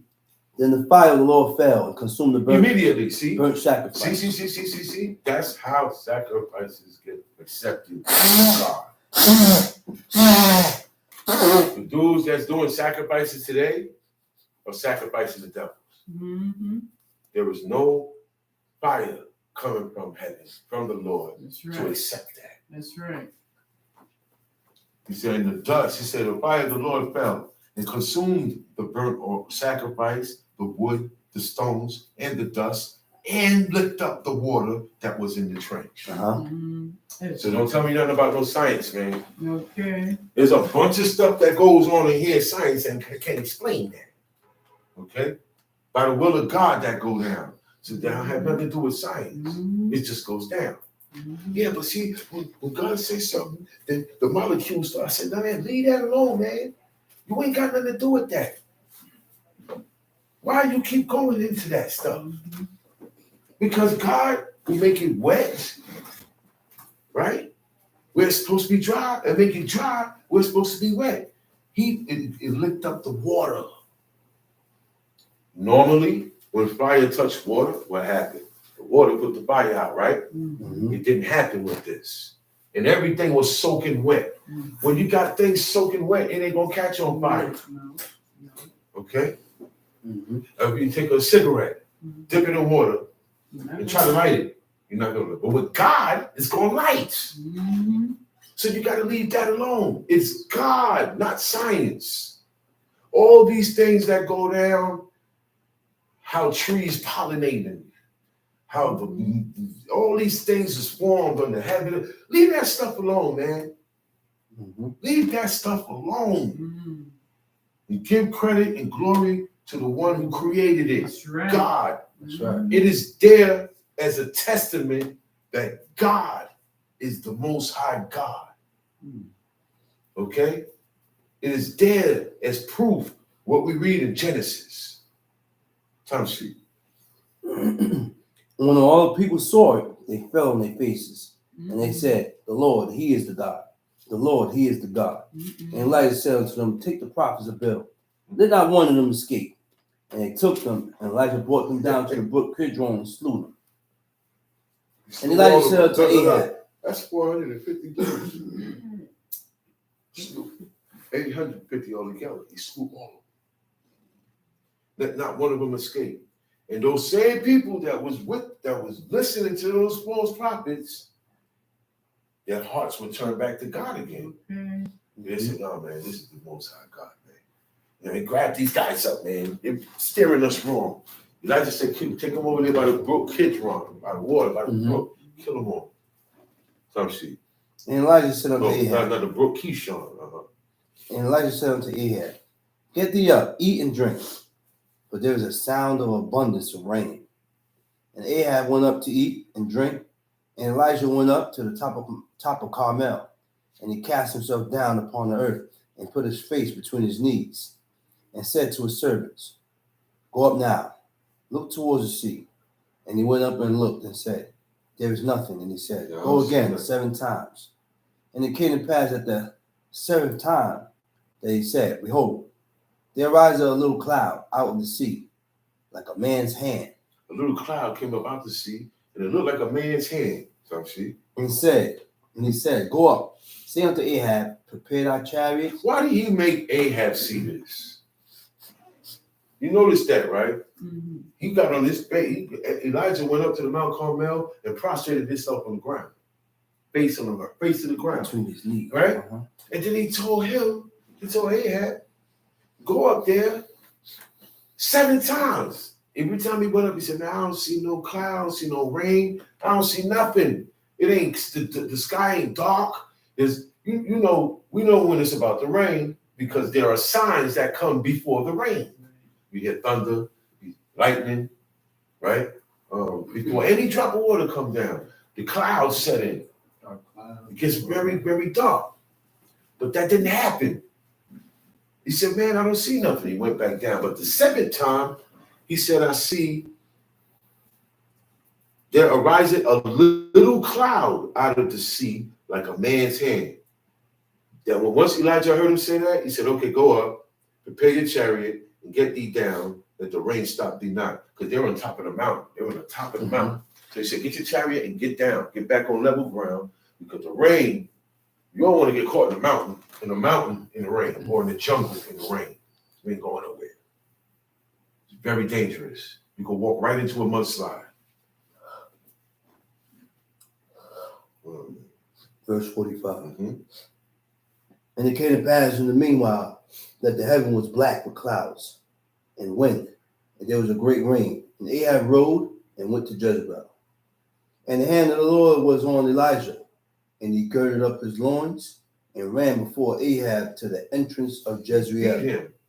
It said the hand of the Lord was upon Elijah, so that he girded up his loins, he tightened them up, and he ran. He ran superhuman speed, because he got down the mountain into where Jezebel at before Ahab got there in his chariot. All these things was for Ahab to say, nah, man, Most High is God. Let me stop playing, because he's showing me. If he's showing me, he wants you to do right. If he's showing you, he wants you to behave and better yourself. You know what I'm saying? And that was the point of Ahab being there and seeing that cloud. That was the point of him seeing Elijah when he gets to Jezebel's house. He's there already. Baal ain't doing it, man. Time sheet, next chapter. And Ahab told Jezebel all that Elijah had done, and withal how he had slain all the prophets with the sword. Then Jezebel sent a messenger unto Elijah, saying, so let the gods do to me, and more also, if I make not thy life as the life of one of them by tomorrow before this time. He went and told Jezebel everything, and how he had slain all the prophets with the Lord. And she got tight. It's like he's telling on Elijah. Like Elijah did something bad. So she said, what? She said, she didn't say let the Lord. She said, let the gods. You see where, she don't believe in the Most High God. She believed in Baal.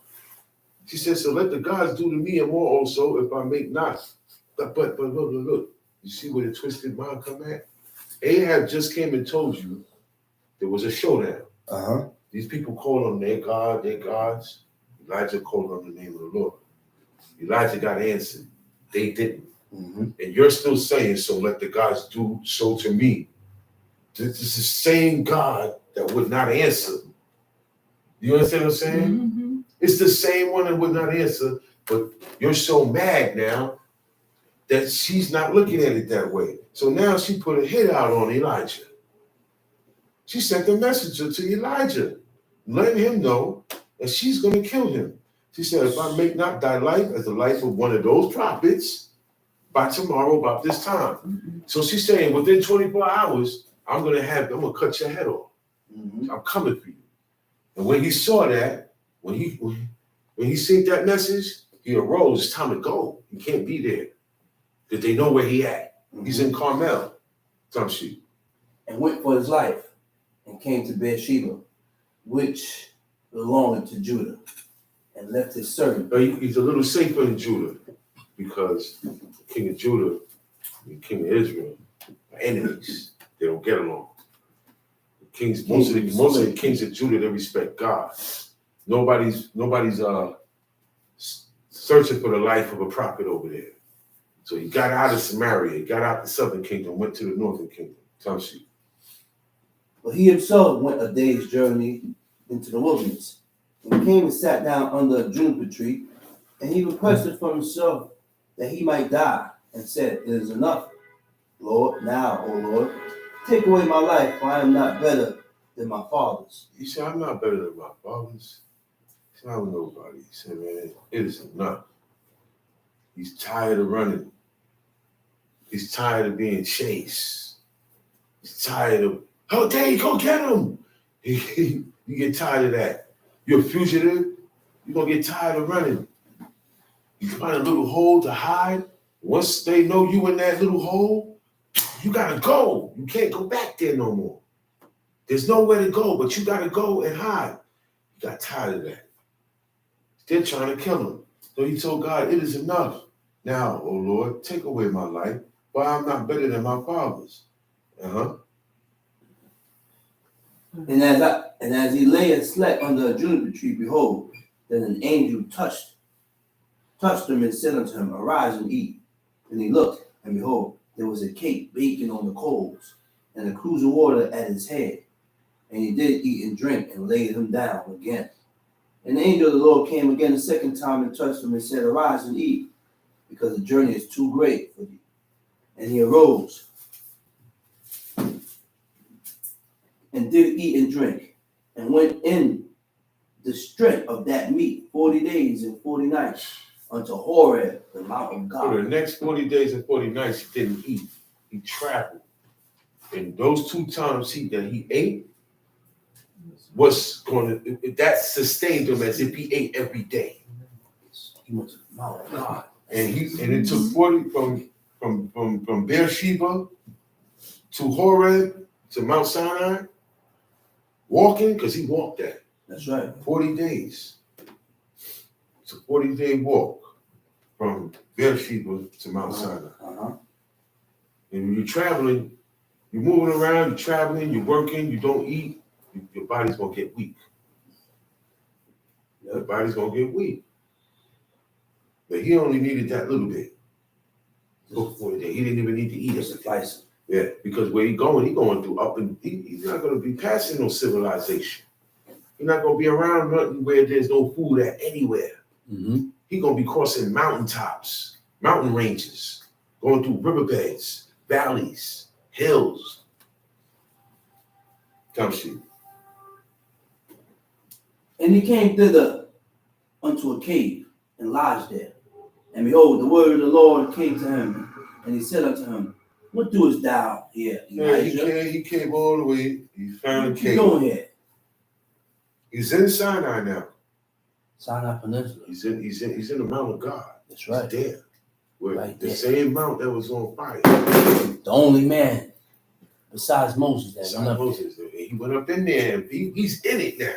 there. They say he found a cave, right? And God said, man, what you doing here? Straight up question. What you doing here? Tell me. And he said, I have been very jealous for the Lord God of hosts. Wow. He said, I've been jealous for you, God. God said he's a jealous God, right? Elijah said, I'm jealous for you. Why? For the children of Israel have forsaken thy covenant, thrown down thine altars. They forgot the deal. Slain thy prophets. They forgot about the deal. Swords. They terminated the deal. They're not going by the deal no more. A covenant is a deal made by 2 parties or more. An agreement, a pact. He said they threw that away. But them, you know what the covenant is, right? You know what the deal is? The deal between these people, the Israelites, the Hebrews, and God was that they follow his commandments, statutes, and laws, and he's going to be their God. That's the deal. That's the covenant. That's the same covenant later on in the time of the Maccabees, Mattathias told his sons, keep the covenant of the Lord your God. And then he said, and the commandments. So that was the deal. He said, man, y'all throw away. He said, they threw away the covenant. And what else? And I, even I only am left, and they seek my life to take it away. And he said, go forth, and stand upon the mount before the Lord. And behold, the Lord passed by, and a great and strong wind. You know, he said, go forth and stand upon the mount before the Lord. That's why they call it the mountain of God. At any given time, he'd be up in that mountain. Okay?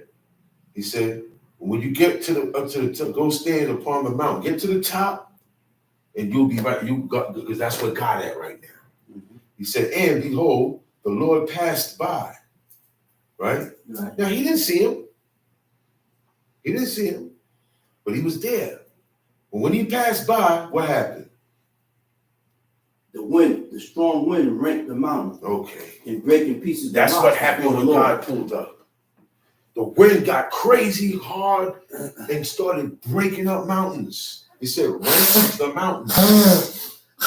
Trees start breaking, causing avalanches. He said, and breaking piece the rocks before the Lord. That's an avalanche. Mm-hmm.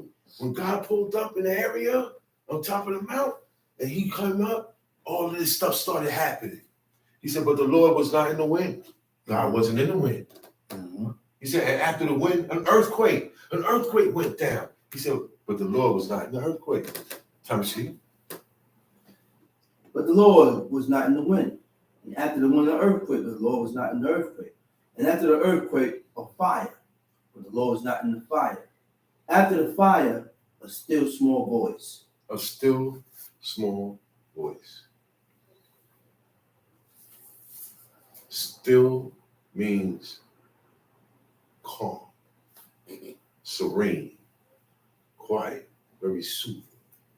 A small voice. When Chief told me, he said, man, that voice sounds softer than a baby's voice. Okay? That's what he heard. Tamshi. And it was so, when Elijah heard it, that he wrapped his face in his mantle and went out, and stood in the entering in of the cave. And behold, there came a voice unto him and said, what doest thou here, Elijah? Same question again. Again. After all of that, he said, man, what? You know, it sounds like he ain't belong there. Not too many people went to that So mountain. not too many people go up there. They said, man, what are you doing here? Tamshi. And he said, I have been very jealous for the Lord God of hosts, because the children of Israel have forsaken thy covenant, thrown down thine altars, slain thy prophets with the sword, and I, even I only am left, and they seek my life to take it away. Nothing different, same thing, same answer. It's the very same answer. He said, I'm jealous for you, God, because of what's happening. That's why I'm here. And they seek my life. That's why I'm here. He said, I'm the only one left, and they're trying to kill me. Tamshi. And the Lord said unto him, return on the way to the wilderness of Damascus. When thou comest, anoint Hazael to be king over Syria. He was even appointed to appoint heathen kings, not just Israelite kings. He went, Damascus is in Syria. Yeah. Damascus is the capital city of Syria, where the king of Syria is at. He said, go there and anoint him king. Tamshi.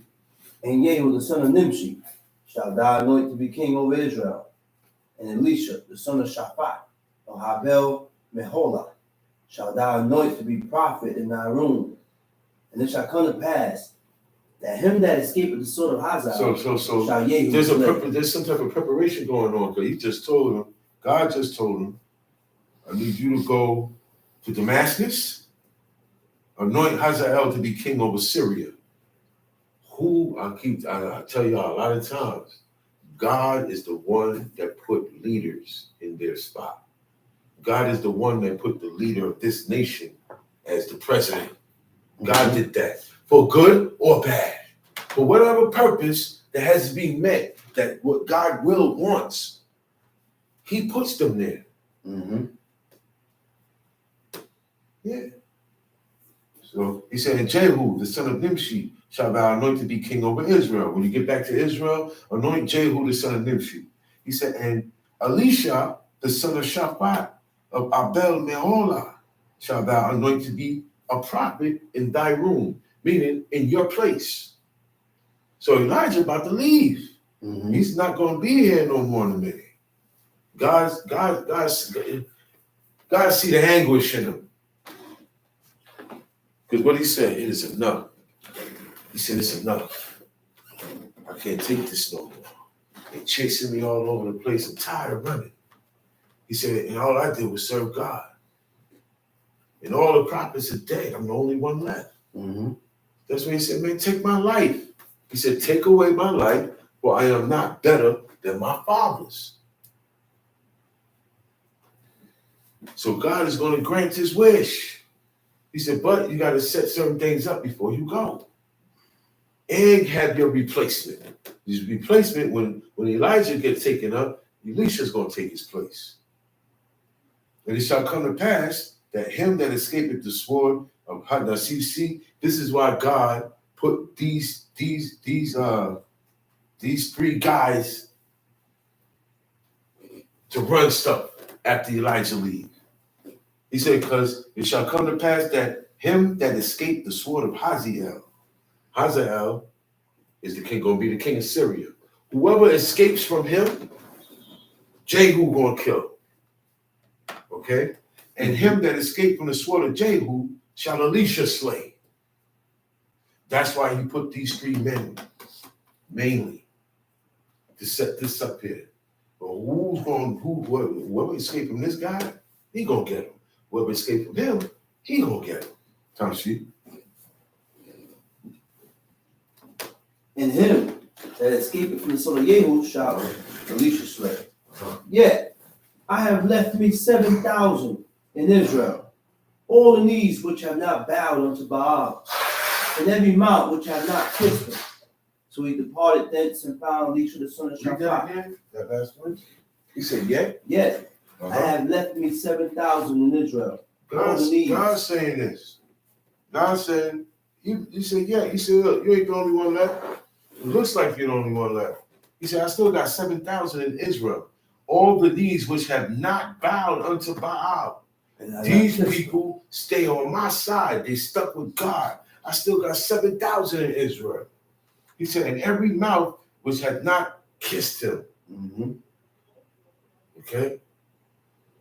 This is ancient days, man. It was only 7,000 left out of the whole nation.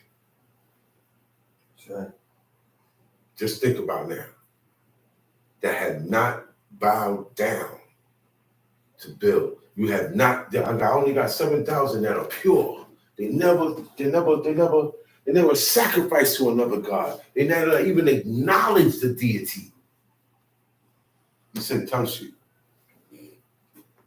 All the knees which have not bowed unto Baal, and every mouth which have not kissed him. So he departed thence and found Elisha the son of Shaphat, who was plowing with 12 yokes of oxen before him, and he with the 12. And Elijah passed by him and cast his mantle upon him, and he left the oxen and ran after Elisha. All right, yeah. We're going to the Lord.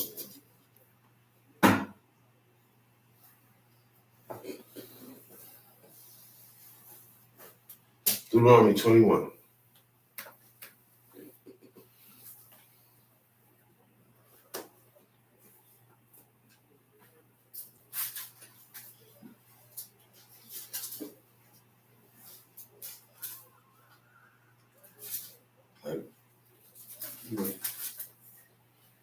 If one be found slain in the land which the Lord thy God giveth thee to possess it, lying in the field, and it be not known who hath slain him, then the elders and the judges shall come forth, and they shall measure unto the city which are round about him that is slain. And it shall be that the city which is next unto the slain man, even the elders of that city shall take a heifer, which have not been wrought with, and which have not drawn in the yoke. So this is how unsolved murders got solved in Israel. Okay? He said, if one be found slain, every once in a while, you're going to find a body. People stumble on dead bodies. So God said, man, if a body gets found, okay, anywhere in the land, lying in the field, nobody know who has slain them, okay? Then the elders and the judges, okay, of that city that dead body got caught in shall come forth, and they shall measure unto the cities which are round about him that is slain. And it shall be that the city which is next unto the slain man, the closest city, the city that is closest to that dead body, right? even the elders of that city shall take an heifer. Now, this is the city over here. Megiddo is the city that's closest to the body that got found. So the elders, every city has elders and judges in every city. The elders and the judges of that city got to take a heifer, which has never been worked, all right? Which has never drawn the yoke. This heifer has never did any work in the field. He said, you take that, he said, the elders of the city shall bring down the heifer into a rough valley. A rough valley is a place where nothing was ever planted. Nobody never built a house or a tent here. Nothing, this is just free area here, wilderness. He said, and they strike off the heifer's neck there in the valley. They cut off the heifer's neck. The heifer is a young calf. He said, and the priests, the sons of Levi, shall come near. But them the Lord thy God had chosen to minister unto him, to bless in the name of the Lord. And by their word shall every controversy and every stroke be tried. This is who handle controversies. These are the ones who handle situations the regular people couldn't handle. And all the elders of that city that are next unto the slain man shall wash their hands over the heifer. Now the elders that is beheaded in the dead. That the elders of that city that is close to the dead body, they gotta wash their hands over the heifer that got beheaded. They gotta wet their hands and wash their hands. Mm-hmm. You know that is a sign of we don't have nothing to do with this. We don't know nothing about this. We're clear from this murder. He said, and the elders of that city that are next unto the slain man shall wash their hands over the heifer that is beheaded in the valley, and they shall answer and say, our hands have not shed this blood, neither have our eyes seen it. Be merciful, O Lord, unto thy people whom thou hast redeemed, and lay not innocent blood unto thy people of Israel's charge. He said, the blood shall be forgiven them. That's it. That's what they say. While they washing their hands over the beheaded heifer, they say, our hands have not. We did not shed this blood. I didn't do it. I didn't order nobody to do it. I didn't pay nobody to do it. And I didn't see of it. That means if you didn't see it, you didn't know it. You didn't even hear about it. We don't know nothing about this. So shalt thou put away the guilt of innocent blood from among you when thou shalt do that which is right in the sight of the Lord. But look, it never said,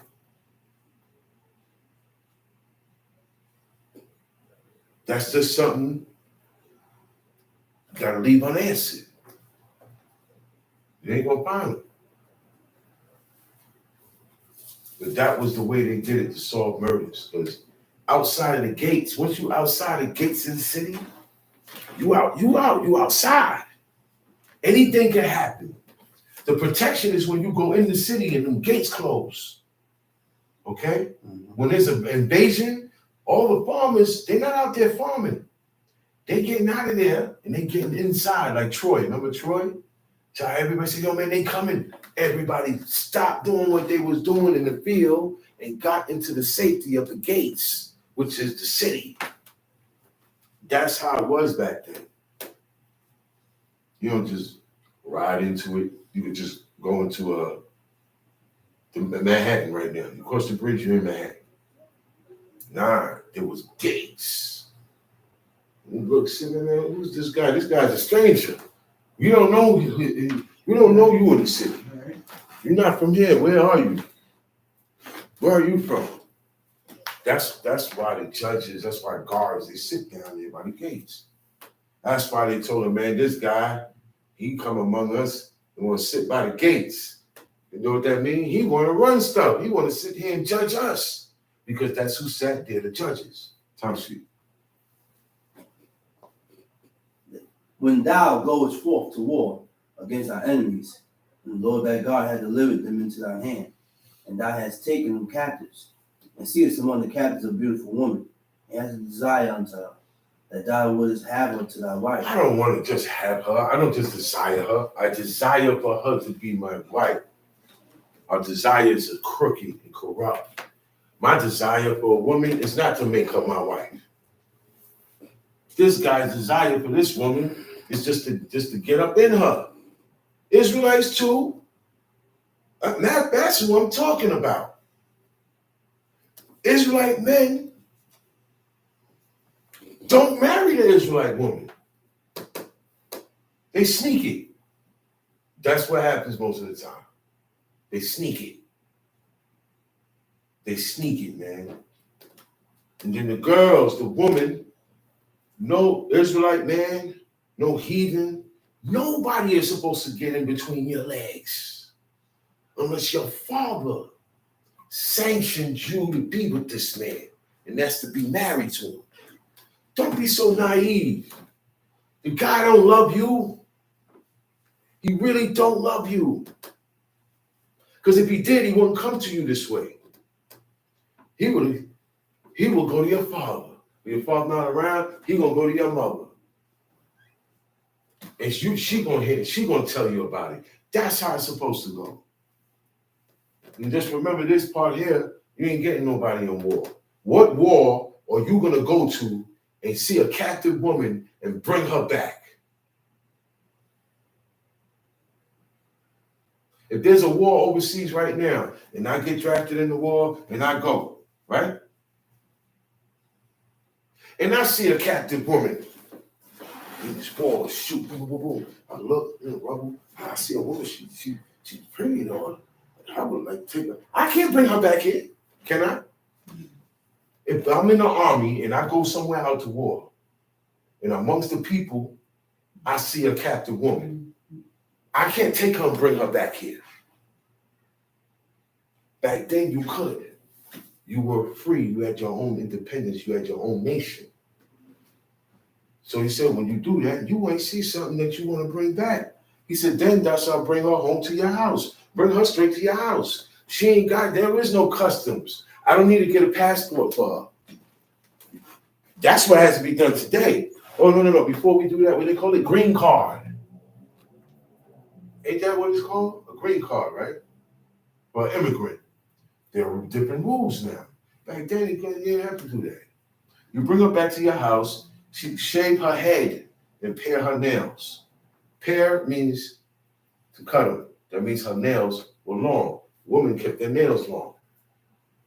There's a custom of women to keep their nails long, right? He said, cut the nails, shave her head. Woman's beauty is in their hair. Right or wrong? Mm-hmm. A woman does her hair how she feel. Okay, I'm gonna show you something.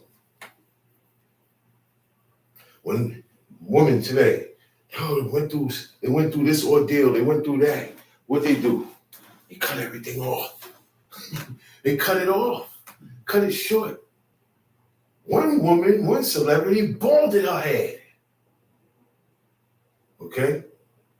Because that was their beauty, and that's where their beauty of pride is in. So God said, cut that off and pare her nails. You know what that's gonna make a woman? You grab one of these girls out here that just got her hair done and shave all her head bald and take her nails off. She ain't coming outside. Right or wrong? Right or wrong, Ema? They ain't coming outside, and what else is gonna happen? You're gonna have too much to say. You bald. You ain't got no hair on your head. That's the humbling parts. Okay? What was making you pretty, and they do this, do that. You can't do that now. You just got to sit down and be humble, right? And that's before he go in, and he didn't go into her yet. No. There's certain things got to be done with them before you go into them and have children with them. This takes a process of time. Yeah. He said, and she shall put the raiment of her captivity from off her. The raiment of her captivity is what she wore, how she dressed, the clothes that she had from where you got her from. All of that you take off of her, right? That's all it says about garments, right? That's all it said was take the raiment of her captivity off of her. But you know what comes next? She gets put in a robe. She ain't gonna walk around naked. Mhm. That stuff, she don't put that back on no more. Mhm. She don't put the pants back on no more. That's right. She don't put the mini skirt back on no more. That's right. She don't put on the super tight skirt. That's right. See, you can see my thighs. You can see my thighs. Mhm. It's supposed to be flare. You're not supposed to be showing your curve. Mm-mm. I'm not supposed to see what they call this? Cleavage. Cleavage. Mhm. I'm not supposed to even see your neck. True. That's why the man coming at you like that. Because he see, oh man, yeah, she got some looseness in her. And if I kick it to her, we could go another route with this. It's on the woman. Because if you tell him get out your face, what are you gonna do? What are you gonna do? You can't do nothing. But if you sit there and listen and go for that, he got you. He got you. You're not gonna be a young virgin no more. He got it now. The father and mother don't know about it. That's why it said the tokens of virginity shall be brought forth. All these things, that's what then. Do the woman, do the young woman, the virgins, do the woman that's married now, did they do? Who in Israel amongst the women have tokens of virginity now? Let's think about that one. Yeah. Because you ain't gonna know, I'm not gonna know if my daughter is not a virgin no more. I'm not gonna know at that moment she loses it to that man. That's why they said, look, man, the father arranges the marriages, the sons and the daughters. And when I give my daughter to this man, look. After she cohabitate, right? That means to have sex. She's a virgin. She's gonna bleed. She's gonna bleed all over her simlot, which is her robe, her skirt, and the bed sheet, the bed. She takes that, put that in a bag, and give it to her father or her mother as proof. Look, there you go. Yeah, all right. You can't tell me my daughter was not no virgin.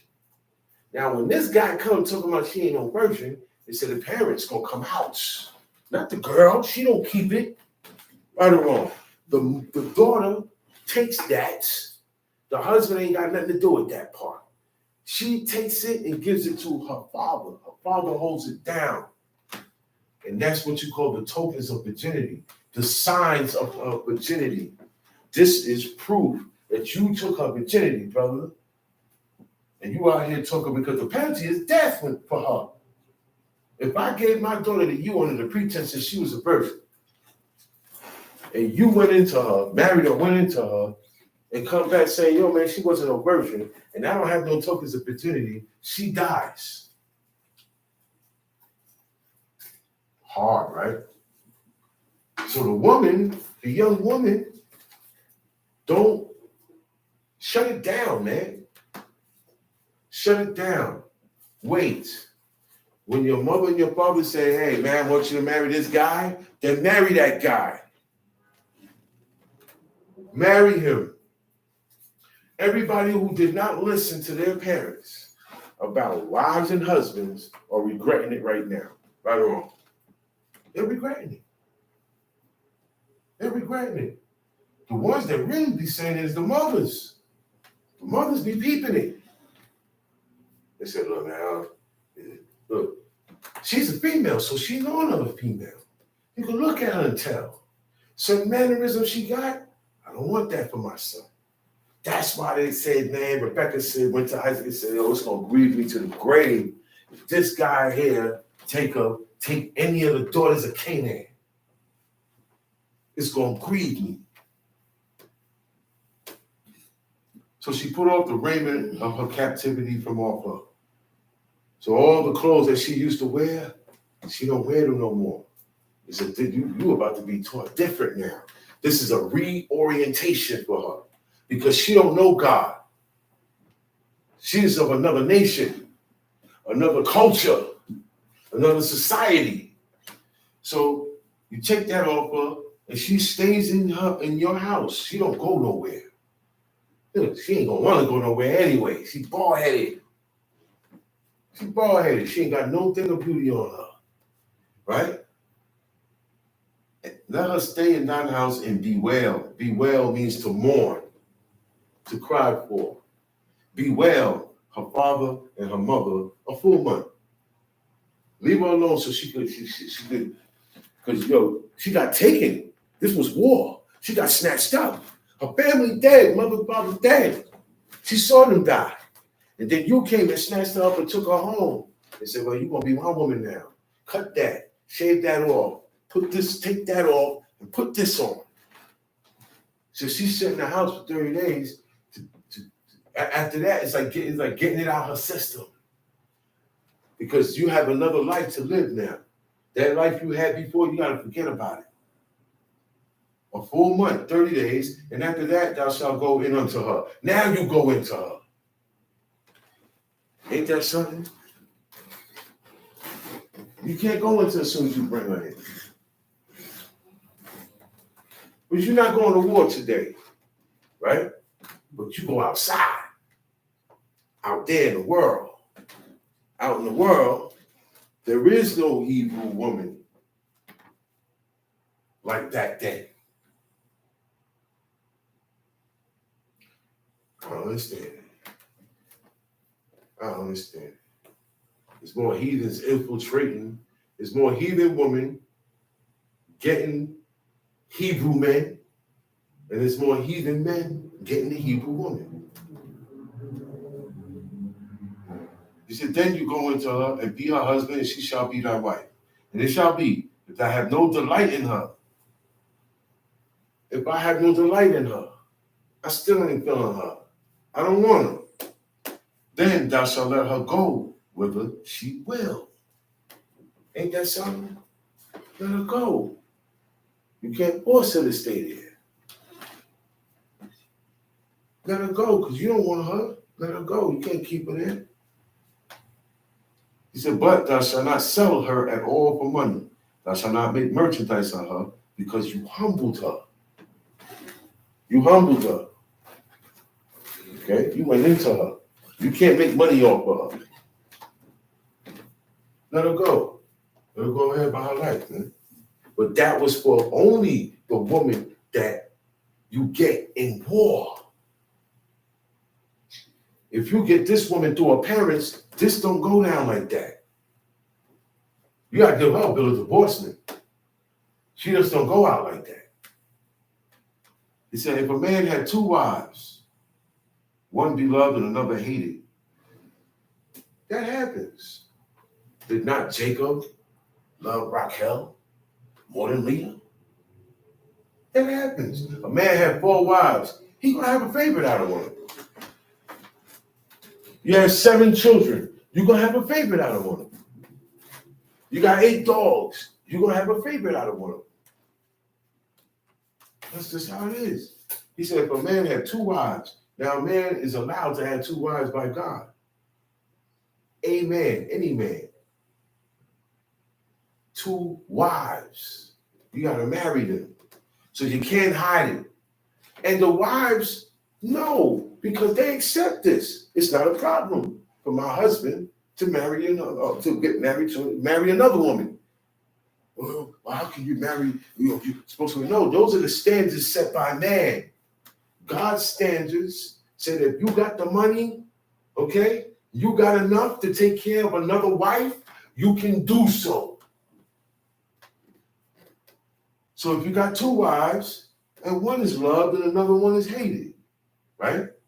And both of them have children. They have borne him children, both the beloved and the hated. If the firstborn son be hers that was hated, that it shall be, when he maketh his sons to inherit that which he had, that he may not make the son of thy beloved firstborn before the son of the hated, which is indeed the firstborn. Now, I got 2 wives. One of my wives, I like this wife better than this wife. Okay, so you see, it's either you love or hate. So I love this one, but I hate this one. But the one that I hate, has my firstborn son. So when it's time for inheritance, I can't give it to her and her son because I love her more and I hate her. I have to give it to the son, the firstborn of the son that is hated. Because usually that's what men do. Men will start a family, right? And then down the line, he finds something new. And he'll disregard that family to be with the new and make a new family and make new kids and new wives with them, right?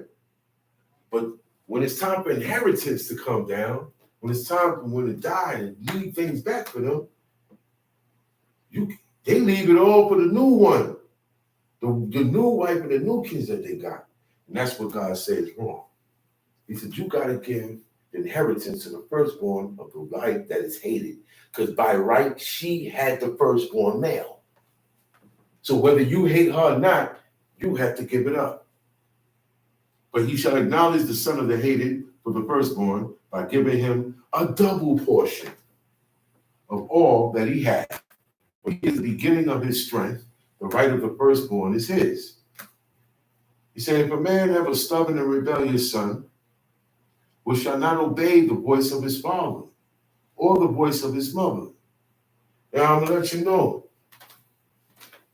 it goes past just your mother and just your father. Because your mother and your father got parents too. So this goes for grandchildren also. Okay? I got a son. I listen to my mother, but my son don't listen to my mother. Is that correct? No. No, it's not. Same honor I'm giving up. My son got to give my mother that honor, that same honor that I'm giving up. Same thing. He will not obey the voice of his father. He don't listen. Whatever his father tells him to do, he don't listen. He said, look, man, I want you to stay here. Don't leave till I come back. And he go around the corner. As soon as he come back, he gone. This is what God don't like, which will not obey the voice of his father. All you got to do is do that right there. You don't have to do the other things that's coming after this. You don't have to do the other things. He said, look, man, don't do this. Or don't do that. Or I don't want to see you with this. Or you got to obey that. You have to obey that. But when you don't obey your father, you're going to have what they call accidents, mishaps, situations that will be negatively pointed towards you. He said, or the voice of his mother. This guy don't listen to his father, he don't listen to his mother. Or the voice of his mother, and that when they have chastened him, they don't beat him. They don't put their hands on him. They don't punish them. They don't, you know what I'm saying? They don't did it, and he still didn't hearken. There's nothing else to do with this guy. If you beat him, and he don't hearken, what's left to do? Kill him. Kill him. He said, then shall his father and his mother lay hold on him, the father and the mother. Not just the father, not just the mother. Both parties, because they are in agreement. Okay? Both parties lay hold on him and bring him out to the elders of the city and unto the gate of his place. This planet, this world of today they're too weak. People today are too weak. They don't discipline their children no more. They don't discipline the child no more. They don't discipline the girls. They don't discipline the sons. Nobody gets disciplined no more. Nobody can tell nobody what to do no more. That's the problem. Titles don't mean nothing. Yeah. Father, mother, older brother, grandmother, grandfather, uncle, aunt. These things don't mean nothing no more. You give outsiders more credit and glory than the ones you're supposed to be giving it to. You treat others more like a brother than you treat your own brother. Yeah. You treat others like a sister than your own sister. You give more respect to this lady more than your grandmother. You give respect more to this dude more than your grandfather. Everything this guy say here, he young just like me. Everything he say, I'm jacking it. I love it. But when my father comes say something, it's a problem. That's what we got to get out of us. Or be prepared to get punished by the heathen.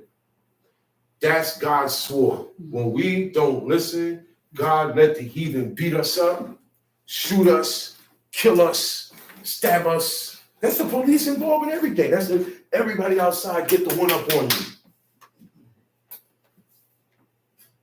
Oh yeah, but that wouldn't have happened if this happened. God made this happen, so that can happen to you.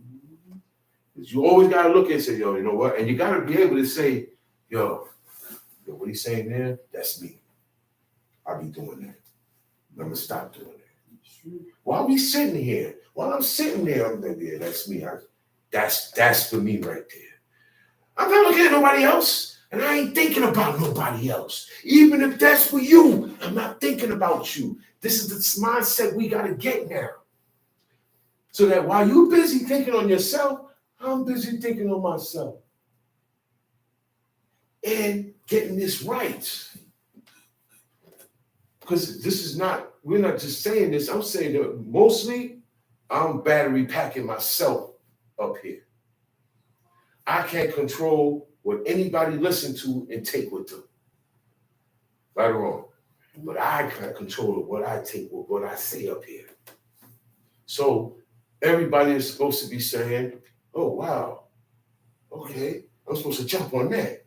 I'm not supposed to be like this. Because the book tells us what's right and what is wrong before God and the ways that is not good before God. So we all do have these ways. Everybody does have some really messed up ways before God. I had some real dirty ways before God. Acknowledge it. Some people ain't acknowledging it. To themselves, you ain't got to not acknowledge to me. Not when we say acknowledge, you have to acknowledge to God. I ain't got to acknowledge it to you. But you thinking you got to acknowledge to me something. No. Acknowledge to God. Say in your heart. When you talking in your heart, you know, God right there listening, right? He said, when you said in your heart, when you went in your heart to make up your mind to serve God always, I sent the angel before you. He never said it to nobody. Daniel never said, yo, man, I'm making my mind up right now. You don't do that. You don't tell somebody that. When you tell somebody that, it's because it's made up already. You know when you do that? In your mind, inside of you. You get the resolve, that's it. Yeah, and then you're going to talk about it. You're going to say, you're going to talk about it. You're going to talk about it because you're getting everybody prepared what to look for next now. But it goes on in your heart. Jeroboam's son had a heart inclined to serve God. But he couldn't talk. He couldn't say, hey, I want to serve God. He was a newborn baby. But that quality was in his heart. Esau was a grown man, king. God said, yo, man, you ain't cleaned stuff up yet. You didn't take this off. They're still in the high hills. He said, but you know what? Nevertheless, that's what God said. Nevertheless, you have good in you. In that ye have proposed in your heart to serve the Lord. He said, yo, you already said in your heart that no matter what, you're going to serve me. So I got you. Whether you slip, fall, I got you. You made up your mind to stay here with me. Okay? That was a big purpose, he said. Mm-hmm. But when he did it, he still was messing up. But he said, no matter what, I'm going to stay here. Stay here. And the longer I stay here, it's going to get right, and I'm going to get grounded and anchored. That's what he told him. He said, because you propose in your heart to do this no matter what, man. He said, so don't worry, you good. You good. Because you said in your heart, no matter what, man, I'm not going to stop doing this. I'm not going to stop struggling to get myself right before God. That's weak. Right or wrong? That's weak. You get told about your sins and your iniquities, you get sad, and you do more iniquity. That's weak. These things are supposed to get you to strengthen yourself. Sometimes you need to get talked hard to, because you're hard. You're a hard person, so things got to come hard for you to get it. This is an easygoing guy. So come easy going with him and say, he gonna get you, oh yeah, all right, cool. But this guy, come easy, he ain't even paid no mind. He gotta get punched and rocked. And then he say, oh yeah, the Lord is God. That's how this thing goes. But you said in your heart, certain things, look, man, I got you. That's good. That is the good. And the things that come with serving God is what makes a man good. Okay?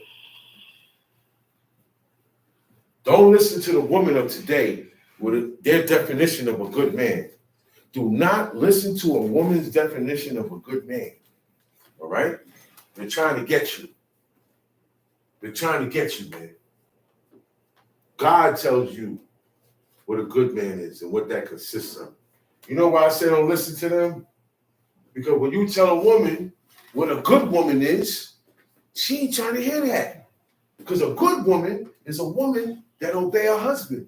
A good woman is a woman that don't stand up and get up in men's face. A good woman is a woman that don't try to be a man. She don't want to get up and be rah-rah and stick her chest out. You don't want to wear what men wear. You don't want to be involved in activities that men are involved in. That's a good woman. But they don't want to hear that. So don't come telling me what a good man is. Your idea of a good man is trash. Good man is one that please God. Please God, man. Not your husband, not your wife. The man pleases God. The wife pleases the husband, and she pleases God by pleasing her husband. Ain't that something? Mm-hmm. She ain't never got to talk or communicate. God ain't never got to come talk to her. All she got to do is follow her man, do what her man say. And she's honoring God. She's honoring God. She will be established. The man dies, she's still holding it. That's how it's supposed to go.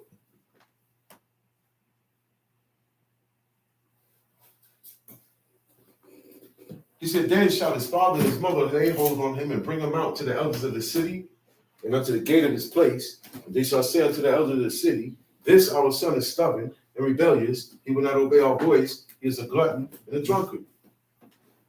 He's born, he's stubborn. Stubborn means he's hard-headed. He's hard-headed. Won't listen for nothing. That's what stubborn is. Won't move. He said, yo, man, I told you sit down. He's still standing up. Now, when I put you down to sit down permanently, I'm a bad father. Or I'm a bad this, or a bad that. That society got everybody thinking like that. Okay? Man is born so weak with iniquity, you expect to have your way. Yeah. Everybody's born expecting to have their way. That's the problem. He said, and he's a glutton. He don't obey nothing they say. He's a glutton. He eats everything up. He eats everything up. You don't listen, but you eating all my food up. Get out my kitchen. You probably not in junk, but you in my kitchen. Oh, I bought this my food. Whose gas you using? Whose water you using? Whose lights? Do it in the dark. Well, I told one of my sons one time, do it in the dark. Let me see, it's your food? All right. Since you want to get smarty pants, click, I turn the light off. Do it in the dark, and don't turn my gas on, because you don't help me pay the gas bill. All right, we didn't even get to that yet, because he's still in the house.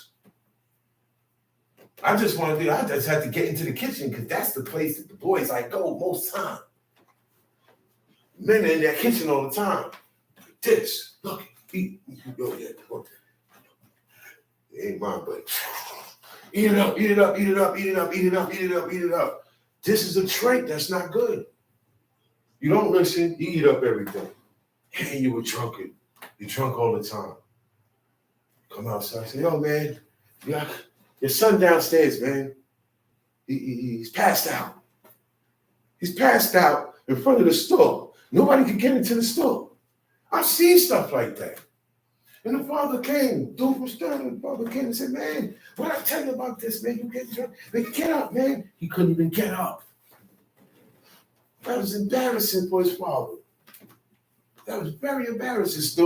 These are traits that's not good. Your behavior outside counts a lot too. It's not just in here. Our behavior counts. I can get my point across using this. I can still be slick. I can still be sarcastic using this. But you got to know who, when, and how. Sometimes I pull a person to the side and I say something to them in their ears nobody else needs to hear. And it changes that guy's mind real quick. That's all I do to people. Say, oh, I'll let you. And what I'm telling him is something deadly. But everybody ain't hearing it. And I'm telling them nice and calm. And guess what? When you tell people things nice and calm, deadly, nice and calm, they get better results. That's right. But if you come, yo, I'm gonna kill you, I'm gonna fight you back. But if you come and be like, yo, listen, if you don't stop, you're gonna get a better reaction.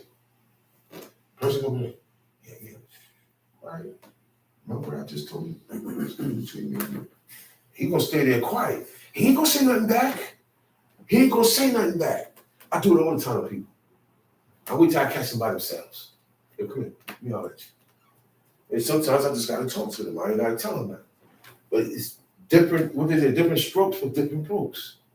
You gotta know how to deal with people. Different. And this guy here is not the same as this guy here. I ain't gotta talk to him the way I talk to him. Because this guy's stubborn. He's not like that. This guy got ways that blocks him from listening. So our ways have to be changed. So they said, man, he won't listen. He's a glutton. He's a drunkard. He said, all the men of the city shall stone him with stones that he died. This is why nobody want to do this way of life. This is why people go, oh, no, hell no. No, I'm good. And they fade right back out. Because you are subject if you violate. You are subject to what? To penalties, severe penalties. Death. Now, the men of the city of this city of Brooklyn, they're not going to do this. There is no gates to bring the child into. Okay? Sometimes the father ain't, it's just the mother. Right or wrong? Right. It ain't no father and mother. It's just the mother. Sometimes it's just the father. Very rarely, but most of the time today it's the mother. Where's she gonna take him? She can't handle him. Okay? When she try to chasten him, yeah, kids do that. They tighten up. They tighten up. They don't accept the chastisement. So where's this little lady gonna take this big 18-year-old that sprouted from when he was 10? How's she gonna be able to discipline him? You see what I'm saying? Everything is whacked out. But guess what? That same 18-year-old, right? He go out there and get killed. And they say he was a good boy. Yeah, he was a good boy. He went to school, straight A's. This, that, and the third. But he got real feisty with his mother in the house. Okay? He got very feisty. So you're gonna get it. You may not get it this way, how it was set, because the people in the land is gone. But you gotta know this land is no holds barred. Anybody will get you at any time for these violations. The mark is on you. So you want to watch these laws, man. Don't do it because, this is the death penalties. He said, and so shalt thou put evil away from among you. What is the evil they did? It just says stone them with stones. He said, so shalt thou put evil away from you. What was the evil? The boy not listening to his parents, being a drunkard and a glutton, eating up everything. But the main thing was not obeying. And when you chasten him, he ain't listen. You gotta listen. We love you, man. I love you, son. I love you, daughter.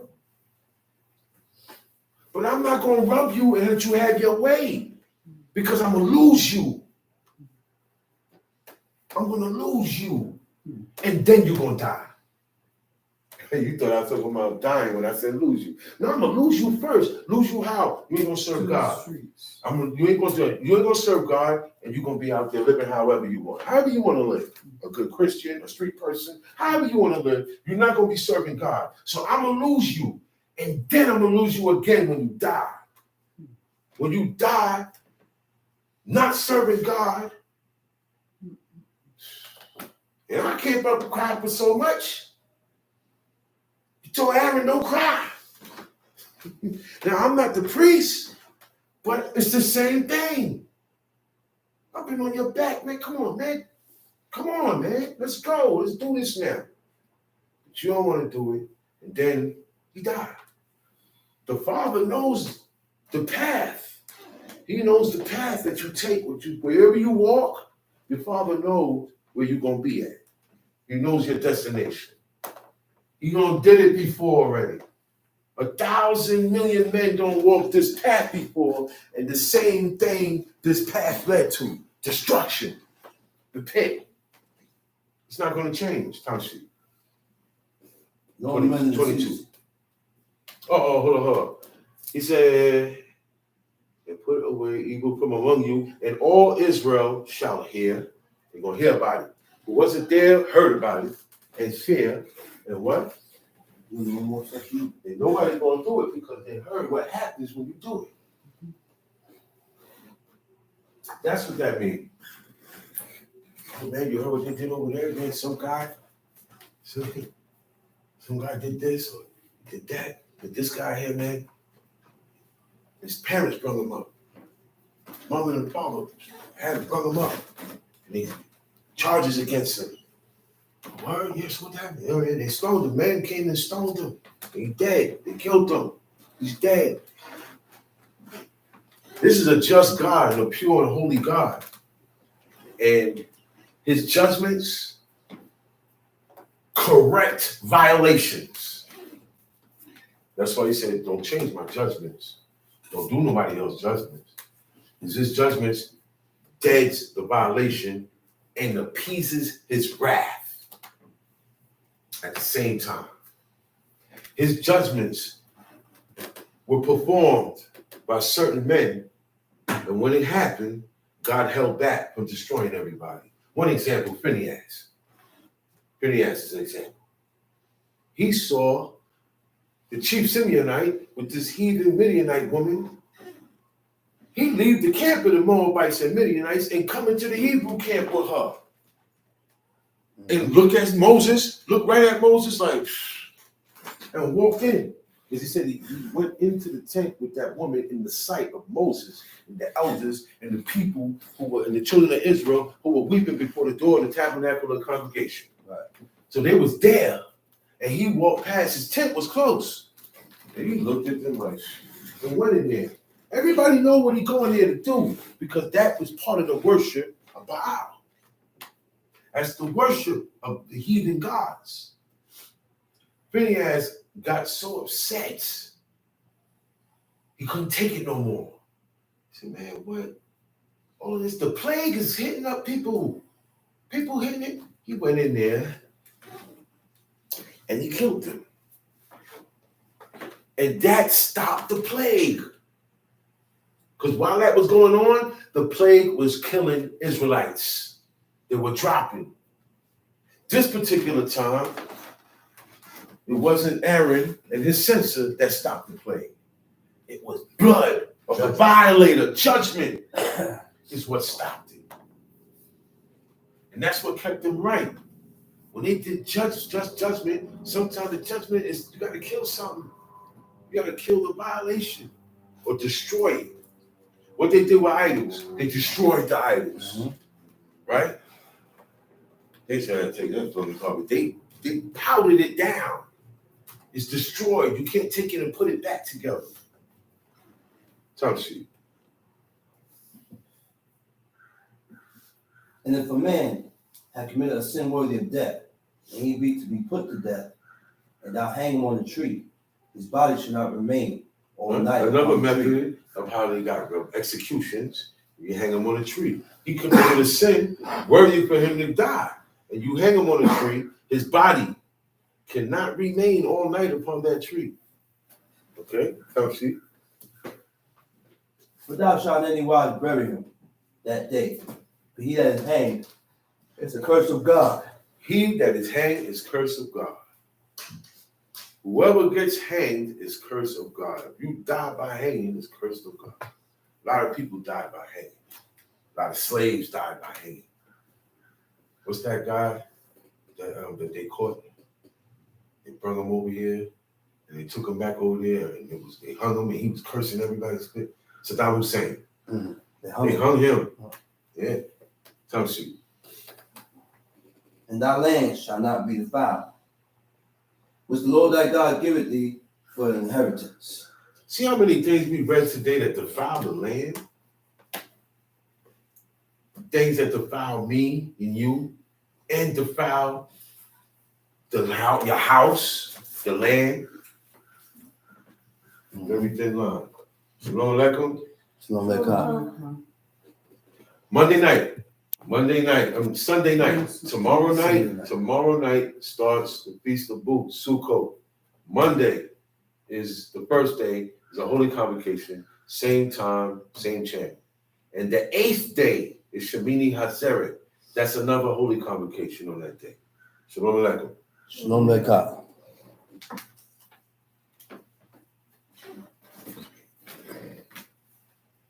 He came back up again.